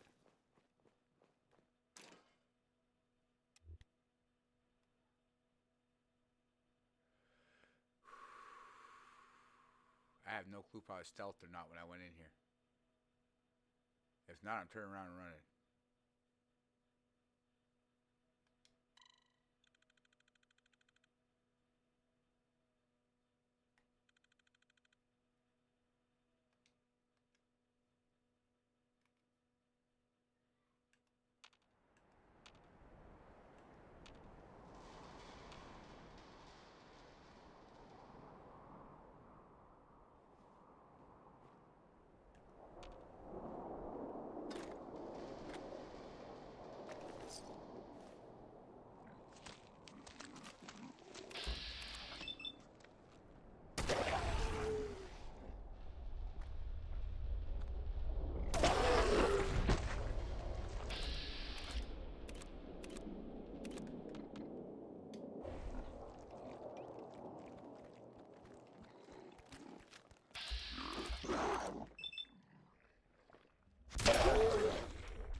That was Billy Ward and the Dominoes.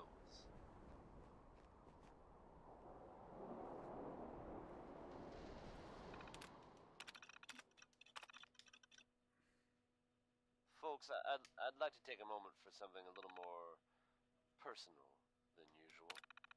As I'm sure you know all too well, I haven't always been the best at this job. Hey, let's face it, I've been pretty terrible. Thanks to the efforts of a few of my friends, I've decided to change how I look at things, how I live my life. I'd like to just take this opportunity to thank the Vault Dweller for lending me a hand. I really do appreciate it. All right, folks, that's enough sentiment from me. Let's get I mean, what I don't understand is what makes the Vault Dweller so special. Butcher Pete really roared They round literally Vault Ego. live down the street from Vault 81. They do have people that go out. There's traders that go in and out of there all the time. I mean, how do people know I'm actually from Vault 111? Not Vault 81. Or 88 or 80, yeah, it's 81 or 87.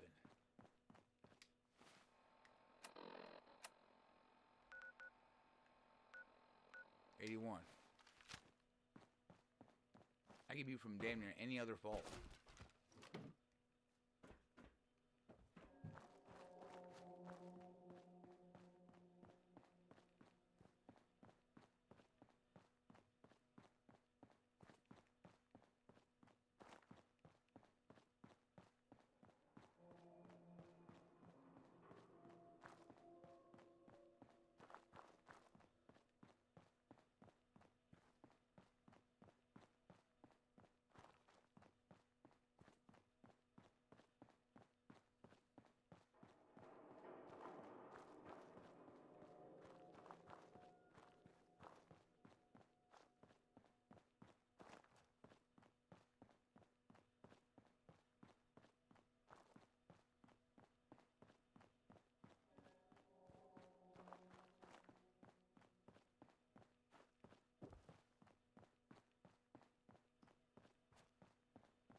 See, the trick is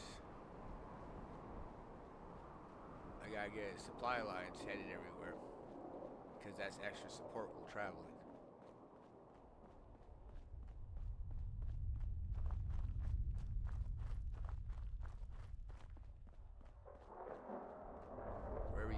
a central hub.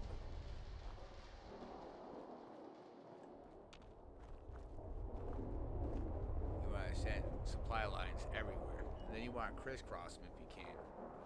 I found out the more supply lines, if you can get every single one to go out to every single one, you would have so many people.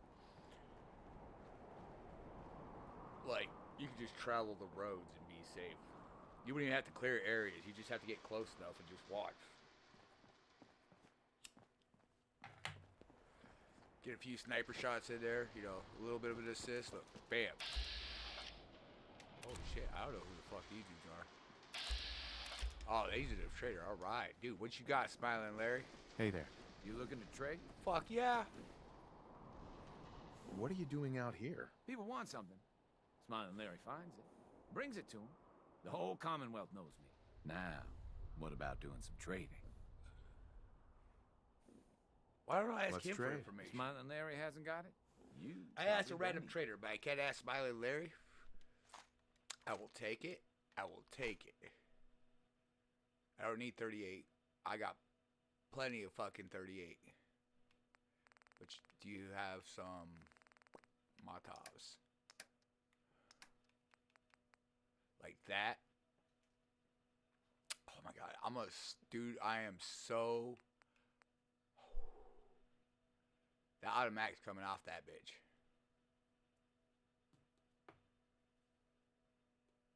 If I can get that off there, it's happening.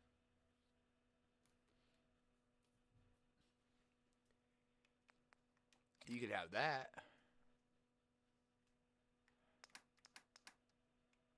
Let's see what else you got there. You got anything? You ain't got no suppressed? How about a nice suppressed pipe gun?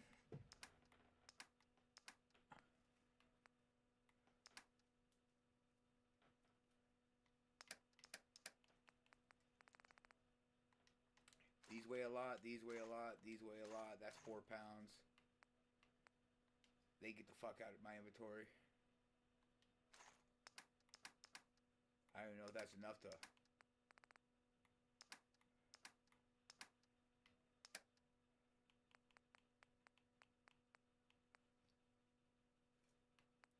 Let's see if I got enough here.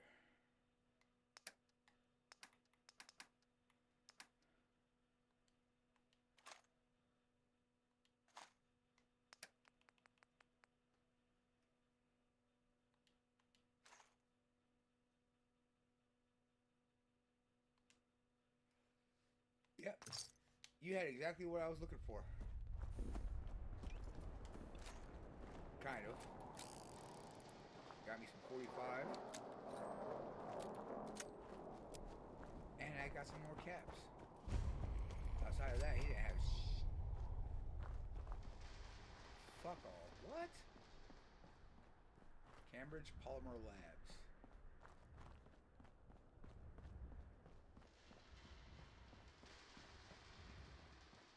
CIT runes. For some reason I don't have discovered, even though I already went this.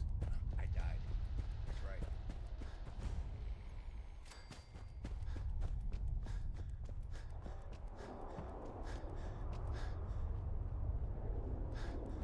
What do you know? That's right where I'm headed. It's just Piper.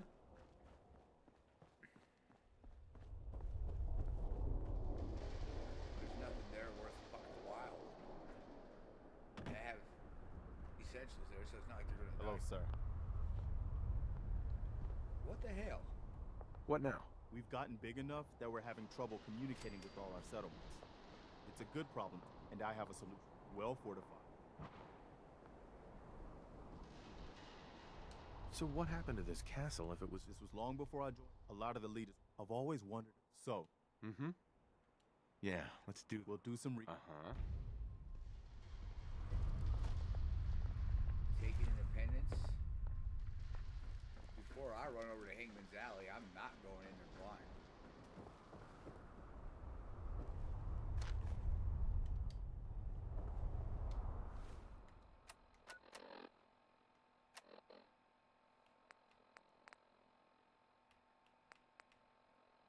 Are you telling me I have none?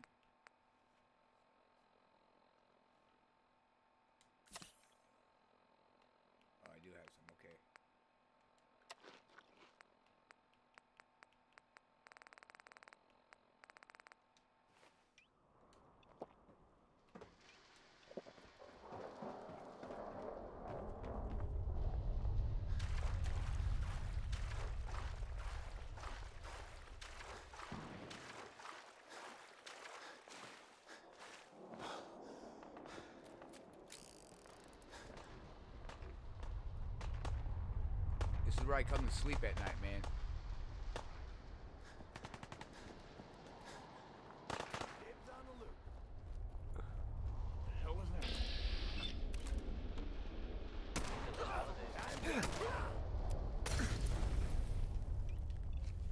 Get up! God damn, dude. Folks, I'd like to take a moment for something a little more personal than usual. As I'm sure you know all too well, I haven't always been the best at this job. Hey, let's face it, I've been pretty terrible. Disappearing, Tom. Thanks to the efforts of a few of my friends, I've decided to change how I look at things, how I live my life. I'd like to just take this opportunity to thank the Vault Dweller for lending me a hand. I really do appreciate it.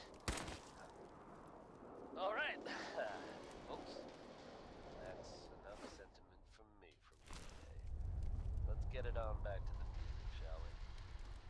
Now here's It's a Man by Betty Hutton.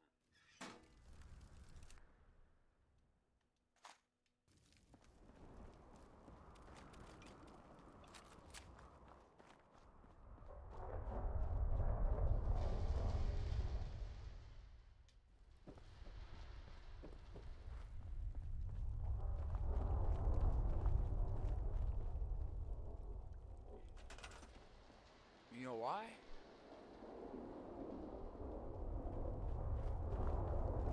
She wasn't guarding the place.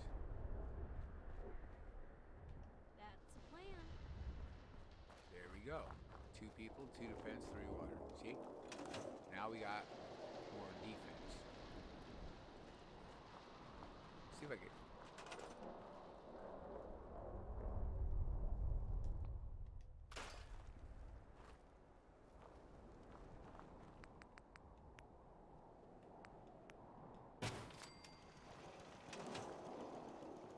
We ain't gonna let them come through here. Alright, let me grab a whole night's sleep over here.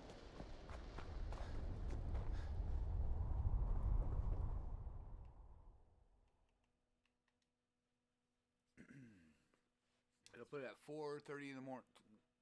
Don't matter. I'll eat, get some water right here, and go.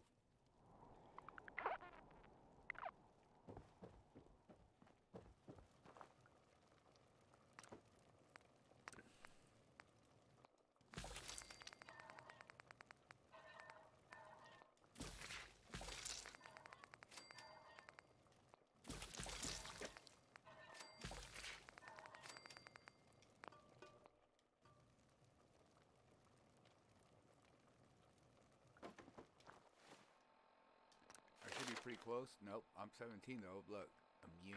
Haha. Ooh.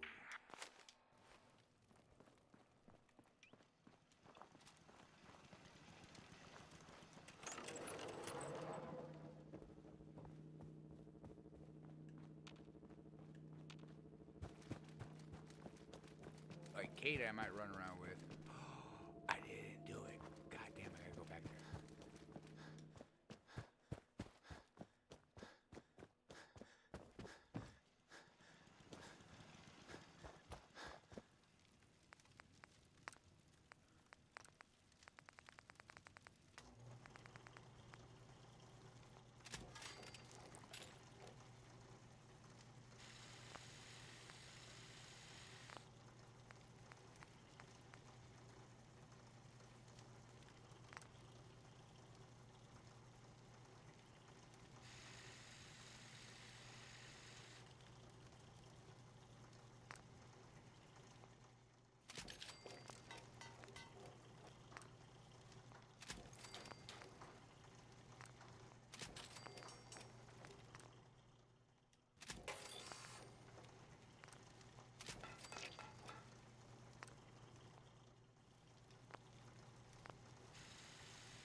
Now, this is my fucking ghoul slayer right here.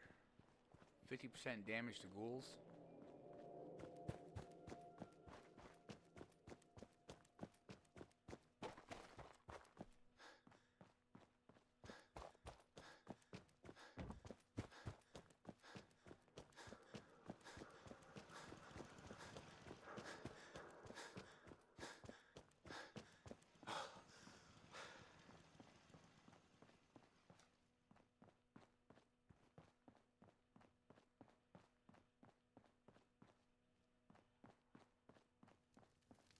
So we're gonna talk to him again. Head on inside.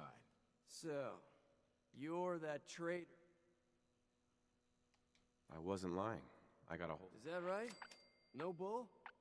Well, if that's... Here you go. Anyway, welcome to Diamond City and all that. I gotta get back to work. Danny. So, you're that traitor. I wasn't lying. I got a... Is that right? Here you go. Anyway... I'll come back and talk to him later to see if it'll be orange again.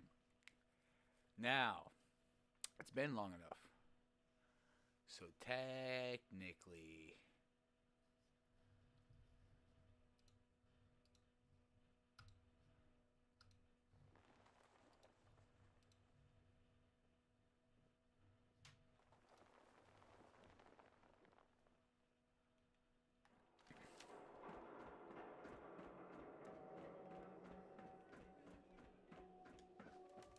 It's early enough.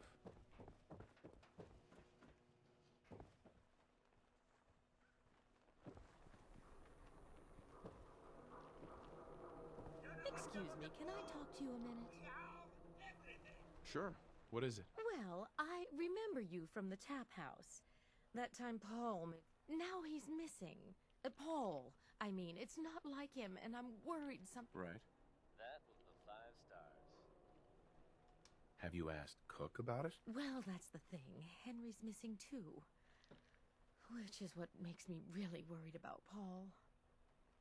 Hey everyone, Travis Lonely Miles here, bringing you the type of news you just don't hear about Let's see. every day. Why are you asking me? I barely know him. I know Paul talked to you after... You know. Oh, he was so upset. I thought maybe you might know something. I don't know shit. I don't know anything about it. Okay, sorry to... Firepower those guys pack. Couldn't have been good. They're fine now, thanks to everyone's Hey, favorite you were in the vault paper, dweller, right? who happened You're upon the 200 scene years and old? lent a Looking much-needed pretty hand. good for your age, huh? Good job surviving out there. And best of luck to all involved. We sell everything. In the future. Stim packs, Here's a ammunition, whole lot of shaking going outerwear, on dinnerware. by Big Maybell.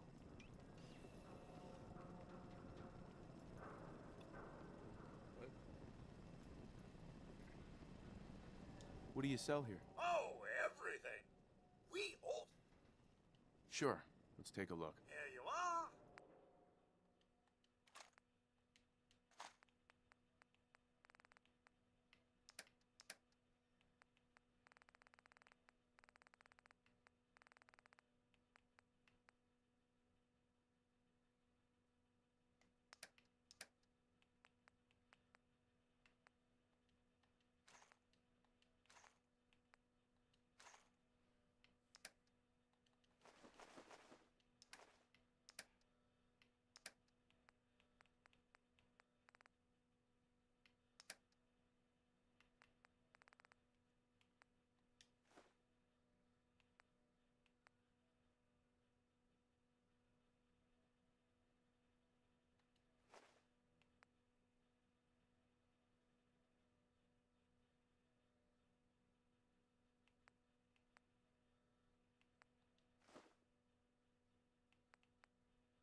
Diamond City surplus is where you can sell all those scraps you've scavenged.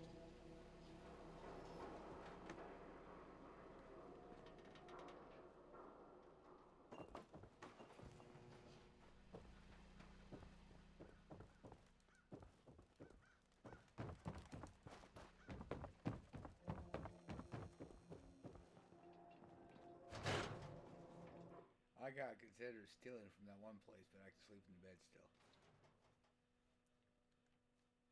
But no, I can't sleep because it's considered trespassing. Busy here. Come, have a drink. I didn't buy bar to sell water. Not looking to buy right now. That's too bad. Glad we haven't scared you off yet.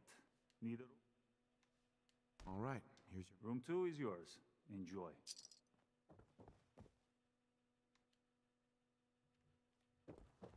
Get a save.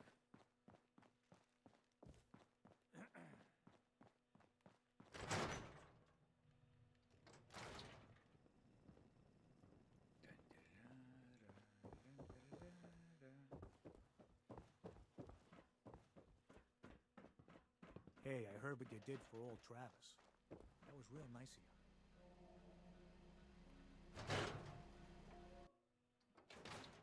Professor, I have a new theory about how the Institute makes the synths. Oh no. We've been talking Hi about there. this, remember? Are you here for After today's... last time, the shouting, me sleeping on the Sure, cold floor of the lab Yes. for 3 nights. Now, we all talk... You have X-rays. Gamma rays? That's right. Now, gamma rays... Mhm. But some life forms have been... Uh-huh. Yes, very interesting. That's what science... Uh-huh. Now it's... Sign me up. You're gonna go out. Radioactive... So what do you say? I do a job. I get paid. Money? Oh. How about, 125 caps? How about more? We're talking hunting a giant mutated bug. There's risks. That would explain why some students don't come back. How about 150 caps? I need more. For science. Well, if it's for science, 200. Get the blowfly gland. Remember, bring the...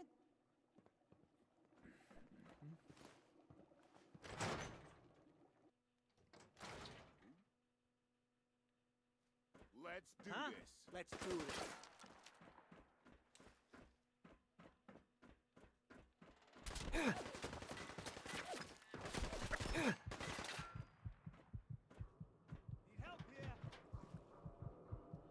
Stupid ass fucking thing. Come on.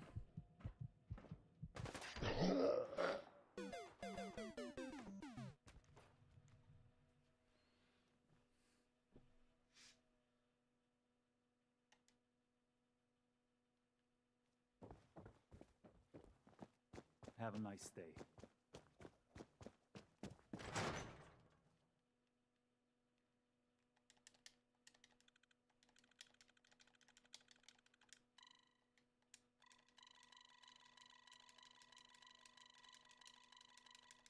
Thank you. Fuck, that takes forever. A reload from there to there. Word of advice. Never... Professor, I have a new theory about how the Institute makes the synths. Oh no. We've been talking about this, remember? After last time, the shouting, me sleeping on the cold floor of the lab for 3 nights. That was your choice. And seriously, growing synths from the ground using recombinant plant nuclei? I mean, how could they even? Aha! You do want to talk about it. Oh, look, we have a visitor. Hi Dr. there. Duff, Are dear. you here for today's If you free could bother biology them lesson? while I walk away from Biology lesson? That's right. Now, you have... X-rays. No, not quite what we're... Now, but Yes, very interesting. that's what science... Now, Sign me up. you're gonna go out and... Uh-huh. I do a job. I get paid. Money? Oh, We're talking hunting a giant mutated bug. that would explain why some... I need more. For science. Well, if it's for science... Get the blowfly. Sure. Go out the door. Damn. You watch your step. Got my eye on you. 2 nights in, I averaged 4 deaths a fucking run. If you don't live here, you ain't nobody. Got it? You ain't gonna last once you leave the wall, so don't get chummy. Read the paper, mister. Trust me. Hey, Nat. Hey, mister, that interview you did with Piper is really selling. Here's your free copy.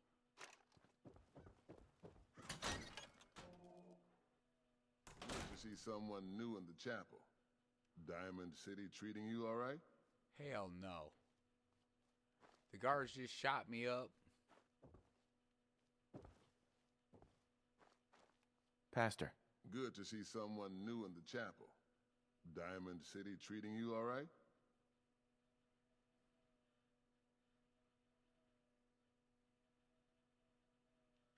This your chapel here, Pastor? Well, that depends. I suppose I should say this chapel really belongs to God. But since I never get around to deciding which God in particular, I guess you could say it belongs to all of them.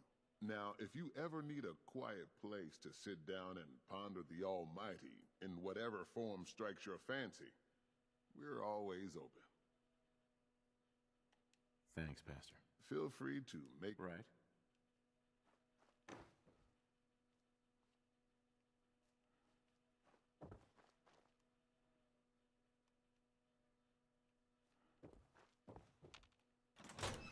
Hey, that's what I did last time when I tried sweeping by.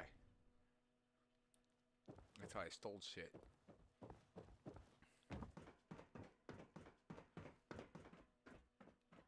You hear about that settlement? Covenant? Nice. Real clean. Strict entrance requirements, though.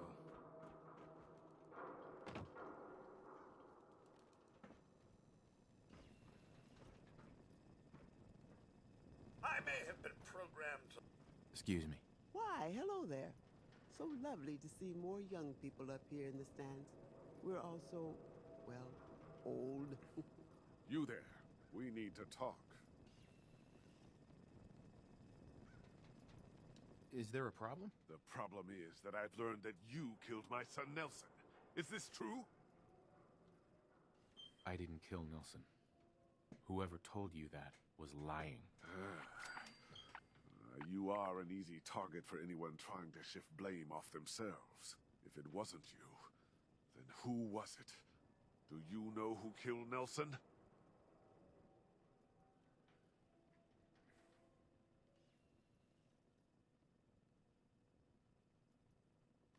I want to know who told you it was me. I heard it from Morosky.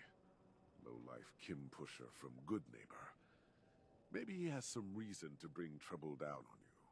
So, do you know anything about who killed Nelson?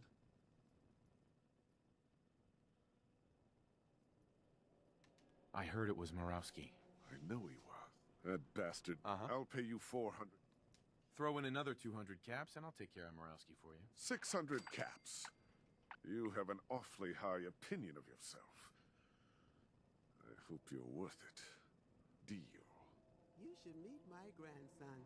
Oh, not that he would ever come up here. No, Hawthorne has too much of his mother. You just walked right up into the stands, didn't you? Hey, Eustace. I like my your grandson style. calls himself Hawthorne, but it's really his last name.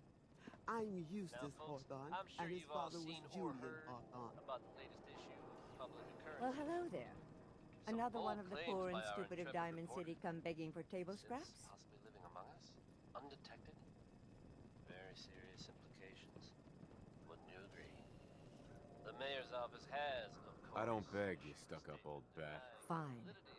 Go ahead and pretend you're someone important. I'm getting bored. Why don't you make yourself scarce? Himself insists that the fears raised in the article are unfounded. And Miss Basking in your delightful personality? Do what you like, but I'm done talking to you. You and me, listeners, I'm gonna keep my eyes open. You just again? to be on the safe What? side. Prefer the company of old Never a men? dull moment here at We have the Diamond benefit City of Radio. years of experience. Truly one of the greatest voices ever. Here's Nat King Cole with Orange-Colored Sky.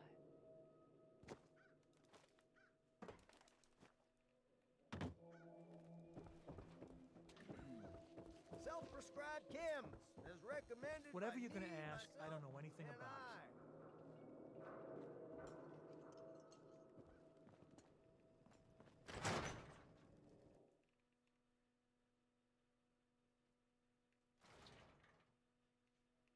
Let's see if I can find anything useful in here.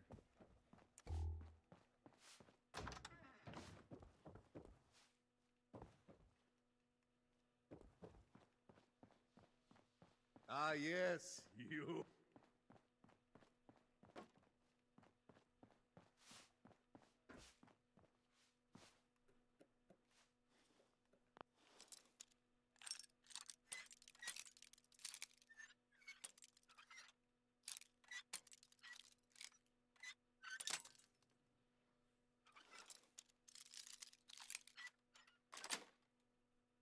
Sweet.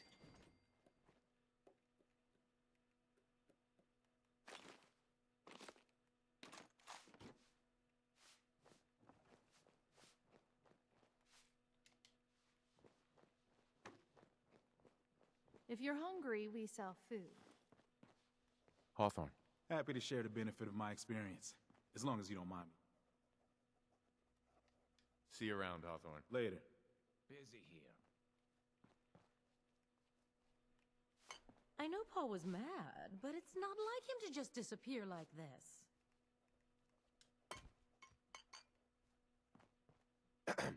Oh, I'm getting worried about Paul. Nobody's seen him in days.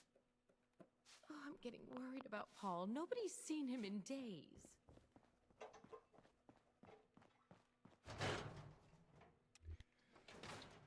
Paul's not my problem. I should drag his baddie back over here. Don't know you, Scabba.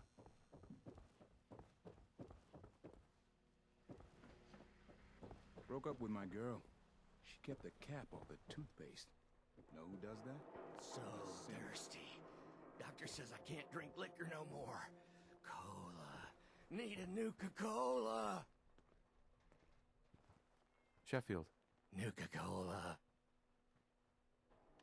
Here you go. Ah, thank you. No loitering.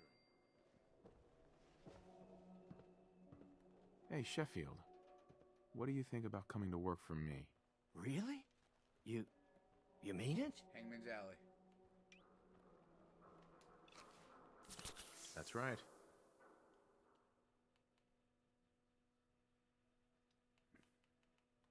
Uh-huh. Okay, I'll...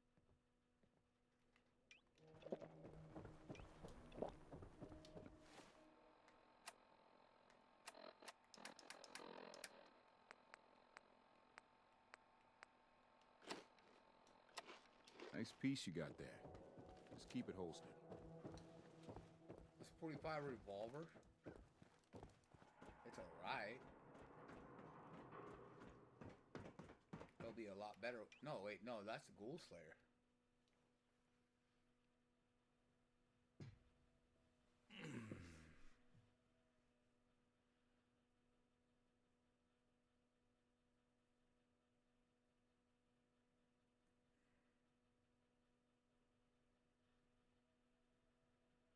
No, sound detected. It's because it's a fucking loading screen, you jackass.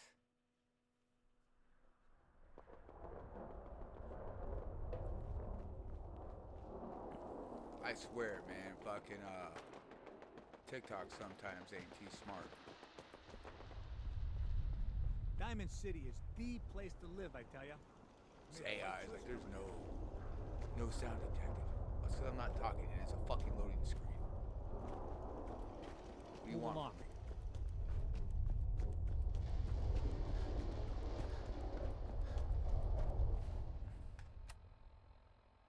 No, I don't want to take independence right now. Jesus, getting over there would be a pain in the ass. Fuck. I should have did that when I was up there. Now it's gonna have to wait.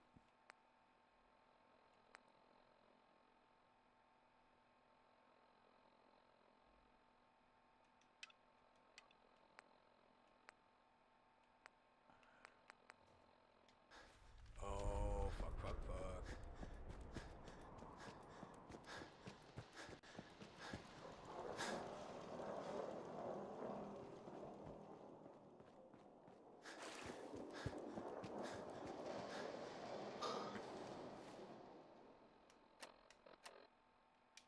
Yeah, I'm gonna go turn this in real quick to add it. Get my 200 caps.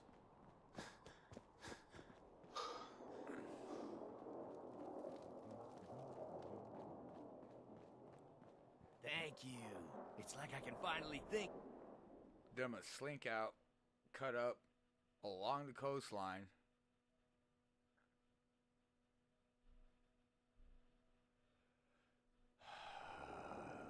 I have 2 points of worry there.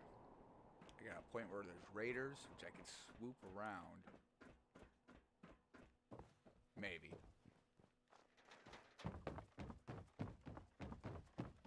Nice hat. Yeah, it is a nice hat. It's a +1 to charisma.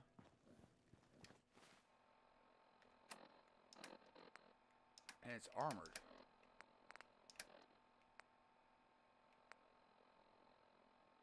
Yeah, 30-30.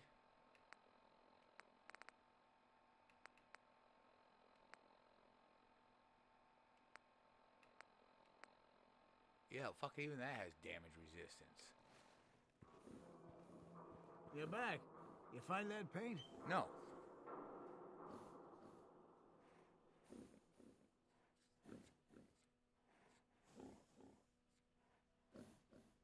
Wasn't easy, but I found some, yeah. Now that's damn fine.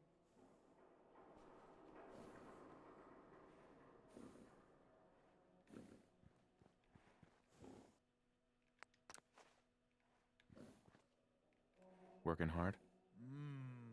That's a good shade of green. The wall sure seems happy with it.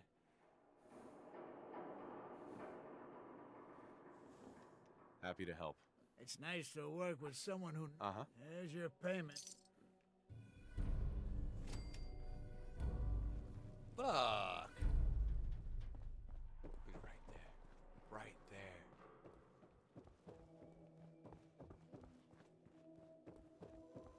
Don't let down the home team. Buy a swatter.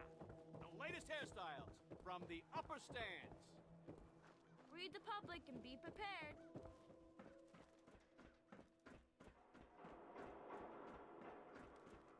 That was Tex Beneke.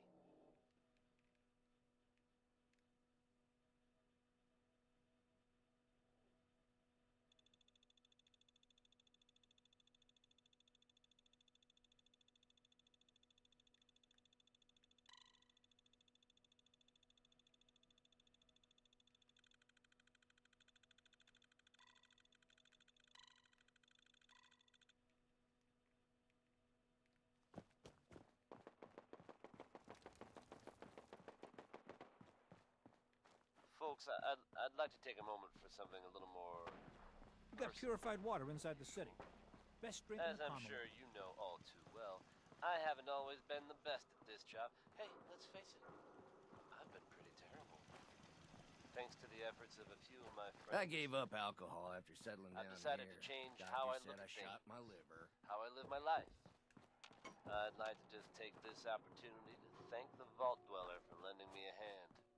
I really do appreciate it. All right, folks. That's enough sentiment from me for one day. Let's get it on back to the music, shall we? Here's one from the Ink Spots, courtesy of me, Travis Lonely Miles.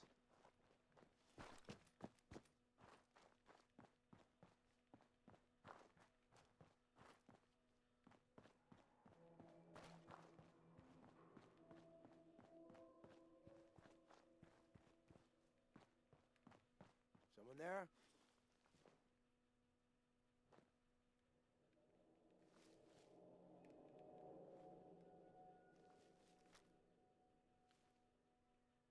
Nothing there now. What do you think? I don't know. Jump in the shadows.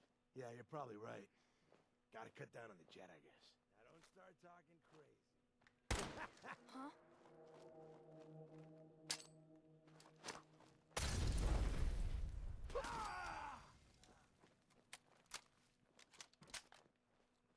Shit's got ambush all over it.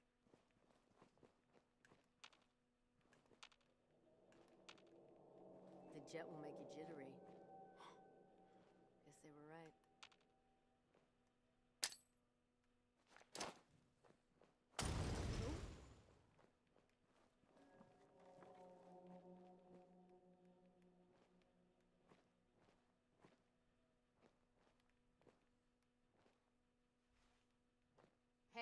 Who's there? You're getting paranoid. There ain't nothing here.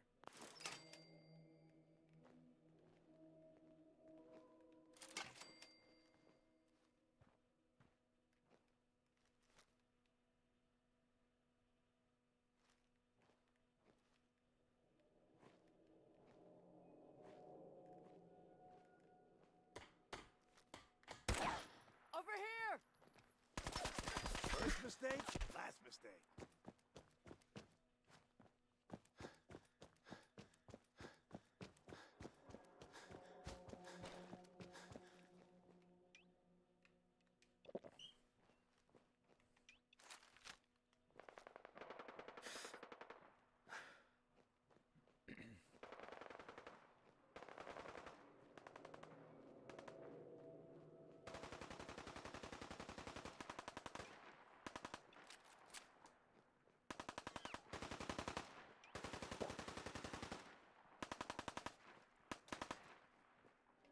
Drop dead already. Crazy bitch!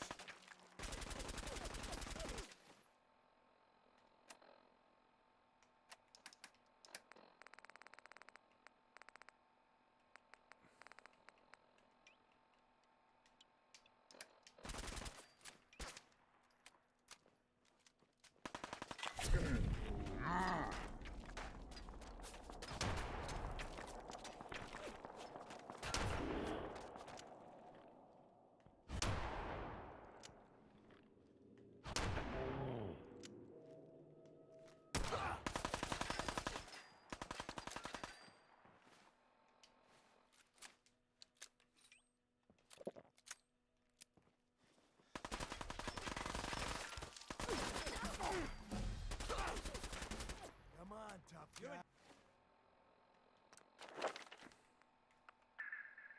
I can do damage resistance,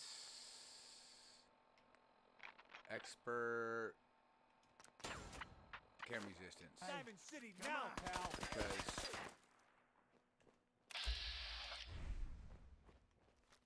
I had no choice.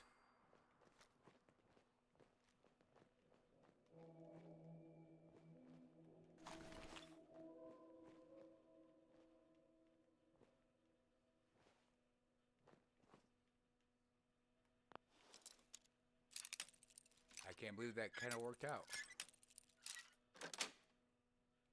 That's it.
I could have swore Nick Valentine's little entrance was like somewhere over here.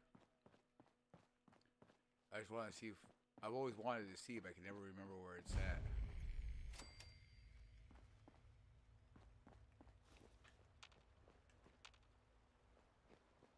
Is it up here? know it's close to this area.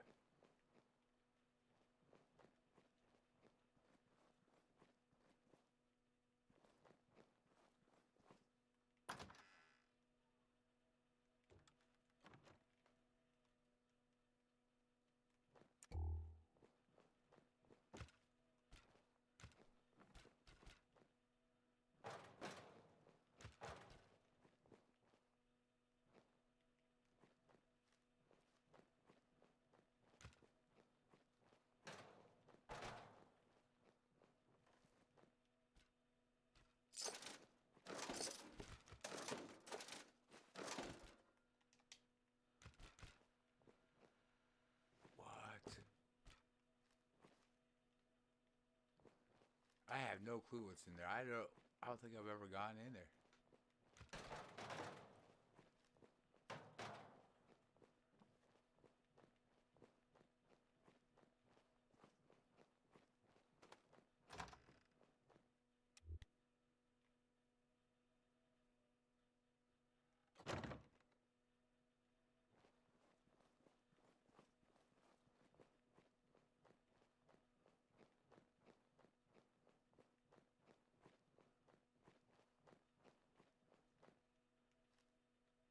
Tex Beneke, folks.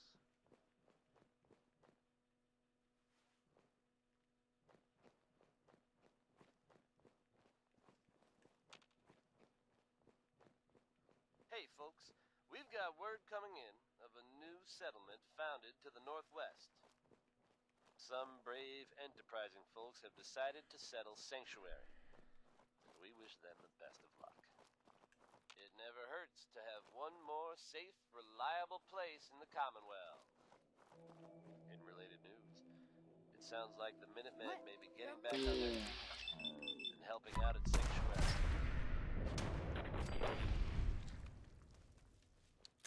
And that's definitely good news for everyone. Anyone willing to take a stand for safety in the Commonwealth is okay in my book. This is Danny Kaye, singing about civilization.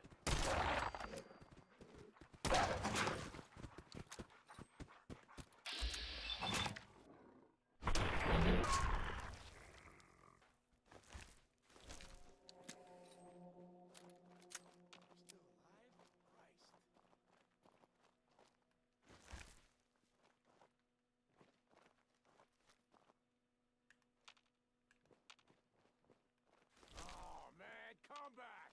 I was having fun!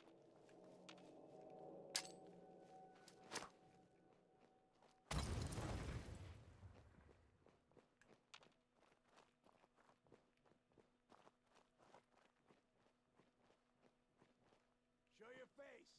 Come on! I dare you!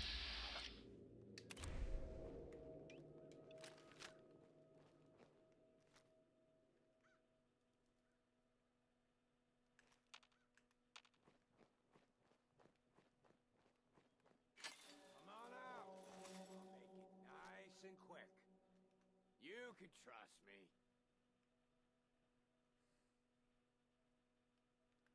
No sign of him now.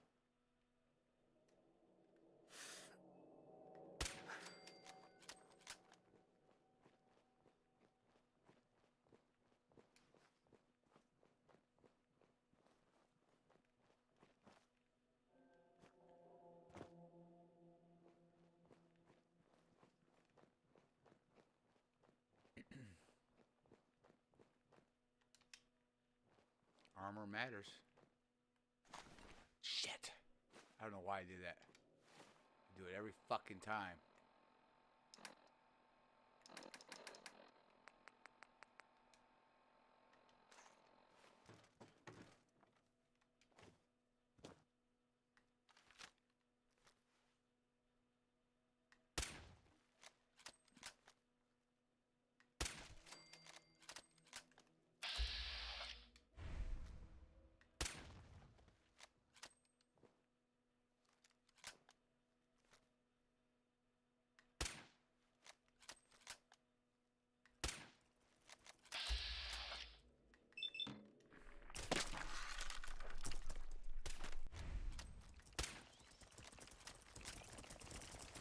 Fuck it then.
Turn up, you're dead.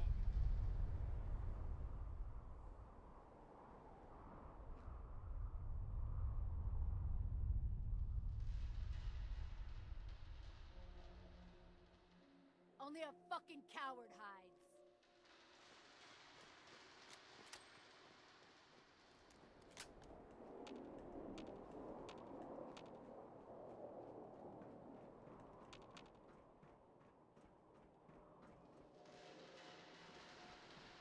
Show your face. Come on, I dare you. Dumbass coward.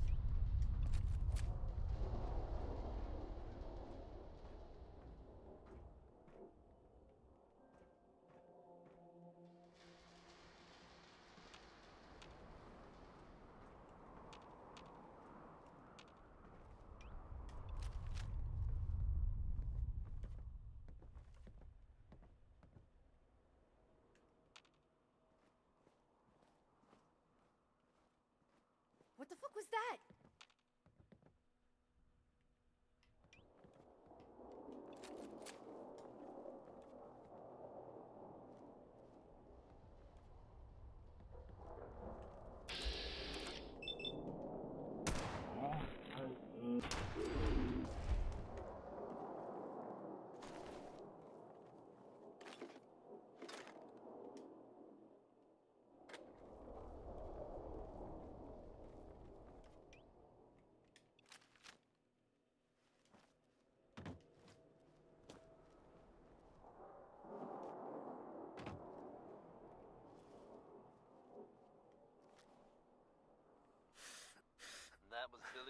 the dominoes.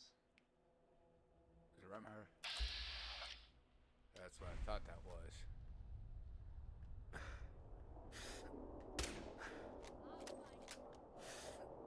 Hey, folks, we've got word coming in of a new settlement founded to the northwest.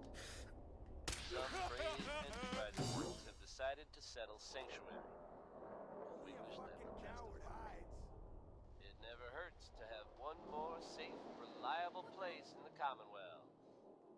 In related news, it sounds like the Minutemen may be getting back on their feet and helping out at Sanctuary. And that's definitely good news for everyone. Anyone willing to take a stand for safety in the Commonwealth is okay in my book. Just try to not tap your foot along to this one, I dare you. It's Uranium Rock by Warren Smith.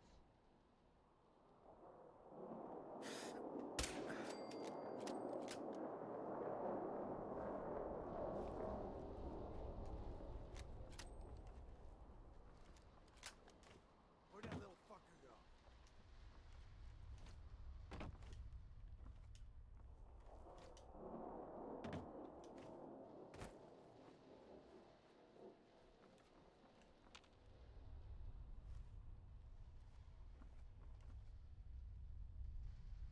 Chicken shit.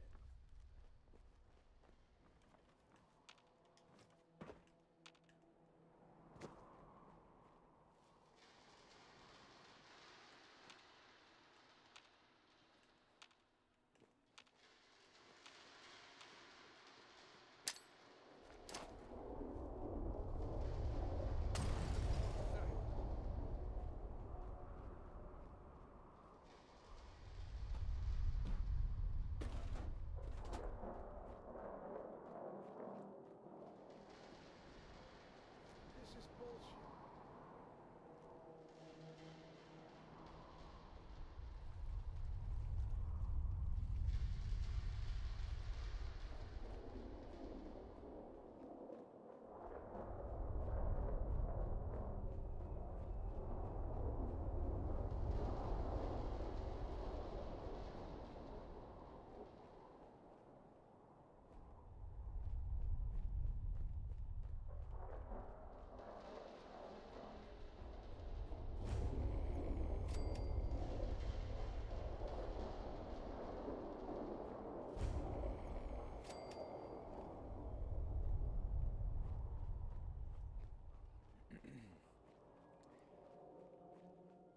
See if I can find it. Nick's missing. I'm already on the quest line. Over here should be. No.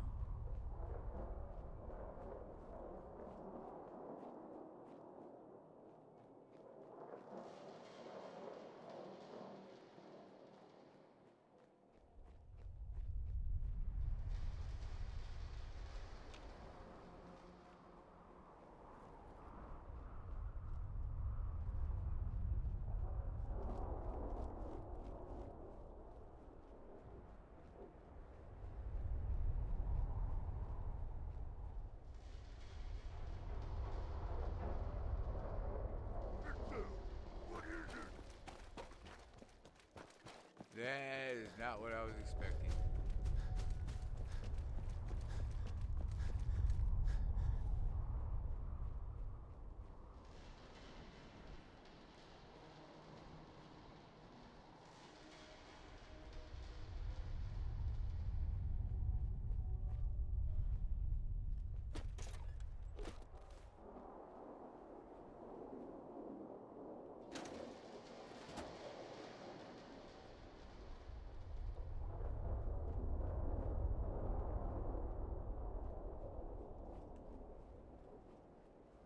One of the upsetting things I can honestly say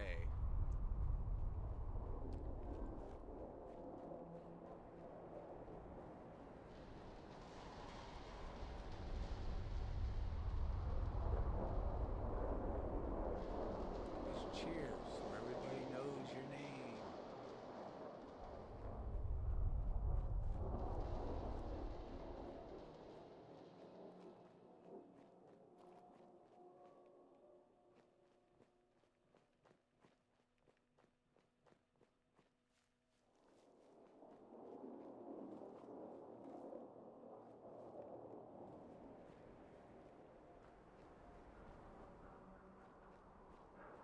right here where you pop out. For some reason, it won't let it.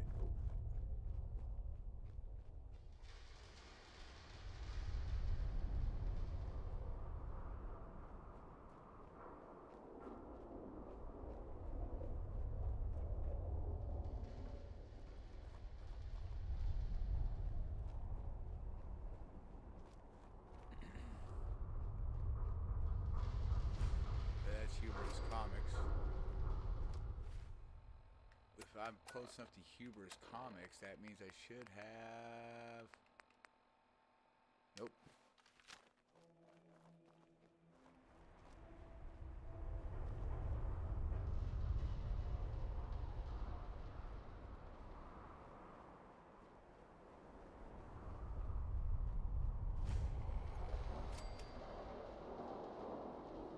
Up and to the right should be the combat zone. There's super mutants over there, raiders over there, ghouls over there.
No. Yes.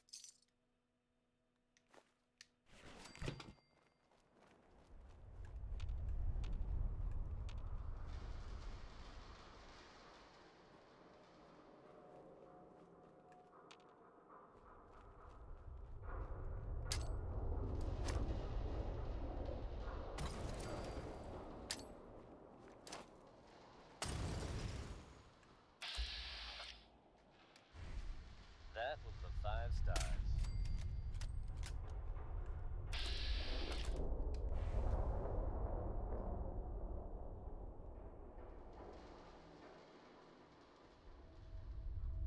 The smooth sounds of Diamond City Radio are brought to you by the following.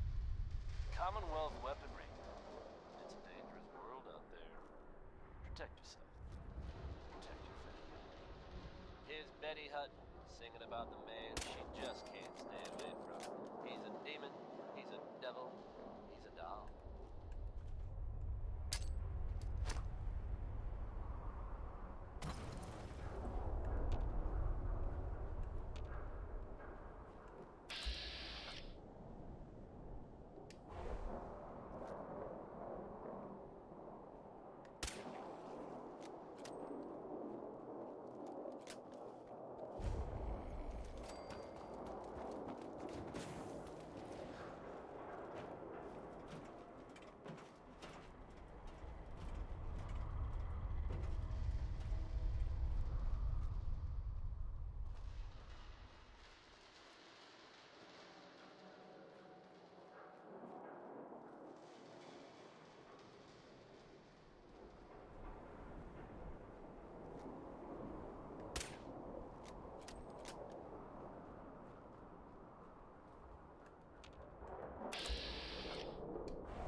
telling you, joining Skinny Malone's crew was the best decision we've ever made. Look at this place. I still say Malone's weak. We caught that detective snooping around, and what does he do? Locks him up.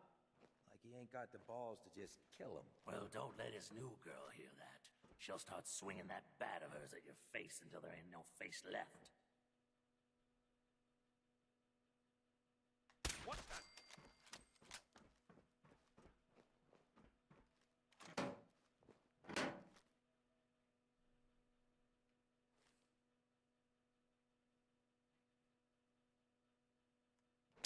Every second you hide, doesn't matter.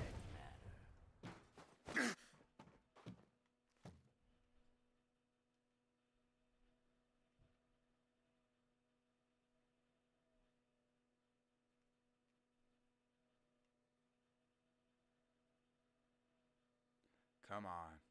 Stop hiding. We'll make nice. Promise. You okay? There's people here!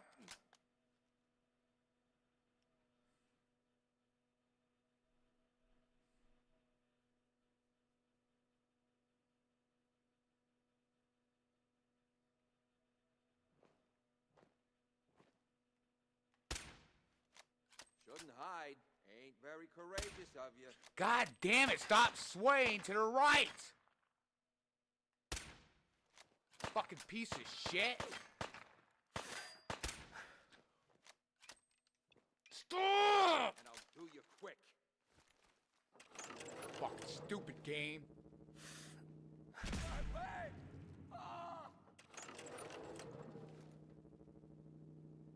Oh, I'll find you.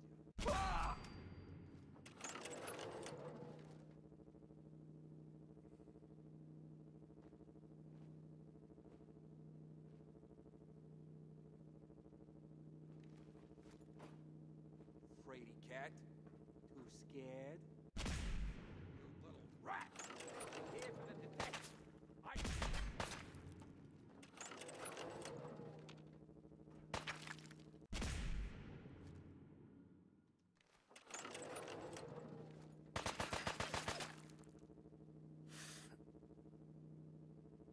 Come on.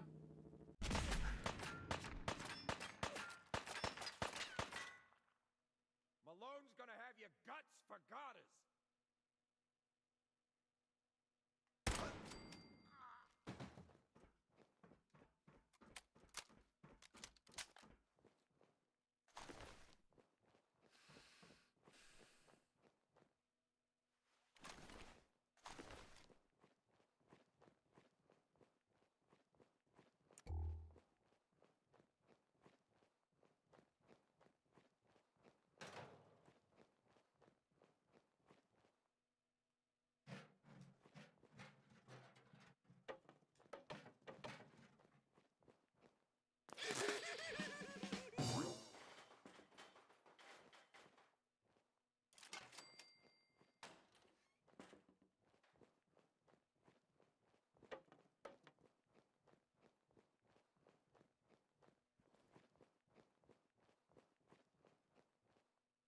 I am curious about something. So what I'm gonna do is I'm gonna drop this here frag.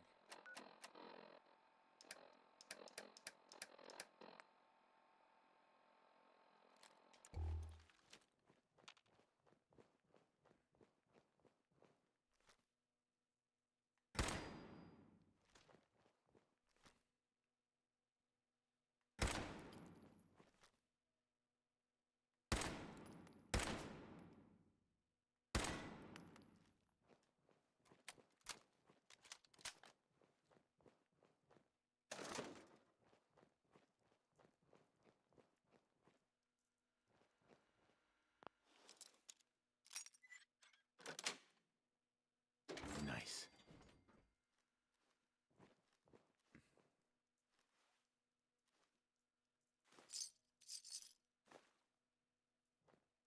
No way I could pick this.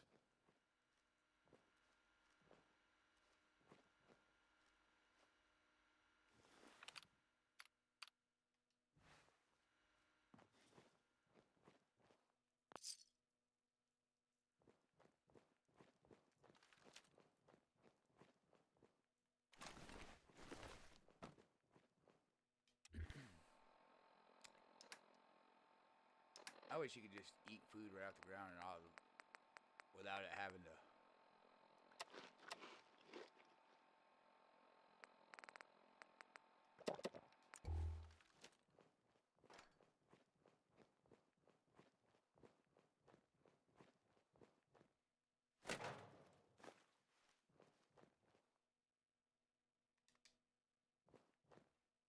Alright. I need to take a potty break, so I'll be right back.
came, left, went.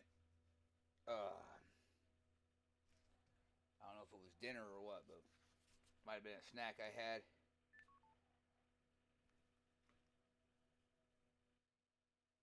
All I know is something was upsetting my stomach. It was a little rough. Oh man, that's off too? Alright. Oh shit, my headset turned off again.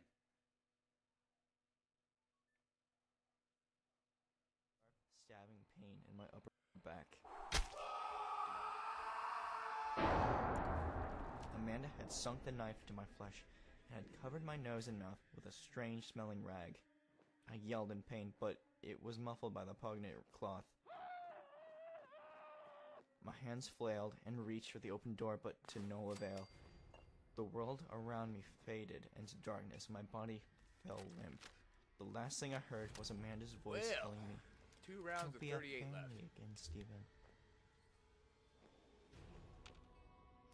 It's been a few months since I moved into my new home. I sit in my comfortable chair, resting beside the living room window. The sun is shining brightly outside like a beacon. It's been ages since I went outside, and it shows in my pale skin. I look at my house across the street. It's been empty for a while, but apparently new neighbors are arriving today. That's what I heard anyway. I feel an itchiness in my arm underneath my cast. It irritates me. I try my best to ignore it. My fingers move up to my throat, and I feel the sloppy needlework that closes up the wounds there. Suddenly, a sweet voice calls out from the doorway. Don't touch your stitches. They won't heal otherwise. I don't even try to answer the brunette standing there. There's no point anyway. It's difficult to talk without a tongue. The young woman marches over to me and hits away my hand from my damaged throat. She beams down at me. I give a faint smile back. She still scares me today. But what would you expect after what happened? Although, I have to say she's not as crazy anymore. Not now after getting her brother back. The young woman reaches into her jeans pocket and pulls out a handful of peppermints. I feel sick just looking at the things. It's all she's fed me over the past few months. I give her sort of a pleading look, but still she beams down at me. Her hand extends towards me. Giving in, I grab the sweets, and it seems to make her happy. How are your injuries doing, Stephen? She asks as she goes to check my bandaged back. Before she can, a noise outside captures her attention. It's the sound of a moving van pulling up outside the house across the street. My old house. Both of us stare out the window at the van and the people coming out of it. There is also another car parked just out in front of it. A family of 4 exits the car. There's an elderly-looking man and a woman, a young girl, and a young man. The young man looks around 20. Short, light brown hair, moss-green eyes, and slightly pale skin. I looked over at Amanda to see her warm smile turn into a wide, manic grin. Without hesitation, she sprints to the front of the door of our house and steps outside. I watch through the window as she enthusiastically greets the family. As I watch, an unfamiliar emotion washes over me. I'm unsure whether it's the worry for the young man's sake or worry for myself. Another feeling takes over my body like a virus. It's the feeling that I'm no longer necessary.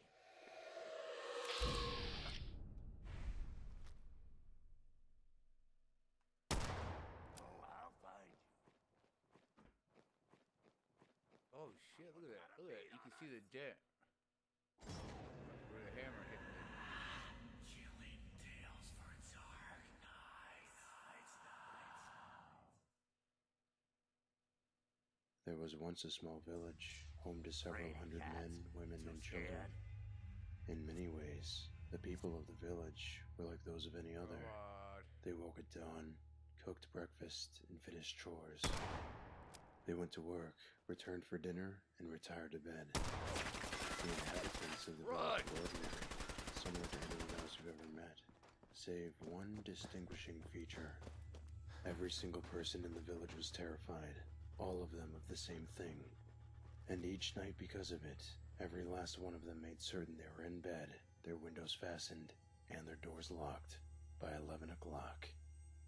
The reason for their fear? A fieldstone bell tower erected in the center of the village so long ago that no one could recall its construction. That's right. Every night, at exactly the 11th hour, the bell inexplicably tolled 11 times, struck by unseen hands. It rang clearly, regardless of the season or the weather, and legend had it that tragedy befell anyone who remained outdoors while it tolled. For this reason, everyone in the village feared the tower. Everyone, that was, but Jacob Pearson. Jacob, haggard and eager to escape the noise and crime of a large nearby city, took up residence in the village with his young wife.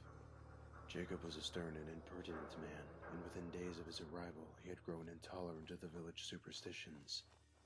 Each night, Jacob scoffed at the villagers as they scrambled, like mice pursued by ravenous cats, to the safety of their homes. One night, Jacob decided that he would put an end to everyone's ridiculous beliefs. He bragged to his wife that he would climb the tower the next night and remove the clapper from the bell and stop it from tolling. To make a point, he would do it at 11 o'clock. The following night, as promised, Jacob approached the tower, threw open its rotting wooden door, and ascended its twisting stone staircase, brushing aside cobwebs along the way. At the top, he found a small space and, as expected, an iron bell and clapper. He waited. Other villagers huddled indoors near their windows. They watched and waited, their eyes fixed upon the tower. No one knew what would happen, or if anything would happen at all. And Suddenly, from atop some sort of code? Jacob's voice sounded. "Look at you," he shouted down to his neighbors. "Scared of your shadows. There's nothing here but an old bell." Suddenly, the bell tolled. Once, twice, 3 times. The villagers gasped. The bell continued to toll 4, 5, 6 times. The villagers expected to hear Jacob shouting at any moment, but no one said a word. The bell tolled again, 7, 8, 9 times. The onlookers were very concerned indeed. Then, from within the tower, Jacob's voice rose again. "Aha!" he shouted. "I've got you." The bell tolled a 10th time. Several moments passed in silence. The bell remained still. 1 hour later, Jacob had still not returned. Yet, no villagers dared to investigate, not even his wife. Finally, at dawn, several villagers approached the tower. They peered inside and shouted, to no reply. Jacob's wife pushed past the villagers and climbed the staircase, frantically shouting his name. There was a moment of silence as she reached the top of the stairs. Then, suddenly, she screamed.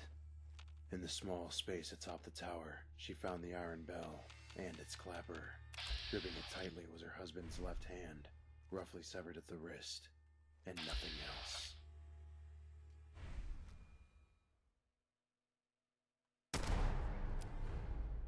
Oh, I'll find you.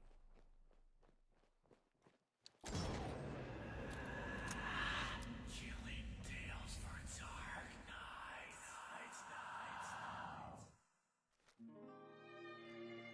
Come out.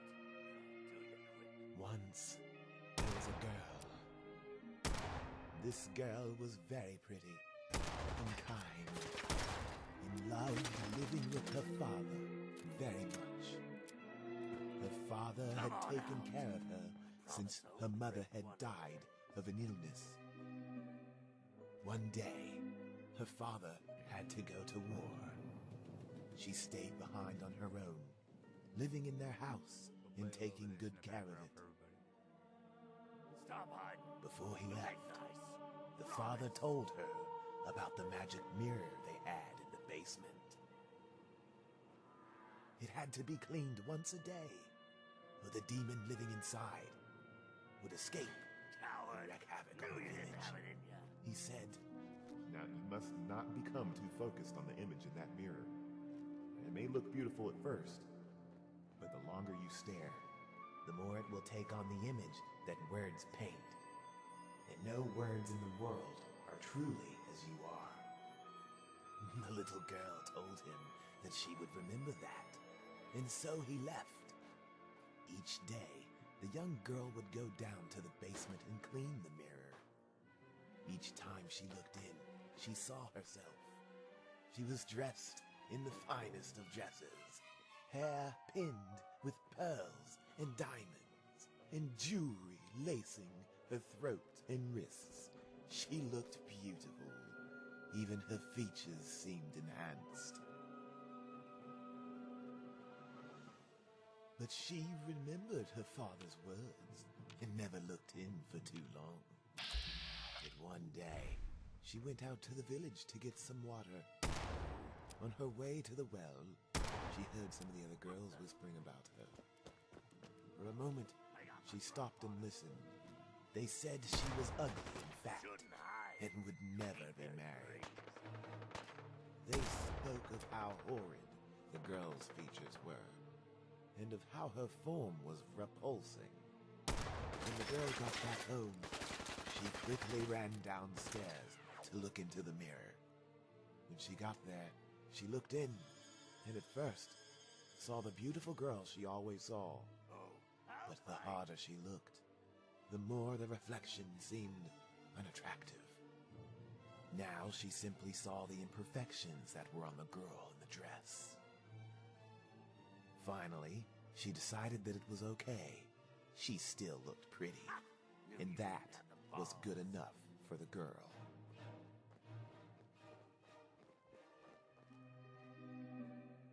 This happened for several days. Each time the girl went out to get water, she would hear the village girls talking about her poor clothes, clumsiness, imperfect teeth, unmanageable hair, of the blemishes on her skin. Nothing but jab after jab. And each time the girl went back down to the mirror, she stared longer and longer. By the end of the month, when the girl went down to check on the mirror, the sight she saw made her cry. A fat and short girl stood there. Her shoes were gone, her feet raw. Her dress was now mere rags.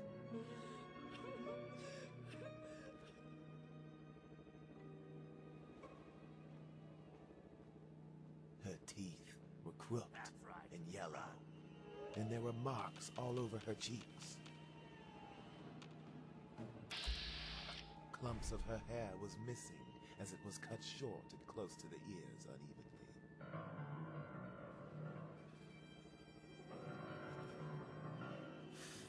Her eyes were dull and glassy. Her lips were cracked and bleeding. Everything about her looked completely ugly.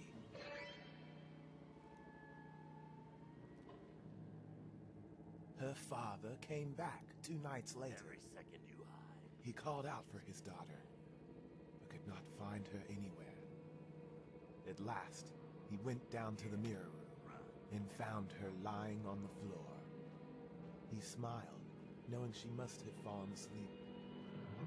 But when he went to wake his beautiful daughter, she did not stir. Panicked, he began to shake her, but she still did not wake. Then he heard her voice. Her voice asked. He turned, and there was a goblin of a girl He was so repulsed by what he saw that he shielded his daughter and drew his sword. He yelled, "Be gone from here, demon! The mirror is already home to another!" Where'd you go? And the creature replied in his daughter's voice. Father, it is me. It was only then he realized that the horrible creature was her. He cried out, "My God! My daughter! What has happened to you? What monster has cursed you so?" The girl, frightened, moved to hug her father, but found that she was stopped by a wall she could not see.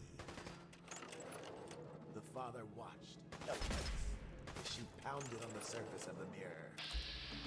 It was then he realized what had happened. She had stared into the mirror for far too long, and saw not what she was, but what others made her out to be. And such was the curse, for she was forever trapped within the mirror.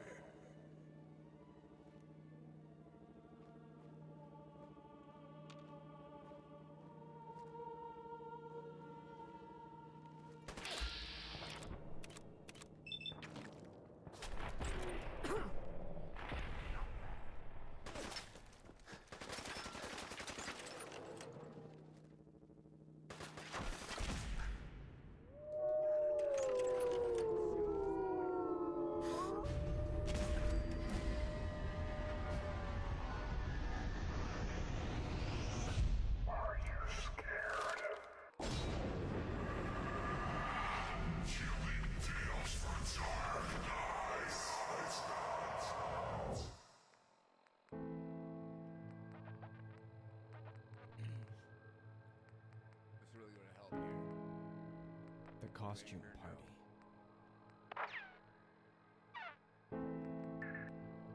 Written by Chandra Snodderly. Narrated by Jeff Clement.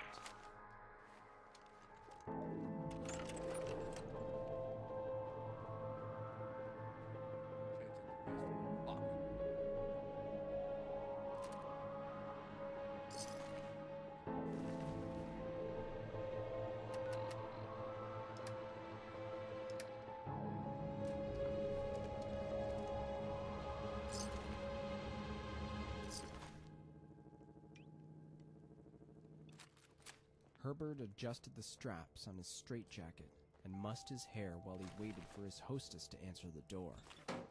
The woman who let him in was all done up in bandages, mummy style, but with some extra wrapping that served as a modest skirt.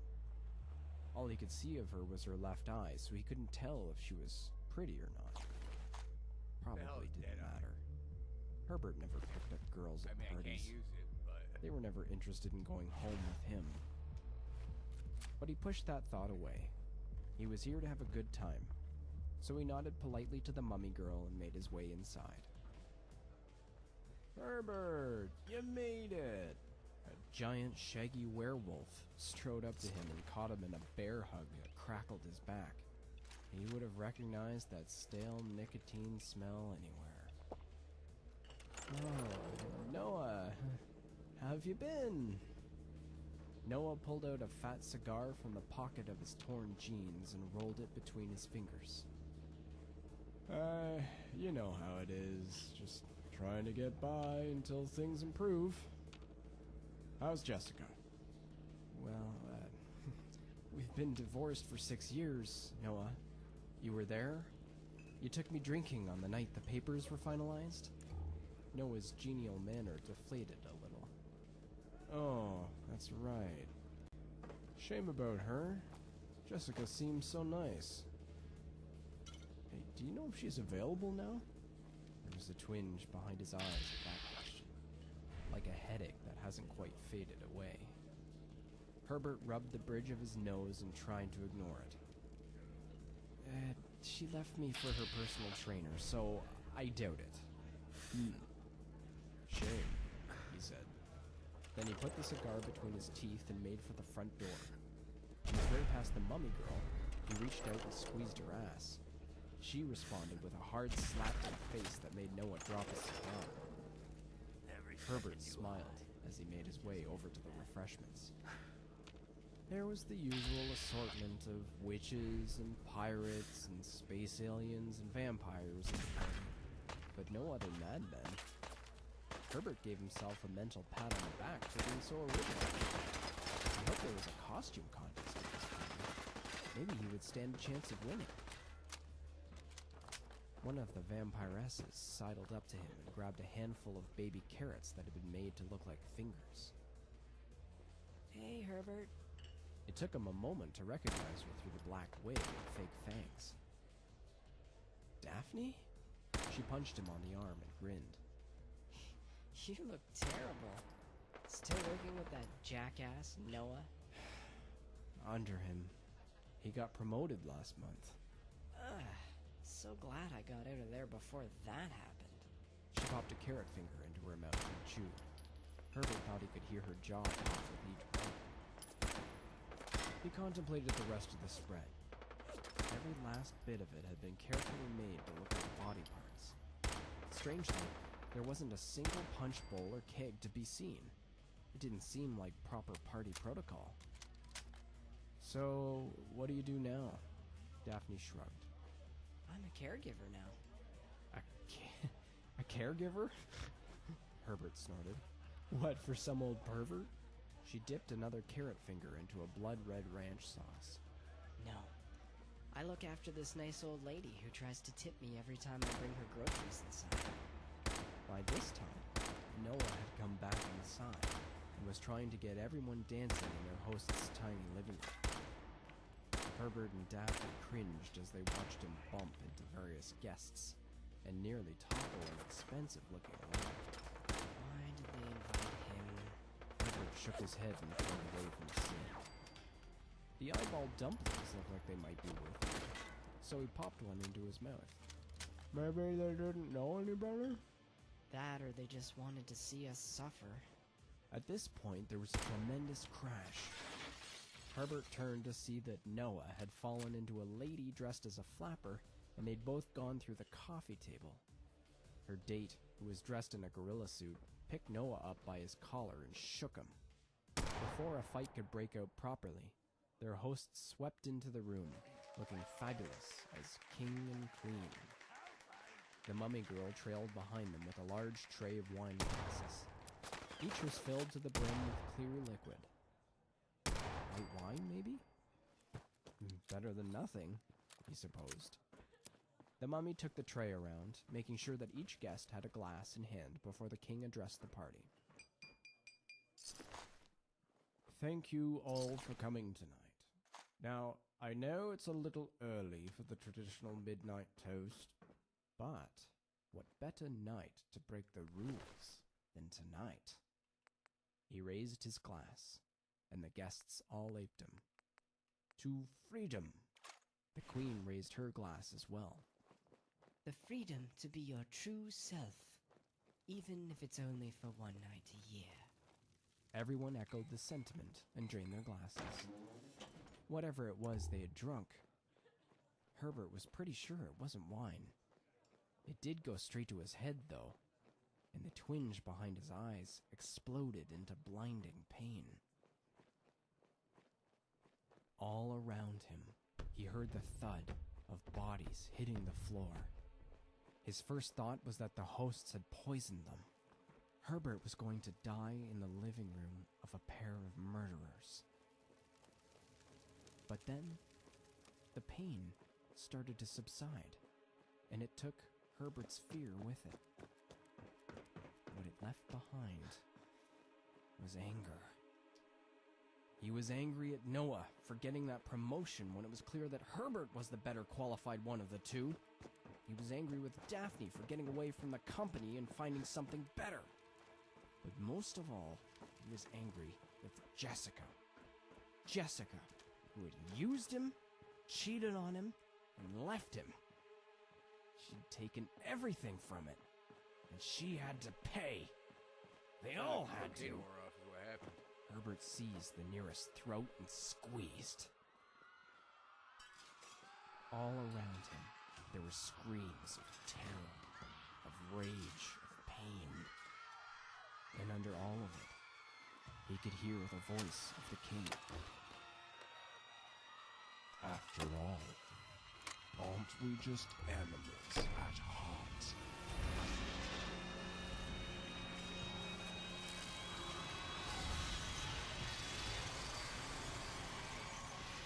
Herbert didn't want to open his eyes. Judging from the pain in his head, he'd had entirely too much to drink the night before. Too much to eat, judging by the bloat of his stomach. But at least there was a warm body next to him. He must have struck it lucky with a girl last night. Maybe the mummy lady. Herbert hoped she was pretty under all those bandages. He wrapped his arm around the body, but drew back. It felt like a woman, but it was all sticky. What had they done last night? He decided to risk opening his eyes. The sight that greeted him made him wish he hadn't. Huh? It wasn't the mummy girl next to him on the floor of his host's house. Instead, it was Daphne's blank, glassy eyes staring at him through a mask of dried blood. Someone had torn her throat open and ripped chunks of flesh out of her arms and stomach.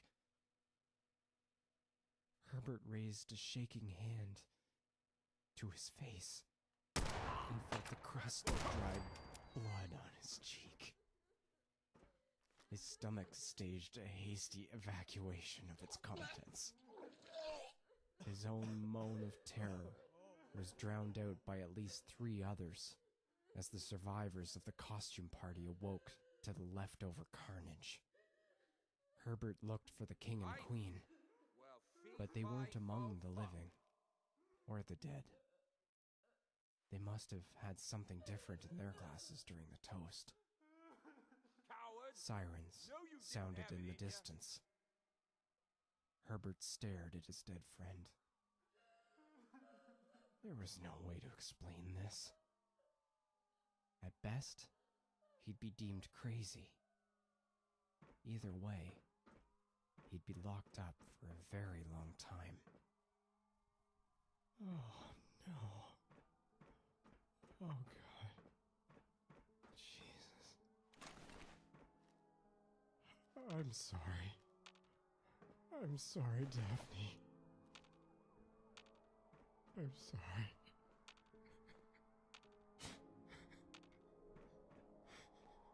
Herbert tucked a stray strand of hair behind Daphne's ear, stood on shaking legs, and did the only thing he could think of. He ran.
Blood froze from dark red to moonlight blue under the slap of Gore's bare feet. Each step took more skin off of the blackening soles and froze it to the sharp granite of the craggy trail. A week ago he would have run in the snow, but the hard freeze made the glittering crust like thin glass. Moreover, rocks don't leave deep footprints, just bloody ones. Gore hoped that whatever was chasing him couldn't track by the smell of blood. It had only been 5 minutes, maybe less, since he'd last heard its massive feet plodding along behind him, and most Arctic predators could scent a hair under 6 Why the hell would feet of anyone snow. build a vault out of a subway Gore station? ran This place faster. is like the opposite of He was airtight, becoming too because they numb weren't to planning feel the use it, rocks you beneath moron. him. Soon he'd have to put his boots back on, or he'd start losing toes. Besides, the sure-footedness of being barefoot no longer applied once you couldn't feel the ground. The last thing he could afford was to slip, break a leg, and lay helpless. They crossed into the shadows of the pine forest. The moon didn't shine through the limbs, and even the white of the snow had disappeared from his pulsing vision. Feeling his way in the dark, he bounced off of something like a tree trunk and steadied himself. The tree was devoid of bark and had jagged edges carved into it. Gore sighed with relief. He leaned against the pole and began trying to navigate his frostbitten feet back into his leather boots. He would definitely lose some toes, but it was better than losing his head. As his eyes adjusted and his strength returned, he suddenly saw the grim, scowling face of a blocky creature hovering next to his. Chills that had nothing to do with the harsh winter shivered down his arms and spine. The face resolved further, lips bright red, eyes stark white. He looked away, despite this being the very thing he'd been seeking. Like it could see into him and knew who he was. We'll make nice. This pole with the carven faces was part of a forest all its own, skimming the edge of the northern slope of the granite butte. Dozens of images, evil faces on top of comical ones, mixed with animals and spirits, were all hewn into the trunks of sacred trees and placed as a barrier between the Tlingit village and the granite butte. The tribal totems were said to protect the natives against the demons of the north. Gore hoped that was true, but not too true. He huddled in the fur coat he'd found on the headless corpse and counted to 100. Nothing moved but wraith-like wisps of snow and icy breeze. The thing had lost his trail. He lit a match, and the wooden faces sprang to life. With an uneasy hand, he patted one on the cheek. You watch out for me now, Crow. You protect me, you hear? The face didn't reply. As Gore walked away, he thought, what kind of monsters do you protect against, you bastard? Hopefully, not all of them. A bare spot against the frozen creek bed provided enough shelter for Gore to start a small fire without fear of being seen by the hairy thing. Tomorrow he would go into the Tlingit village and ask for safekeeping. The Tlingit didn't much like the tribe. They said something about the small cadre of white men that they didn't trust, but they were his only chance. They knew him in the village, had actually liked him once. Maybe that would mean something.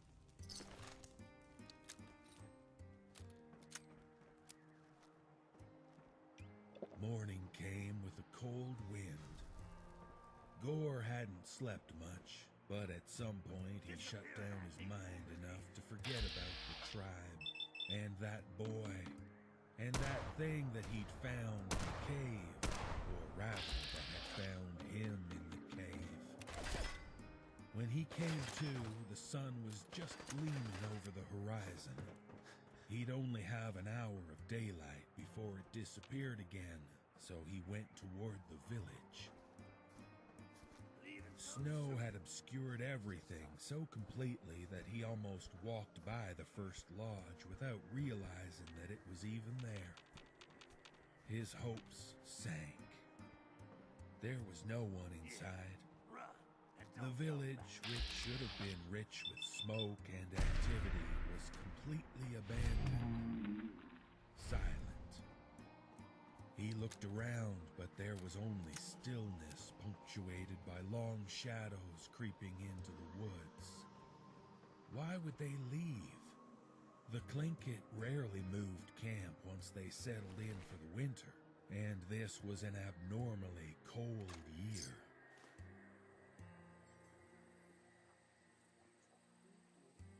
Before organizing the tribe with McTerry, Gore had spent several weeks in this village trading the sugar and tobacco with the natives. It was where he learned how to hide his tracks by running barefoot along ridgelines, how to dress all kinds of animals for food, and most importantly, where he learned to imitate the behavior of the... Reverse it, I can still get my +2. Chilling tales for dark nights.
Daily Poe by Eric Selsmeyer, narrated by Otis Gyrie.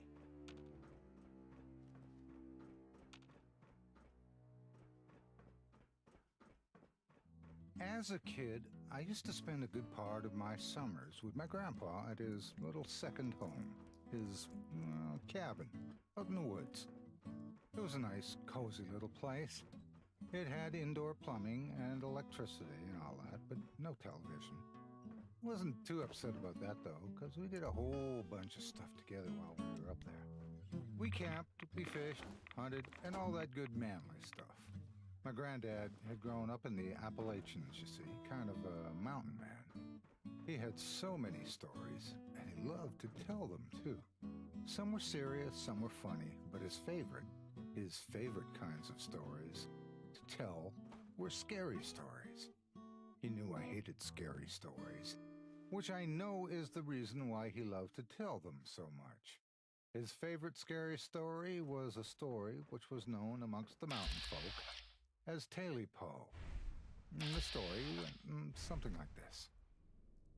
There was once an old man living in a cabin out in the woods.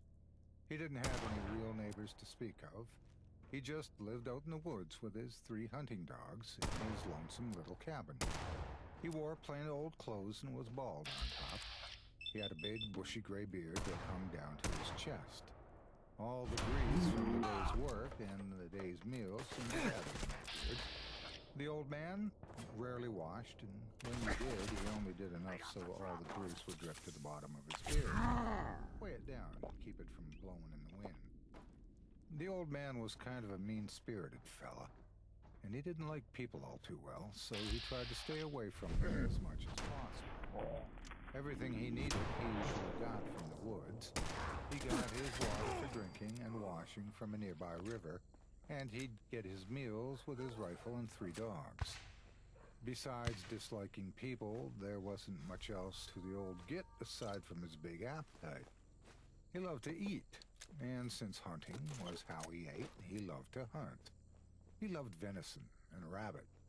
A wild bird was okay now and then, but you know those little chicken nuggets like you get at McDonald's? Yeah, this old man loved something called skunk nuggets. I know what you're thinking, but they're actually pretty good, even though you have to cook them outside. But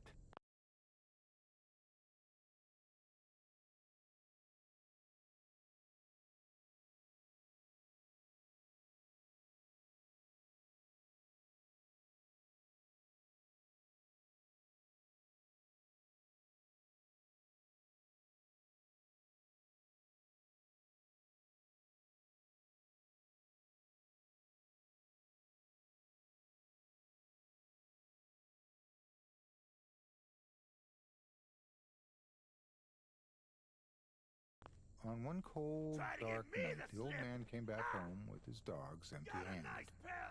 It had been chilly that day, and game had been all but completely absent.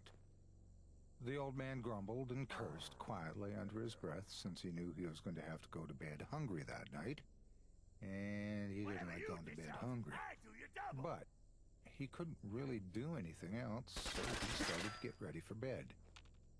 As he started to do that, though, the old man started to hear a queer scratching noise. The old man looked around, trying to find the source of it. A strange kind of scraping sound, like claws of wood. The old man looked around until he bumped into something thick, something hairy. The old man looked up to see the queerest sight. Hanging down from the ceiling was a long, thick, hairy something dangling from a hole in the ceiling of the cabin. It wasn't long before the old man figured out that the hole was the source of the scratching, and that he was looking at a tail. The thing hanging in the middle of the room was a long, hairy tail dangling from a creature that was trying to force its way in through the roof. The old man didn't think twice. He grabbed his hunting knife and in one movement severed the tail from the creature on the cabin's roof. The old man heard a screech come out of the creature, such a god-awful screech that it shook the whole cabin.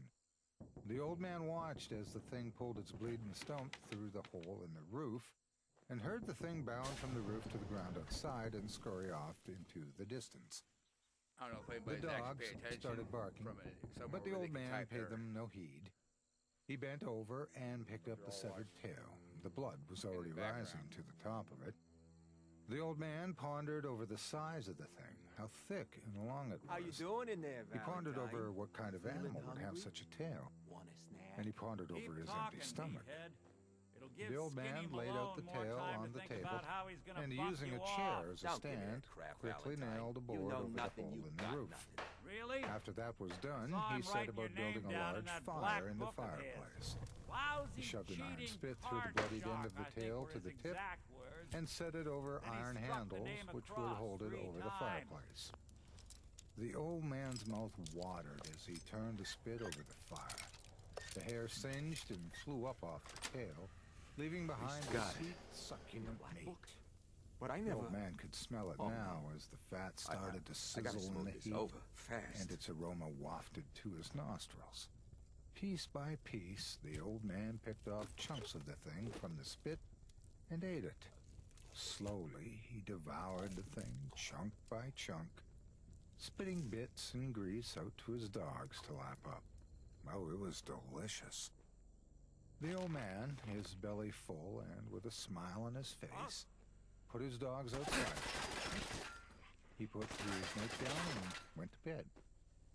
pulled up the covers to his chest and pushed his beard out. He laid back and was about to drift off to sleep. But there was a tapping all of a sudden. A quiet but distinct rap-tap-tap-tapping. The old man opened his eyes and looked about. Rap-tap-tap-tap-tap it went on the side of the cabin. It didn't stop either. It just went ahead and kept on rap-tap-tap-tapping. Then the old man heard something, almost a whisper, yet clear as day.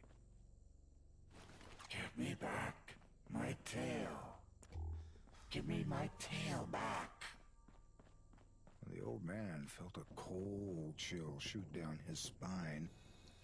He stopped breathing for a bit while he listened to the rap-tap-tap on the side of the cabin. Again he heard, Give me my tail back. Give me my tail back. The old man leapt from his bed and sprinted to the cabin door. He removed the latch and threw open the door. He shouted out to his dogs, Dogs! Get them ugly weasel. +2 to agility. The dogs came a-barking and a-scratching. They chased the thing from the side of the house and out into the woods. And when the old man saw the dogs come back, he closed the door again, crawled back into bed, and put his beard back over the covers and slowly drifted off to sleep. Fucking A. Rat-tap-tap went the noise again. The old man opened his eyes and looked to the window where the sound was coming from. Rat-tap-tap. Give me my tail back. Give me my tail back. The old man bolted up and ran to the front door again.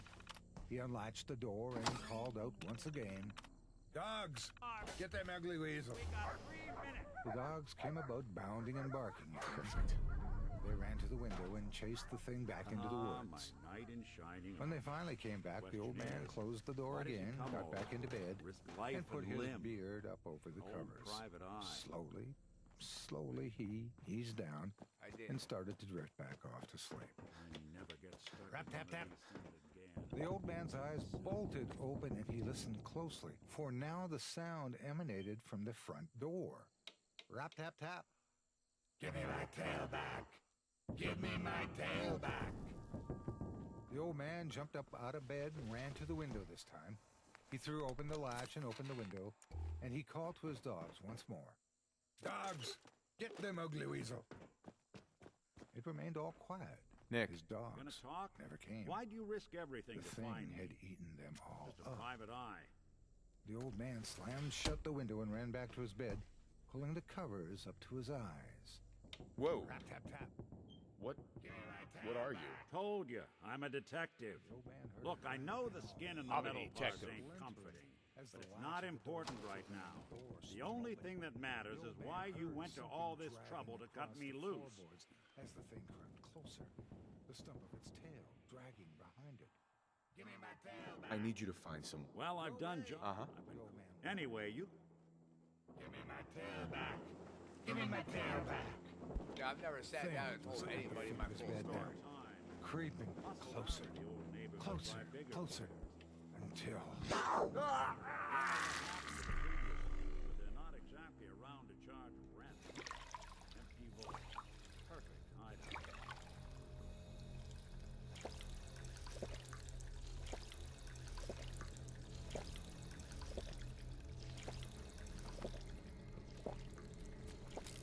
Hold up. I hear some of them coming. There they are. How do you want to play this? Job is to check on the prisoner. Why does that take so fucking long, huh? Hey, Dino, quit razzing that detective and get down here. Where the heck is he?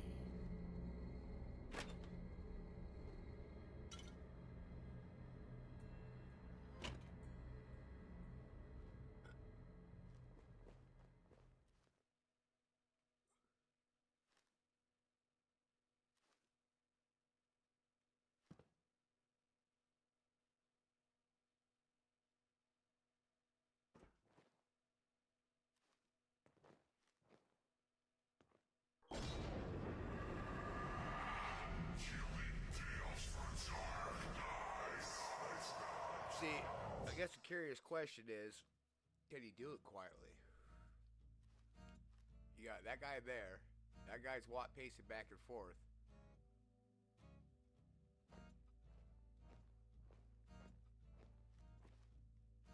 I grew up in a tiny town in Vermont. Tiny in terms of population, not size. There were huge, sprawling farms and wooded areas, but almost no people. More cows than people, which is standard for a lot of small towns in Vermont.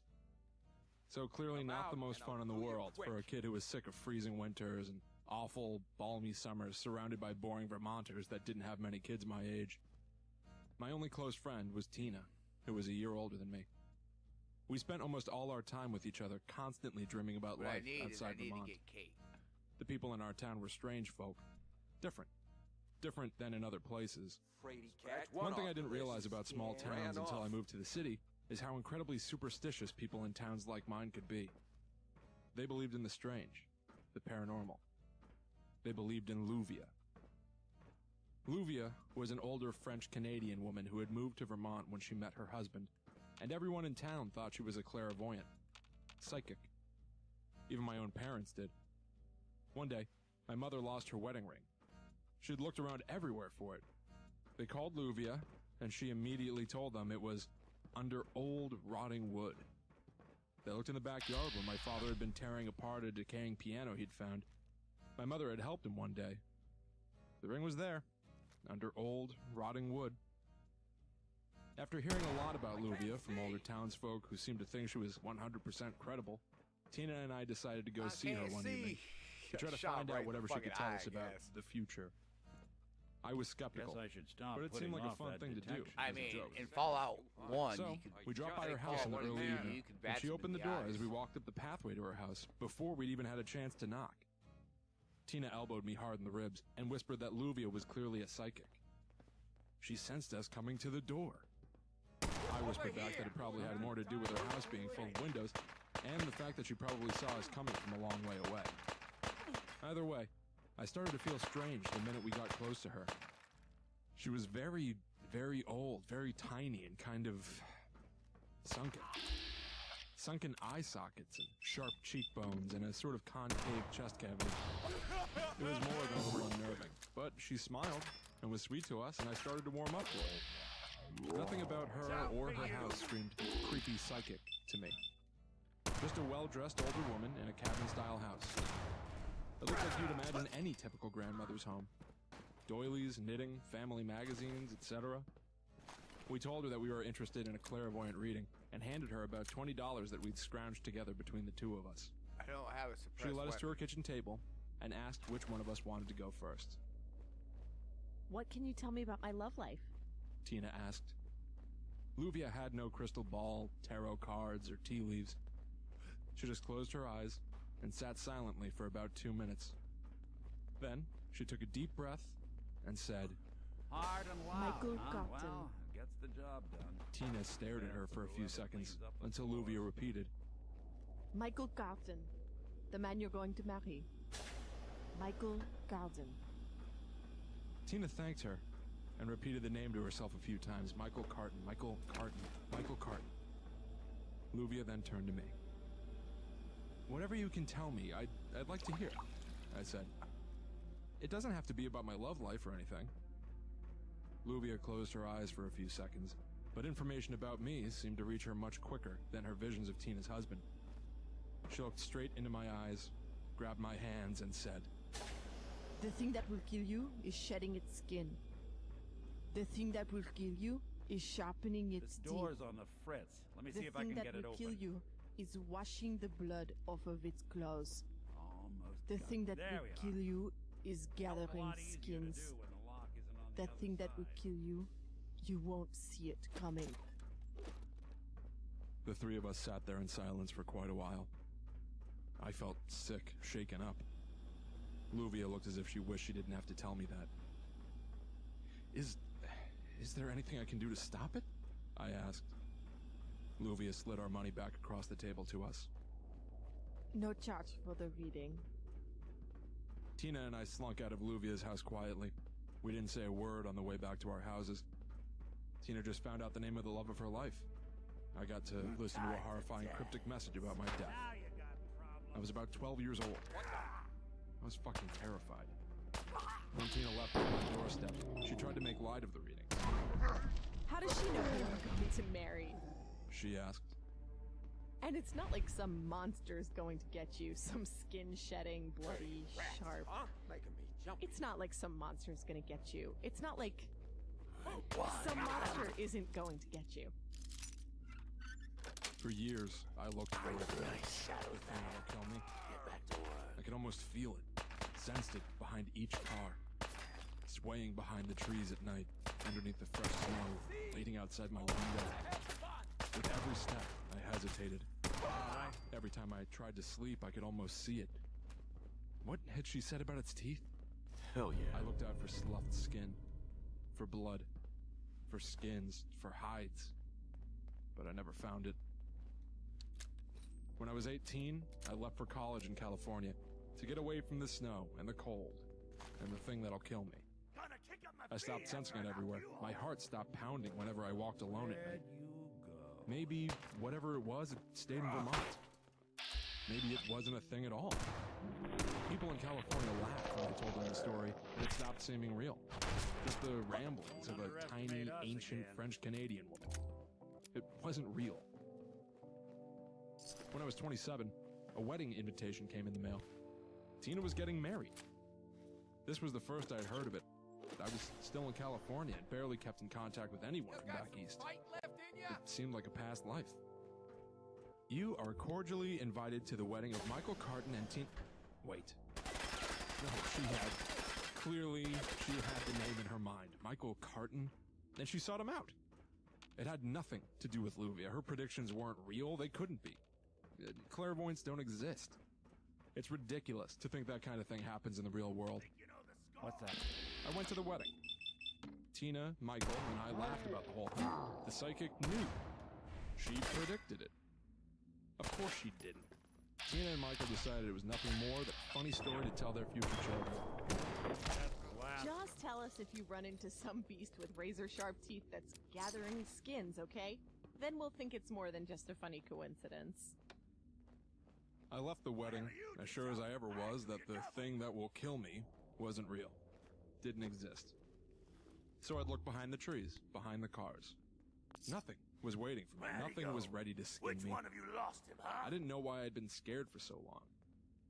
The best thing about Tina's wedding was that we got back in touch for the first time in a very long time. We were very different people than we'd been as children, but we still shared more of a bond than we realized. She was happy, living in Vermont with Michael. Promise. She told me everything that was going on in our town. The population slowly increasing, the new schools they were building, the babies that were born, Luvia dying. Damn fault of fitness instructor. As the years went on, her calls and emails got less and less frequent. She always seemed to be busy. Soon they tapered off completely. I missed her, of course, but I had my own life, and I could check in on my childhood home whenever I wanted.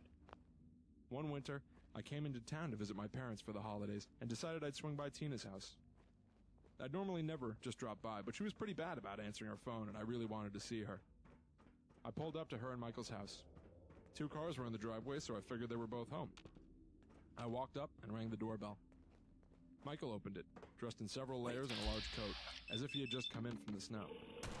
He looked very surprised to see me, and asked if I had talked to Tina recently. I haven't. Actually, not in several months. Sorry for the invasion. I don't usually just drop by like this. But I was wondering if I could see her. I just figured you'd go. You got married. She left me a few months ago. Just up and left. Hasn't spoken to me since. Oh, God, I said. I'm so sorry. I had no idea. He took off his coat and hung it on a coat rack by the door. Can I take your coat? He asked. I told him it was all right, that I wouldn't be staying long. I was just so shocked she'd do something like that. He was a really good guy. Oh, I'm sorry. I was about to get ready for bed. I've got an early work day tomorrow. Do you mind? He kicked off his shoes, pulled his sweater off, and headed toward his bathroom. I settled in, looking around their home. Of course I don't mind. Do you know where she went? I don't, he yelled from the bathroom, mouthful of toothpaste. She didn't call until after she was gone. That's awful. I'm sorry. He started flossing, and when he saw me looking toward him, he closed the door for privacy. When I heard the shower water start running, I pulled out my phone, figuring I'd take this time to look through Tina's last messages to me to see if she gave any hint to where she went. Any clue. My phone fell out of my hand as I grabbed it out of my bag, and I saw it drop beneath the couch. As I felt around under the couch for my phone, my hand hit something else. A massive clump of long hair. I pulled it out from beneath the couch. It seemed so strange, such a large mass of hair. Brown hair. Tina's shade. Hair with a piece of scalp still attached. The thing that will kill you is gathering skins. I turned toward the bathroom door. Michael was still showering. The thing that will kill you is washing the blood off of its claws. Flossing. Flushing. The thing that will kill you is sharpening its teeth. Sloughing off his outer clothes, his shoes. The thing that will kill you is shedding its skin. Oh God, the thing that will kill me. I heard the water in the shower stop, movements from inside the bathroom. Out the door, slammed the door, sprinted to my car, shaking. Watching the door, my hands fumbling with keys, shaking.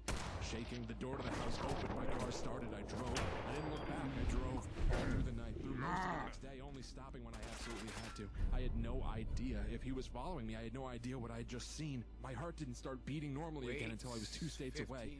I went home. This was months ago. I called the police. They investigated. Nothing turned up. They're sure she just left him. Moved away.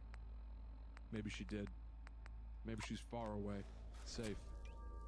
Maybe he's coming for me. Maybe Michael's just a poor guy whose wife left him. Maybe it's nothing behind the trees. In the snowdrifts. Underneath the cars. Outside my door at night. And the windows. Maybe it's nothing. Probably it's nothing. Ruby has been wrong before, hasn't she? That thing that would kill you, you won't see it coming.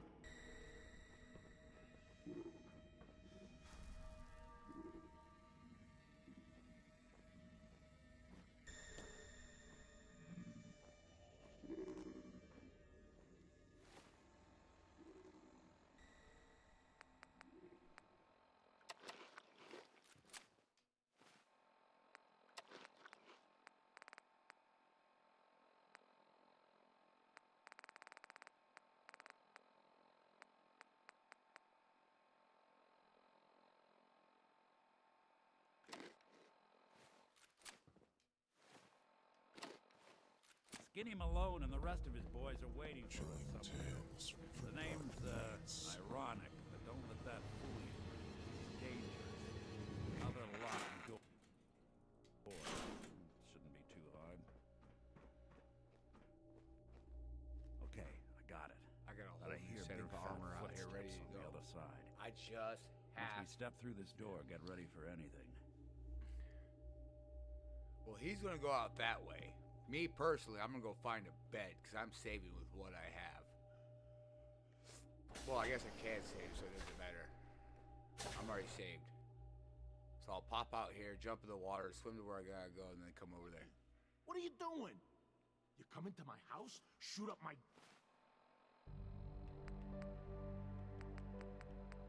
Home. Written by Jeffrey Ebright. Narrated by Otis Gyrie.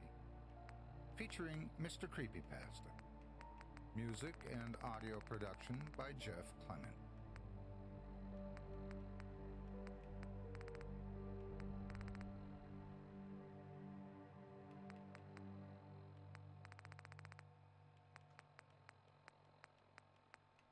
The early morning sun poked through my window. You have let any me know idea it how was much this... time to get to work.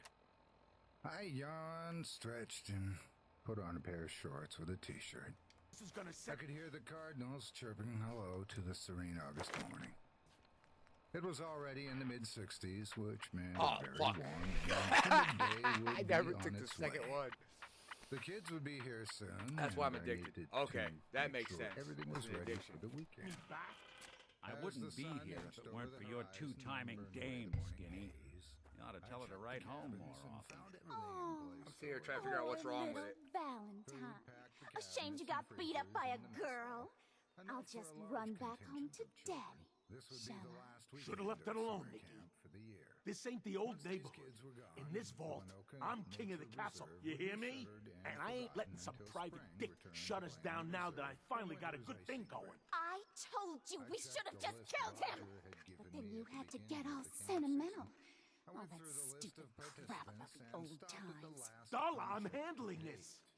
Skinny Malone's always got things under control. Oh, yeah? Then what's this guy doing here, huh? Valentine must have brought him here to rub us all out. Orphanage anymore.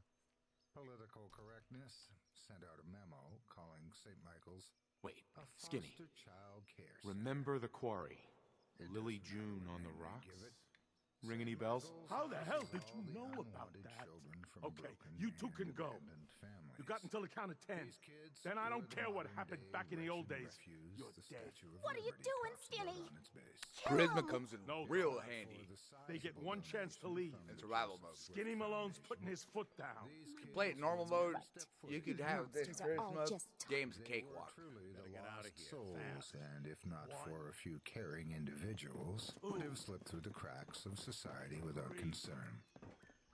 For most of the camping season, snot-nosed rich kids ran around Winoka like they were personally responsible for nature itself. They were privileged, spoiled, and couldn't give a rat's ass about communing with nature and its wonders. The upside to those little rich kids was the money their parents shelled out for us to entertain and amuse their rotten brats for a week. Their cash kept Camp Winoka running and afforded the opportunity to bring in less fortunate kids for camp. Although most of these young souls had never been out of the city, they appreciated the commune with forest life. Type 2? Alright. After 30 years as camp caretaker, this was my payment. Seeing the wonder in their eyes when presented with the majesty of nature.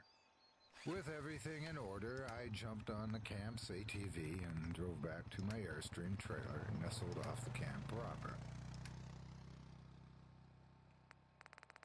Looking in my bathroom mirror, I was a little unkempt. I swept back my salt and pepper hair, tied a rubber band around my ponytail, brushed out my beard, dabbed on some deodorant, and slipped into a clean yellow polo shirt with the camp crest. It was about 8 a.m., and the camp would come to life with new explorers. Not gonna lie, the only reason why I fired up the ATV and went to base I camp ain't gonna switch to await that. the last campers of the season.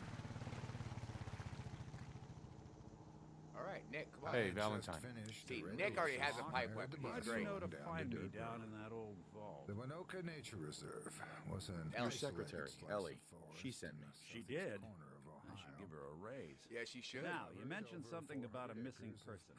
No trace of where they've gone. I want you to come to my office in Diamond City. Give me all the details. Besides, I think you've earned a chance to sit down and clear your The head. cabins, mess hall, and even the suspension bridge across Taylor Ravine were all built with solid. Lead the way, Nick. All right, let's move fast. Follow me. The reserve.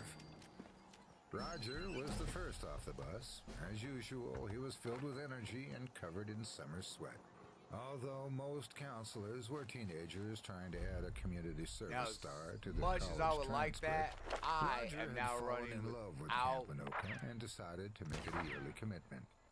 He was an able-bodied guy, so I got appreciated two. the help.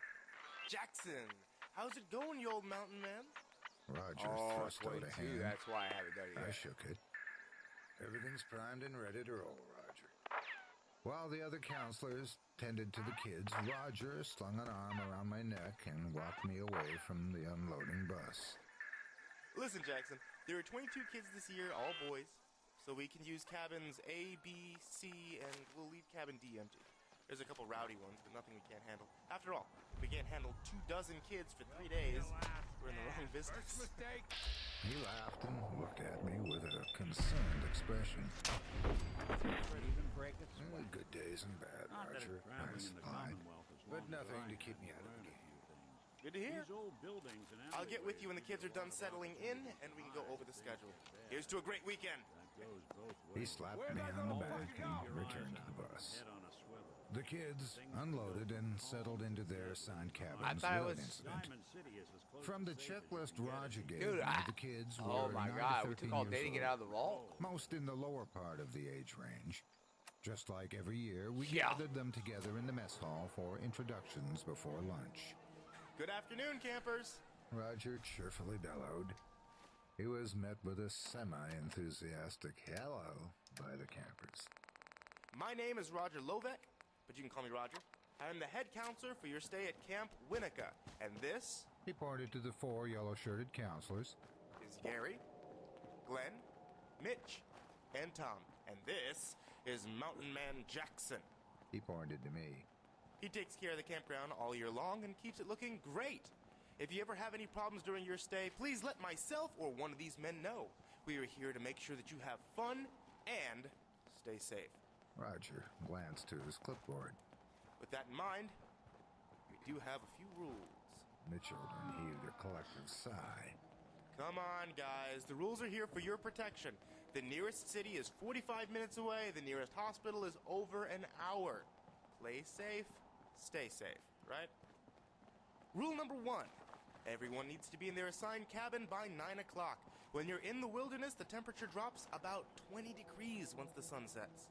Unlike the city, there's no street lights. It gets really dark and very cold quickly. Rule number 2. Every I'll camper meet you will be there. assigned a buddy. Your buddy is to be with you at all times. Well, unless you're going to the bathroom. Now I really Everybody need some chuckled ballistic at fiber. this. Rule 3. Unless you're being led by a counselor, stick to the blue paths. If you look at your packets, you'll see the paths I'm talking about. Blue paths are safe to walk with your buddy. Red paths are trails approved for walking only when a counselor is with you. The black paths are off limits and are for staff members only. Rule number 4. Trail bikes, paddle boats, and canoes are available on a first-come, first-served basis. The sign-up sheet is located on the bulletin board outside the main cabin. We put up a new sheet after dinner for the next day of unscheduled activity time. Anything I can And do? before you ask, You just say the word. ATV is for counselor use Piper. only. Head my way? Rule number 5, be respectful of your Let's trade. counselors and This is fellow what I've got. campers. We have opened this once-in-a-lifetime chance to enjoy nature. Take advantage of it, not the people around you, and you'll have a great time. What do you say? The kids offered a civil round of applause. Roger waited for the smattering to die down. And Eyes this up, year, we weapons are out. offering a special surprise to the best campers. We will be choosing 6 of the best campers for a Sunday night excursion just to be the Light careful, of okay? Hope You flash a Ruin. weapon like that, somebody might think you're Kids looking for trouble. smiled and nodded. I can see some of you know the legend. We'll be camping there for the night with an open pit cookout, s'mores, and maybe, just maybe, do a little ghost hunting. How does that sound? The kids erupted in applause and whistles. I couldn't help but chuckle to myself. Great! Maybe Be on constantly your trying best to kill behavior, us, but and you can be I'll one of the love chosen never few. lack for Now, let's all get in line for lunch. We have a lot to see today. The kids continued to applaud as they lined up for the afternoon meal. I never minded putting meals together when I was in the Army, so it was an easy task. Every day, one of the counselors was assigned to KP with me. Unfortunately, they usually bitched and moaned about it. I never understood that attitude. I mean, get it over with. Don't drag it out by complaining the whole time. Besides, these kids were grateful to have a bologna sandwich, fruit cup, and celery with peanut butter. It was those rich kids that had special menu requests that was the Thing I can real do to pain. lighten the load. Needless to say, there are no vegetarians when you're poor. The next couple of days flew by without incident. I'll be honest, I've never seen a group of lightly supervised kids not get into a little mischief when the counselor wasn't around. I guess the Light of Hope camp out was a real draw. For those of you who do not watch those ghost hunting programs, the Light of Hope ruins are one of those places that have spawned Nuka many Cola's the only thing I supernatural can myths drink that around wakes them. me up. Otherwise, This made life hellish for me. Matter of fact, I spent the majority of my off-season time running off idiots with their ghost detecting equipment because if anyone gets hurt, the sanctuary would be liable for any injuries sustained. However, it never stopped anyone from spinning a yarn about a campfire or two about the place the media calls I'm gonna start Gore pumping and adhesives. Orphanage. Light of Hope was located 3/4 of a mile from the main campground, Fiberglass and close ballistic to weave the into the one here in interstate Diamond annex. City. The six Yes. winners were easy to choose and were elated when we called their names at the Saturday night assembly. The kids were a bit skittish due to the fact that we had to take one of the black paths through the dense woods, but Roger and I made sure they tucked their came pant from legs across the into their Charles? socks to prevent Long ticks hike. and chiggers from getting a free ride to the campsite. Mr. Jackson, what's that? Close to the campsite, a kid named Connor Watson pointed into the woods where a So, clearing appeared. You're that trader those old Piper was markers? talking about. That was a graveyard over 100 Something tells years me ago, she's pulled I the said. wool over my eyes again. Am I right? The boy had a worried face as I patted I his wasn't head. lying. I got a whole supply train coming in tomorrow. Is that right? No bull? Well, if that's the case, let me put a down payment on some parts for the gate. Here you go. Anyway, welcome to Diamond. I might not get the fucking. Each tent could fit 8 people comfortably, but we're a bit of a pain to set up due to the remnants of brick and stone. Let's see who we left can from talk to in 100 here. years Maybe ago. there's somebody I can chat with. By the time we had them up, the sun had mostly melted into the horizon. The 6 winners were a bit rowdy and anxious, but we kept them There's no occupied. mood to talk about any of this Roger synth took nonsense. half the Unless you're kids looking out for a to housing forage wood permit, for the I can't campfire, help you. while I took the other half to help prepare dinner. I'm looking for Although work. Connor Mercenary was not too type? happy about We beer usually have a stew, few of the them. others were unaffected. Wait, what was that about synth? Oh, no. Acted I'm not. almost ghoulish in his I don't desire need to anything. try it. Catch you later, We then. set the gallon pot above a healthy fire. Even though every kid was thinking about Gore Orphanage, none of them asked about it. By the time we were ready for s'mores, they were practically chomping at the bit for a ghost story. I served the kids some homemade apple cider I warmed over the fire to keep the cold away while they finished their chocolate graham cracker marshmallow treats. That's it. Roger decided he would begin weaving the supernatural tale. So, has anyone ever heard of Gore Orphanage? All hands went up. But does anyone know why it's called Gore Orphanage? Most of the kids shrugged. Well, back in the late 1800s, there was an orphanage located on this very spot. You see the bricks and timbers lying around our campsite, right? They all nodded. It was once a huge building that housed almost 200 children. It was originally called the Light Far of too busy Hope. to talk right now. I'm the I mayor, jumped in. after all. These kids they took in weren't good kids like you. They were mostly runaways and kids that weren't right in the head. And some were downright mean. But they were too young to go to prison, so the authorities put McDonough? in Light of I'd Hope love to talk, but I have rehabilitation. matters to attend to. You kids know about what that means. Some nodded, intently listening. That means they hoped the orphanage could help them become good, productive citizens. But some couldn't be rehabilitated. Roger sighed. Some children were dangerous and had to be chained up at bedtime. Some children were locked downstairs in the basement and were only allowed out for an hour a day. The worst of them were isolated in small, lightless parts of the basement and never allowed to play with other children. The worst of them was a kid by the name of Lowell Frudd, I continued. Think of the meanest kid you know. Now, times that kid by 10. Sweet. That's how mean he was. Nobody knows what made him so mean, or if he was born with the spirit of the devil in him. His first night in Light of Hope, he bit off another kid's ear. They tried chaining him, but he'd pick the locks and hurt other kids. So they put him downstairs where he got free again. This time he hurt a kid so bad that by the time the orderlies got him to the infirmary, the kid was almost dead. Lowell had broken every finger and toe on the kid, joint by joint. Added Roger. And then he started on the kid's limbs, snapping his arms and legs one by one. Roger accentuated this by breaking some dry sticks and tossing them into the campfire. As you can guess, Lowell had become far too dangerous to leave around other kids, I offered. The people in charge decided to lock him away in the basement. They put him in a straitjacket and only let him out for a shower once a month. When they let him to take a shower, they'd also wash down his cell. Let's just say he didn't have the cleanest of bathroom habits. But how did he eat? Connor, the youngest of the winners, asked. Good question. Once a day, an orderly would bring in a bottle of liquid food, oatmeal or gruel, and force a tube down his throat. They'd empty the bottle straight into his stomach. That method worked until he bit off one of the orderly's fingers. After that, they had to strap him down to feed I know him. Paul was mad, but it's not like him to just disappear. The oldest of the winners rolled his eyes in disbelief. It's true. A quick serious look at Mark's doubt and check. They used an old rusty C-clamp to force his mouth open.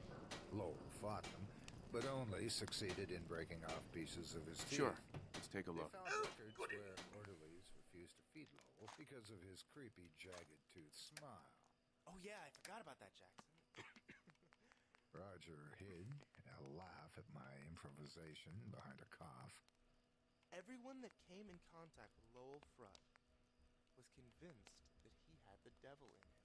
But what could they do? The only way to leave the orphanage was either through an adoption or when they turned 18. People knew no one would adopt Lowell, and it was many years before he was old enough to legally leave. So in that small basement cell, he stayed, and years passed. Roger suddenly stood up.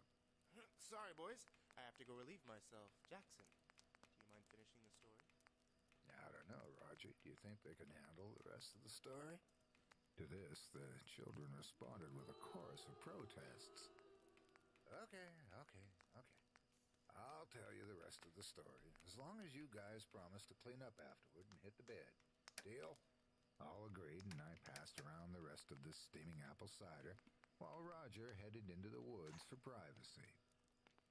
After a few years in the hole, the people who ran the orphanage relaxed and let Lowell out of the straitjacket.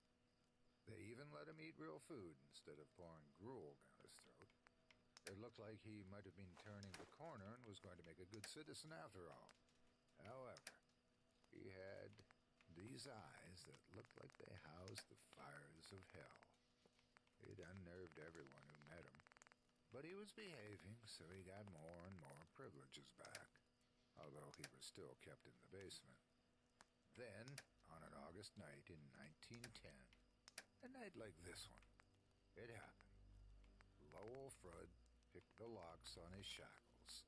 Any other person held prisoner for years would have made for the doors and escaped, but not Lowell.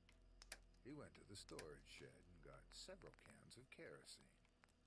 Back then, kerosene was used in lamps instead of the light bulbs that we use today. He crept through the night, pouring gallon upon gallon of kerosene all around the building, in the hallways, and any other place he could move without drawing attention to himself. He poured a final trail of kerosene out the main doors, and wedged a piece of lumber across the doors, jamming them closed. And then, he put a match to the kerosene. The boys gasped. They were hooked. And in that dark night, much like this night, Lowell Frudd laughed as he watched the orderlies and children helplessly pound on the doors and windows as the flames grew taller and hotter. Survivors say he sat down on the front lawn and watched it all burn to the ground, his red eyes glowing, smiling his broken smile. What a bunch of bull. Heard you're responsible for that new coat of green on the wall.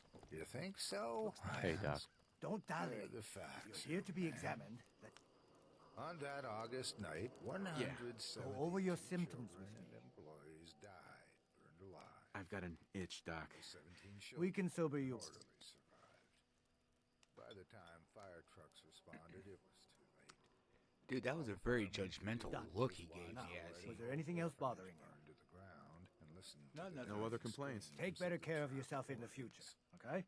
In case you've forgotten, you're sleeping in the ruins of Gore Orphanage. Oh, here's one other fact I should share.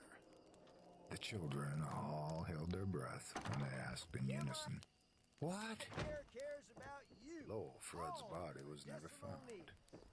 The local sheriff's office Every searched piece the in here woods is worth for a what I week. charge for it. No arguments. They found no survivors, nor did they find Lowell. Let's see what you got. Just don't. The only trace of Lowell was where the survivor said he was sitting on the lawn.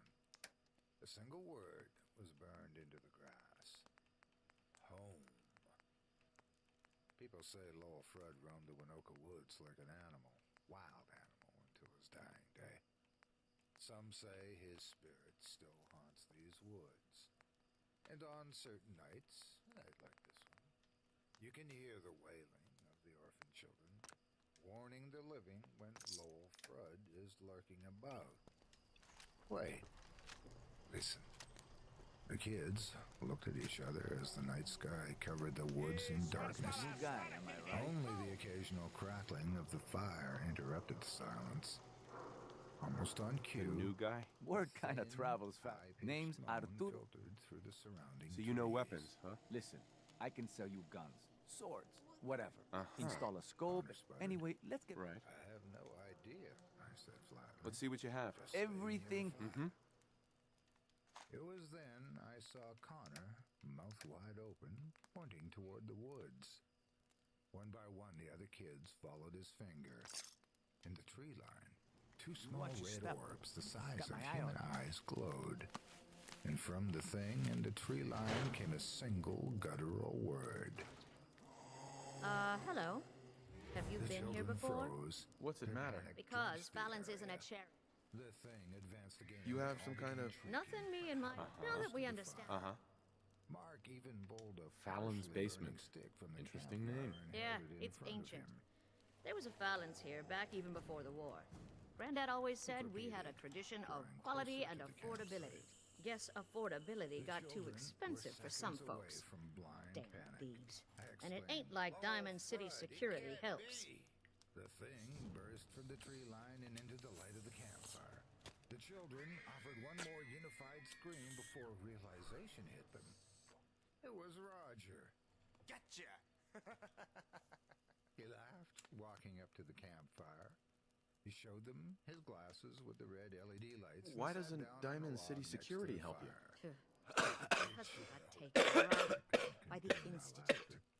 Security wouldn't look into it. I raised a stink, and now I'm blacklisted. Weak protests to the prank, but Roger and I couldn't stop laughing. Your husband was taken by the Institute? Well, he ain't here surge anymore. died That's down, for the sure. kids complied Not to like our the wishes Institute and leaves a went to their trail camps. besides those damn Roger synths. and I made sure all the boys were What do you know secure in about their sleeping synths? bags Just before what I we read in the returned to papers. fire.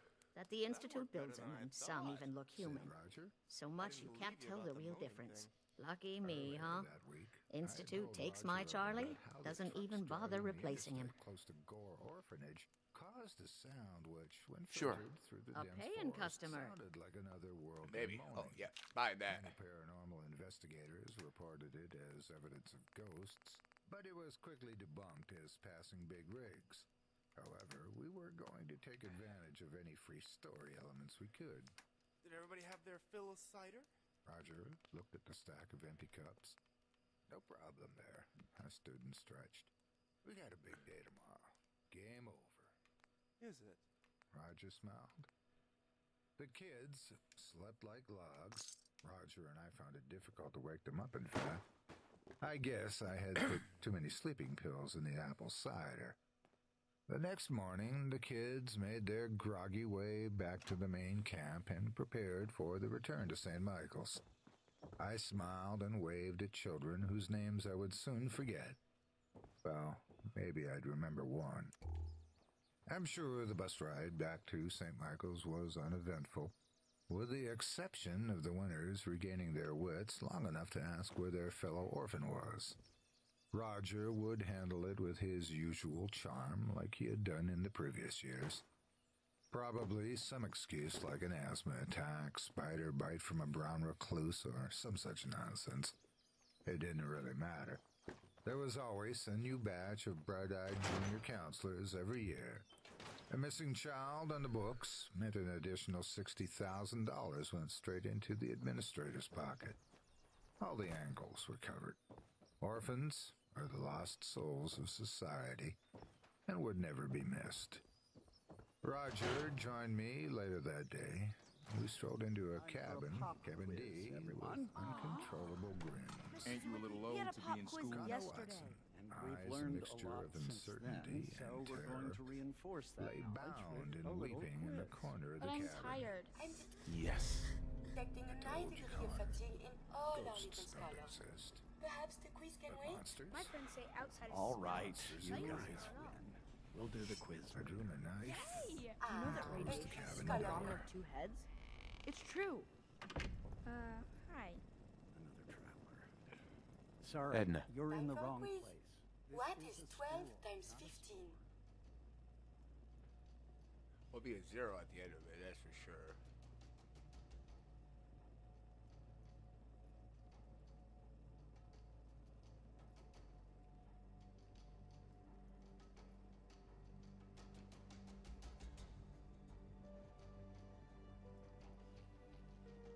Is it 180? That's right. I see your parents raise you with a respect for your education. Family. It is important, yes? Uh-huh.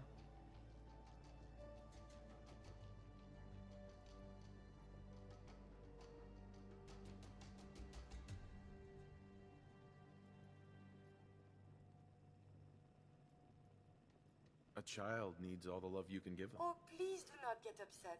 Why is it when I talk about these things there are always tears? I have one more question before you leave. It's not another quiz. I don't get to talk to many adults. This love I hear about. Right. If you love someone. I really need help with your assignment. Well, This no, is I school. think I got it. All right, but don't He strain and his yourself. wife there's raised a lot of that. 3 beautiful boys, and they Pop owned the over biggest here. farm for miles round. No one had as many horses or sheep as he did. Just out of Each curiosity. day, he watched over his hundreds of chickens and his mini herd of cattle. Since I grabbed it Each before starting day, this quest, I don't have to. There were fucking more and more be of super them, sneaky. and at first, he was pleased. But before long, there were so many I got a free that house. he began to worry. He could not manage them all, and was forced to tend to them night and day.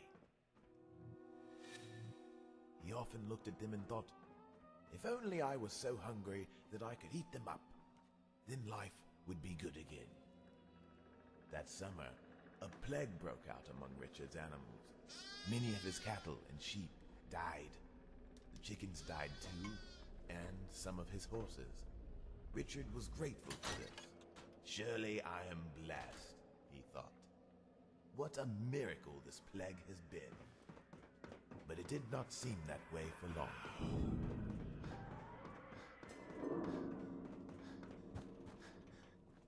Yeah?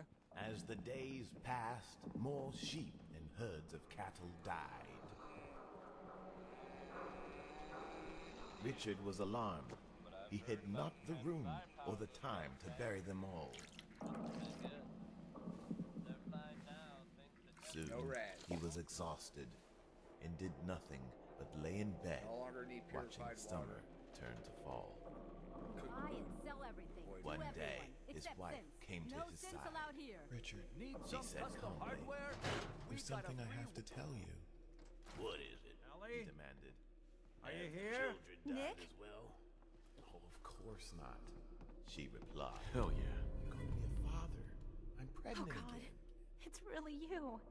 Well, it's The hard to farmer was mistake this overjoyed. mug for anyone He had else. always wanted another child. You keep He laughing was at so death. thrilled. Someday Got out of death's bed gonna and laugh would the back. very same Not day. as long as I got a few But friends. soon he to noticed a back me up. change. You in saved life Nick where this he- eat. She ate constantly. And my job. Could not seem to Thank you. stop. Night and day, she devoured all of their canned food and dry meal, and drank all their syrup and honey. She left nothing for the others, but stranger still, she did not gain weight, but instead seemed to be starving. Please, wife, Richard pleaded. You will starve us all if you do not stop eating. I cannot stop, she cried. The baby, he twists and turns inside me. He hurts me when I stop eating. What nonsense. You're just being selfish. Miss Perkins. Thanks so much for bringing me back. Not until I have eaten half a dozen chickens does he stop beating me.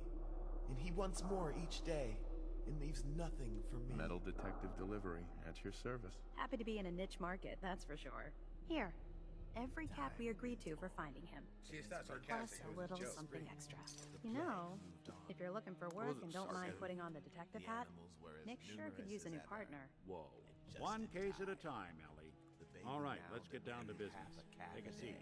Make yourself Richard comfortable. watched in horror as his wife butchered, fried, and Trying to devoured find 3 someone of who's his gone cows missing. each week. The devil is in the details. Even then, Tell me the everything baby you can. scratched, kicked, No matter how twisted, and painful it turned, might be. and the wife looked worse than ever.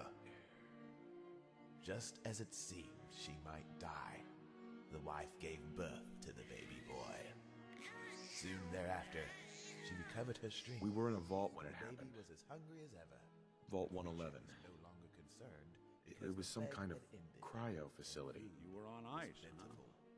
More importantly, you were underground, sealed up. A lot of What else can you tell me? Were so many, no one could see them all as they stretched across the pastures. There were now dozens of horses and more sheep than ever. This would have worried Richard. We're looking for my son, Sean. Good question. Anything else you remember? As an infant, My wife was the boy ate 3 large chickens murdered. a day, and once She old was enough trying to to keep walk, them from taking Sean, their and largest sheep for breakfast, and they just... It's okay. and a You don't need to horse say for anything dinner. more. So, we're talking about a Richard group was of... horrified That at this, confirms it. but at This isn't a least random he had kidnapping. time to Whoever... rest. There's a lot of groups in the Commonwealth. He thought, what a miracle. Who were the gunners? High-end mercenaries. No job too brutal. They're in the way running for as long. likely suspects. They wouldn't be the ones pulling the strings. As more days passed, the boy continued to grow, Wait. as did his Super appetite. mutants? At times, What he are was they? so Big, ravenous, green, he seemed more muscles like a on cat muscles. than a bull. In other words, hard to miss. More than once bit his I think we mother's can hand safely as she rule fed them him. out.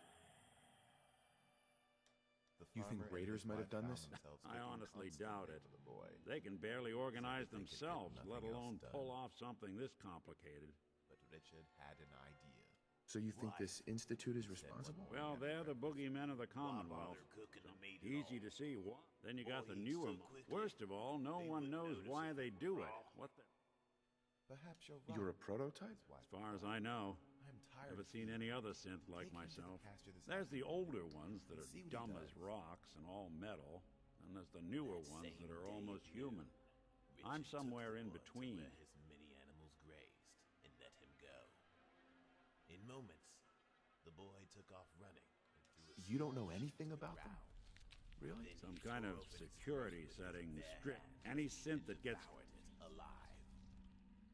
The farmer watched in horror as his son rose from the bloody carcass. Either way, with a crazed I need to look find on his Sean. face. You're right. The speculation is Things getting us went off on track. like that for Let's many focus weeks. on what you said. Uh-huh. Richard would take his boy to the pastures. I'll never forget The that boy would voice. consume all the animals he could catch. Low and rough, The boy devoured calves and colts as a hungry like sandpaper across your face. Not much to go on, but a tough and commanding voice can get Richard someone was pretty far in disgusted the by violence this, business. but What could not else? do without the boy, whose appetite allowed him to keep his The man who- livestock at a manageable number. Killed my wife. So he let things go on this way. He had a handgun. No, he didn't. He had I didn't get a revolver. clear look at it. After a while, But Richard that did sound not bother Could have been a to stay large with the caliber boy, revolver. but began to leave him out in the I'm fields starting to all get a day clearer long. picture of the kind of each man night, our when perp the is. farmer retrieved Anything him, more you can he tell me? swore his boy had grown larger and more like an animal. The woman was dressed in, He noticed too, after I think it was a kind of hazard suit. that the boy was not just Man eating the meat had of the animals anymore. Some sort of metal brace on his arm. Maybe some kind of improvised armor? there was no way a lot to of tell hired how many guns the do boy that ate. to look tough. The hazard the boy suit was is interesting. growing. Not Of many that, mercs can there afford was something no that doubt. fancy.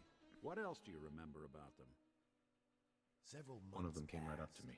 Winter came, and the Bald animals head. would no longer breed. Scar across his And left yet, eye. the boy continued to eat Couldn't be. as many as ever. You didn't hear the name Soon Kellogg the big at all, flocks of did you? chickens were gone, and the extra herds of cattle. There were but a few sheep left. No. And a half a They never dozen said their horses. names. The boy had Way eaten too all big the of a others. coincidence. Richard Ellie, what notes do we was have about the scared. Kellogg case? The boy description was so matches. large then that Bald he head, could not scar, live in the reputation for house, dangerous but mercenary work, slept in but an empty no barn. one knows who his employer is. And he bought a house here in town, right? And he had a kid with him, didn't he? Yeah, that's right. The house in the abandoned West Stands. The boy with him was around 10 years old. He's a curse. What'll he do after he's eaten everything we have? It didn't take long to find out. You said he lives here? He's still in town? They both vanished a while all the back, if animals I'm were remembering gone, right. eaten But that by the house boy. is still there. Bones, Let's you and I take a walk over to There were no Kellogg's more last sheep known or address. horses. See if we can There snoop were no out more where he cattle went. or chickens. Security doesn't really go to that The part of town, farmer's but wealth was you two gone, should still be and his careful. family I always was am. starving. Everyone was terribly angry, so they all marched to the barn where the boy lived and found You've him really sleeping. gone through a lot, haven't you? They kicked him. Hope you and Nick angrily. find that monster. Look what you have done! The wife screamed. The Earl Sterling case. eaten Apparently Earl just everything up we and disappeared owned. one day. The No boy, one's seen him since. now grown to the size of a moose, woke from his slumber and The groaned. Marty Bullfinch case. Marty was Nick's partner. Emphasis on the was. He must The have been boy some kind of growled. desperate to come to us for help after all this time. Ellie? You two be careful. I am hungry. Fetch me a horse to eat. Take Nick with me. I will not, she screamed and kicked him again. I didn't want no Ellie horses. to hear this, but I think You- you should know. You have devoured When I them dug up all. about Kellogg, Diamond City Surplus is where you can sell all those scraps you got. More than just a mercenary. He's The a boy said to professional. his brothers, Quick, clean, hungry. has no enemies. We They're will all not. dead. The boy's brothers Except screamed. you. We have Nine to no one more odds cows. says You he's ate our them all man. up, every last More than one. just you At identifying this, distinguishable the boy features. stood and Him hissed at them all. Him as well. Leading a I small am team to starving. kidnap a baby and leaving The boy one of the moaned. parents alive for What later. is that Not many to mercs in the me? Commonwealth can pull that off. There's nothing left here, Richard cried. Well, go on and find food elsewhere. The boy did as he was told. That same day, began wandering the countryside, devouring every animal he could find.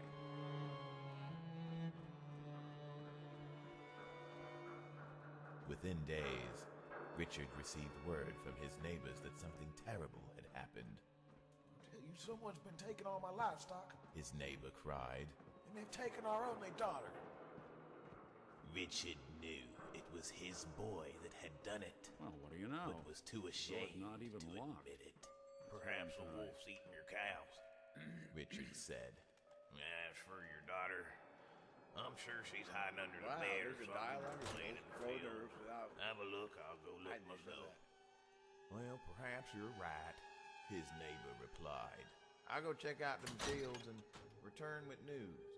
But the Take a look neighbor did around. not return in several Kellogg hours. must have left something So behind. Richard sent his oldest son off to find him. But night came, and still his son had not returned. Richard sent his second oldest son swell. to find the That's others. one way to hide a room. Then at noon, his third boy rode off as well. By dinner that night, not one of them had returned.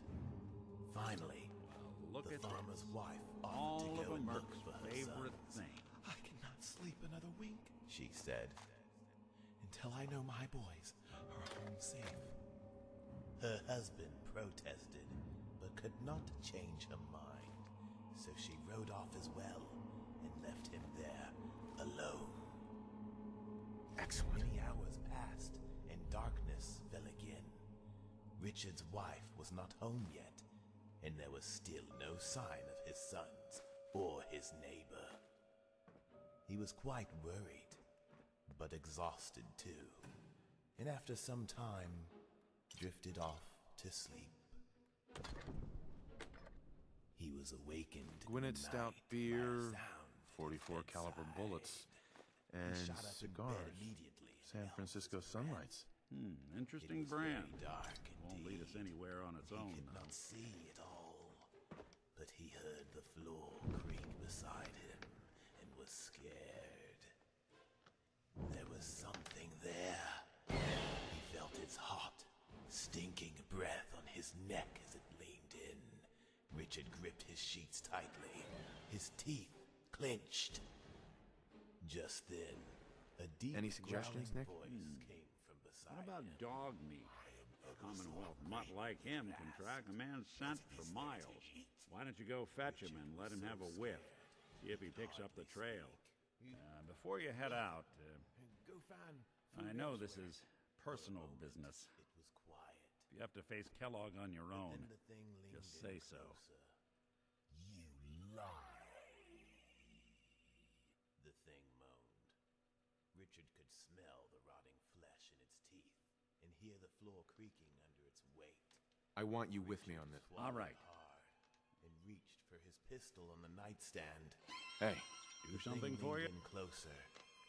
Richard could feel its teeth against his throat. The thing whispered,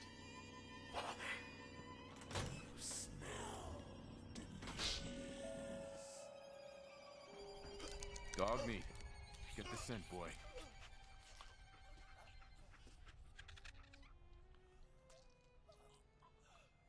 Get Kellogg, boy.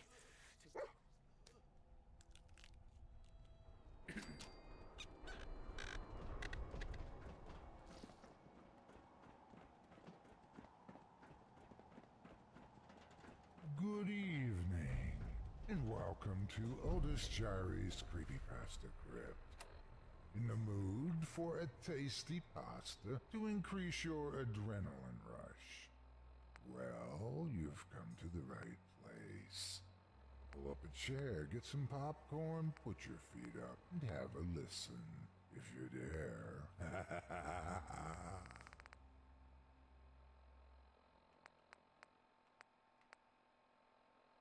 The Shunned House by H.P. Lovecraft. Narrated by Otis Gyri. From even the greatest of horrors, irony is seldom absent. Oopsie. No. Fingers away. There we go. Okay. Just say it. Right there. Right there.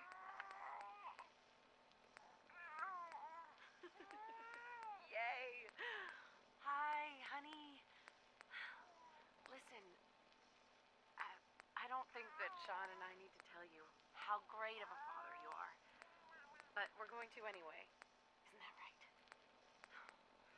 You are kind and loving. Funny. That's right. And patient. So patient. Patience of a saint, my mom used to say. Look, with Sean and us all being home together, it's been an amazing year. But even so, I know our best days are yet to come. In this walk, so many times. Came back yesterday with Emma. Everyone's gone. Looks like they left in a hurry and had one hell of a fight. Feral corpses everywhere. Emma and I searched for anything that might tell us where they went. Only thing we found was Anthony. Must have been bad. You keep that They synth never would have freak left at his arm's body length. there. You understand me? I set Emma down to the loading dock. Hey there. The wall's still looking good. Nor is there Guess any Abbott found evidence some more that paint. he even noticed it. And yet that house, to the two persons in possession of certain information, equals or outranks in horror the wildest fantasy of the genius who so often passed it. What the hell is Josh doing? He's been Do gone yourself for a over favor an hour. and just say yes. We need to get out It's of all here. I Yes? understand. The guys are thinking we're already at Concord. If Josh would hurry his ass up, maybe we can get there in time. Shit! Gunfire! Not good. Josh! Originally a farm or semi-farm building, it followed the average New England colonial lines of the middle 18th century, the prosperous peak-roofed sort, with 2 stories and a dormerless attic, and with a Georgian doorway and interior paneling dictated by the progress of taste at the time. It faced south, with one gable end buried to the lower windows in the eastward rising hill, and the other exposed to the foundations toward the street. Its construction, over a century and a half ago, had followed the grading and straightening of the road in that especial vicinity. For Benefit Street, at first called Back Street, was laid out as a lane winding amongst the graveyards of the first settlers, and straightened only when the removal of the bodies to the north burial ground made it decently possible to cut through the old family plots. At the start, the western wall had lain some 20 feet up a precipitous... Dickie, you old bucket of bolts, it's Marty. I know it's been a while, but I came across a little mystery I thought might get your circuits firing. You remember that ugly grasshopper statue on top of Faneuil Hall? Turns out it's got a note in it.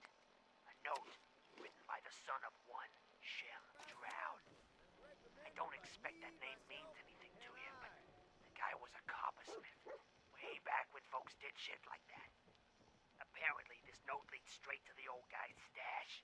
I don't know what's in it, but I'd sure like to know if it's still there. Hanging out with Valentine. I'm gonna go do a little recon on the hall. Nick is good If you people. decide you want to get the team back together, you let me know.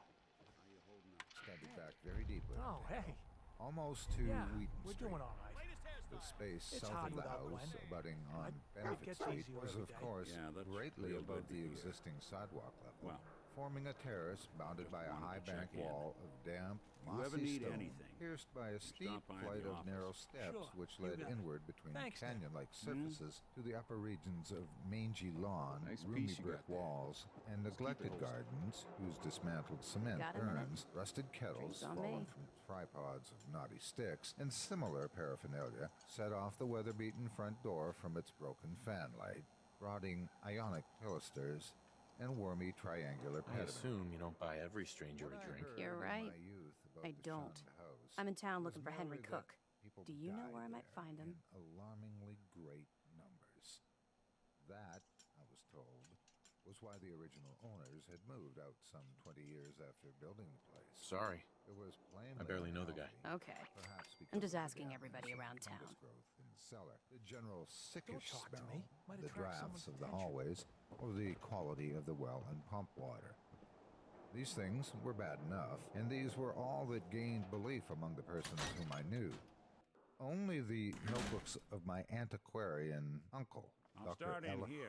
Why Whipple, don't you check out the revealed living to me room? at length Must be the some hint darker, where that vaguer boy ran off surmises to. which formed an You know, for all undercurrent the of talk, I'd folklore put among the old-time chances of this servants being and an humble institute folk, snatch job surmises somewhere between which never 0 traveled and far 9. and which were Think about largely it. forgotten Earl when Providence Sterling, grew to be a local metropolis with a assistant shifting bartender. modern population. Why not nab the bartender The himself? general fact is Lord that the knows, house but Ian was never samples his own regarded wares by enough the for solid some part weird of the behavior. community as in any real sense haunted.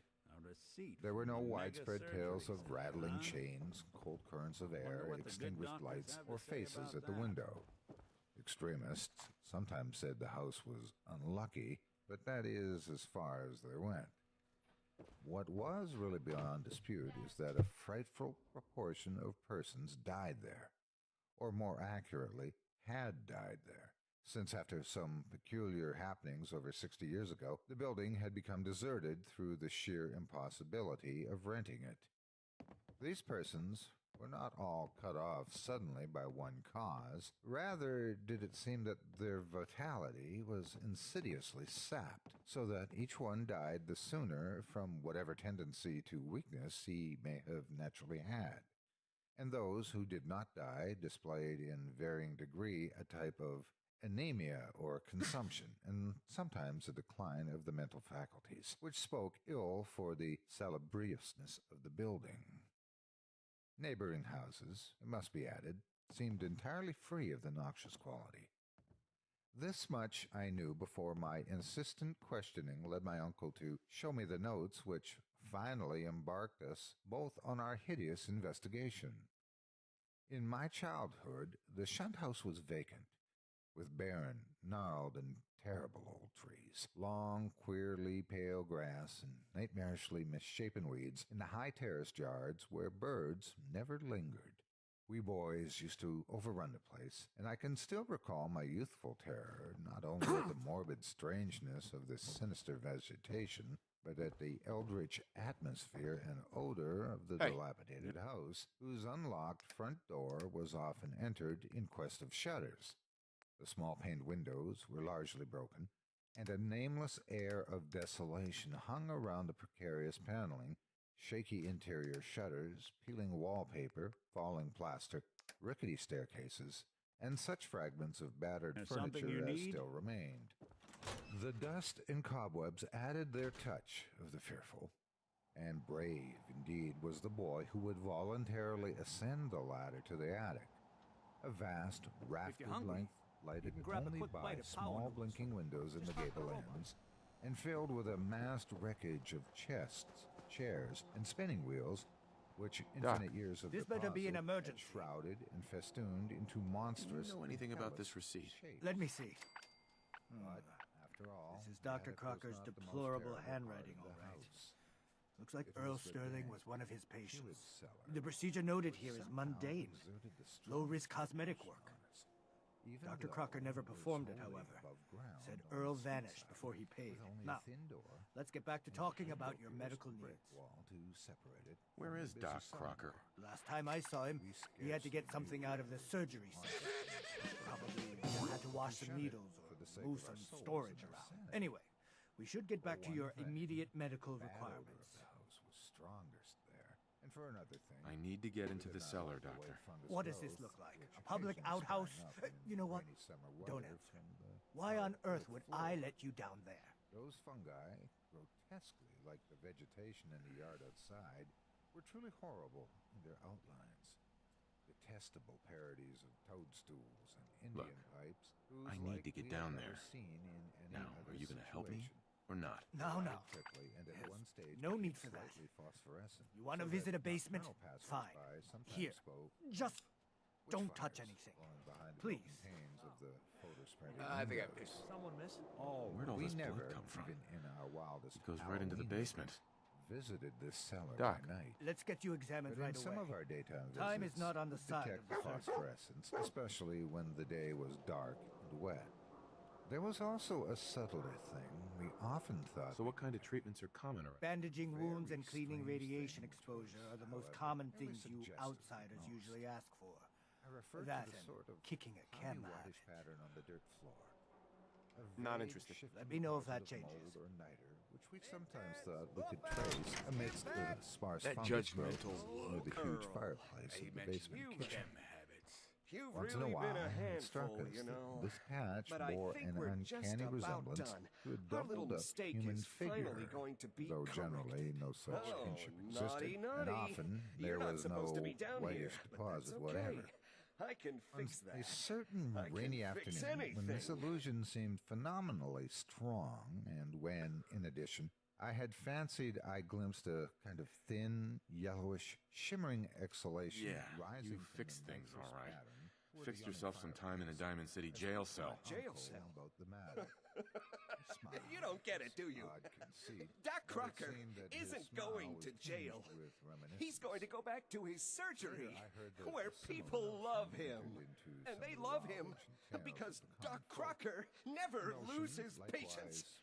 He just makes people happy. From the great chimney, in queer contours assumed by certain of the sinuous tree roots that thrust their way into the cellar through the loose foundation stones.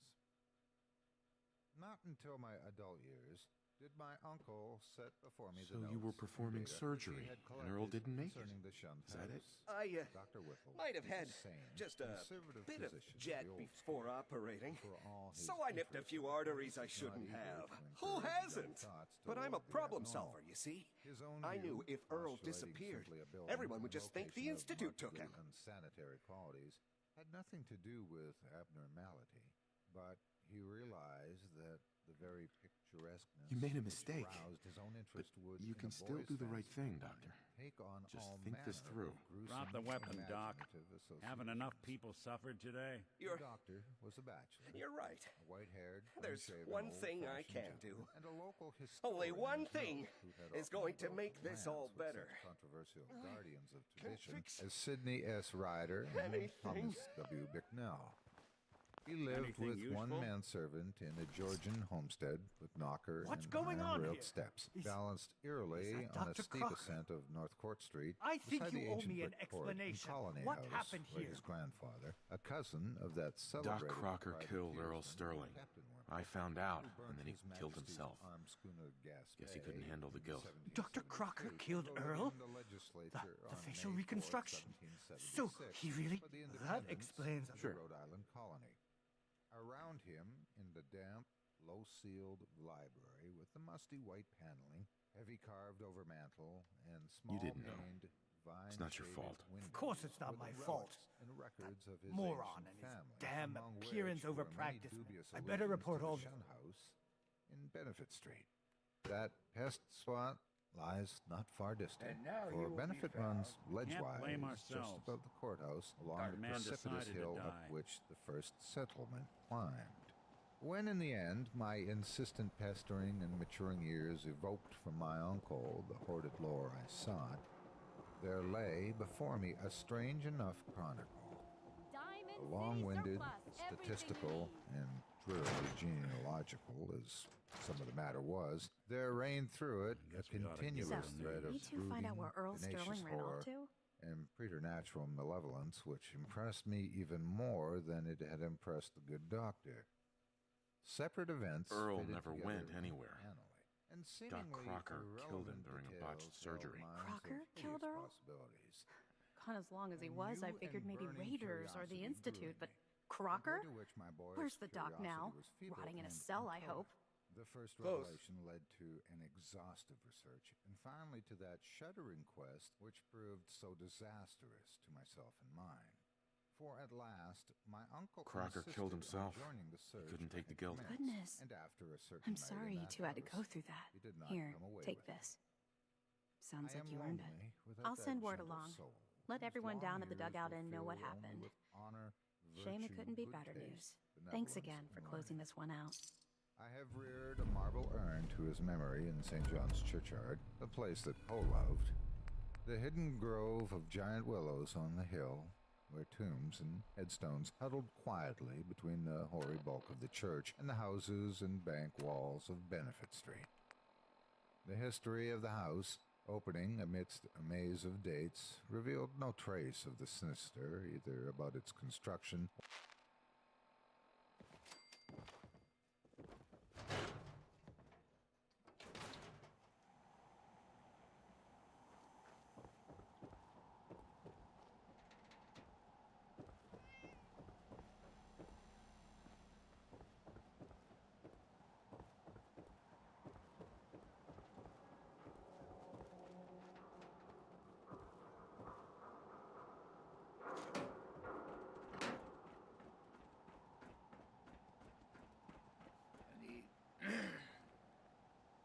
I need fiberglass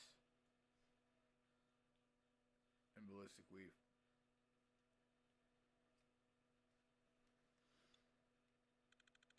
I might need to make it over to Good Neighbor.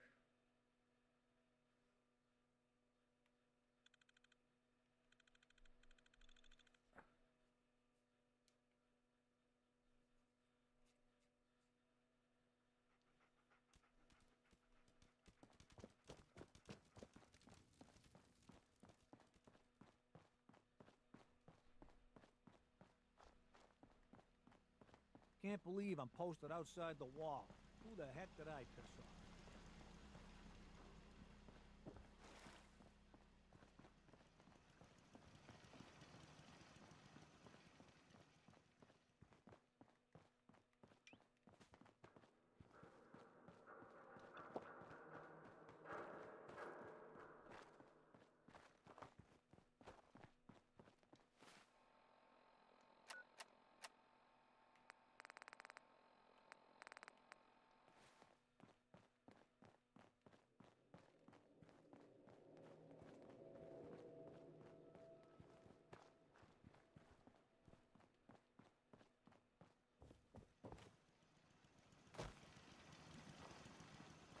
never thought a reporter could consider themselves a success until someone threatened their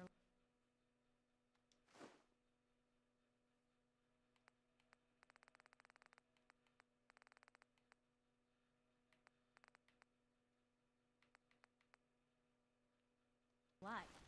Me? I'm very successful.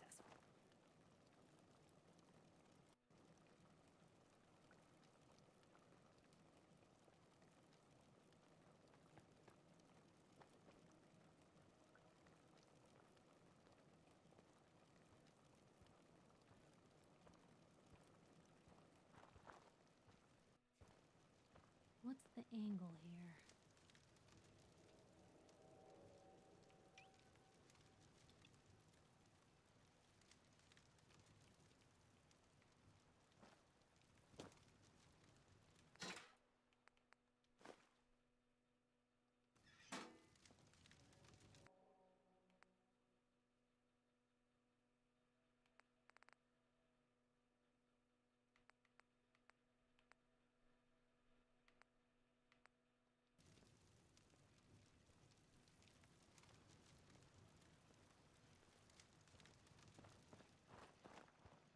Would have been nice to see all this in its prime.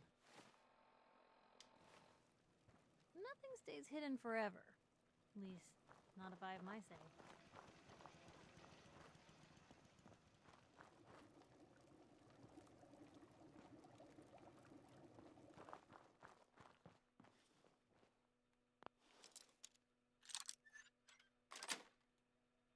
Got it. Can't keep you out.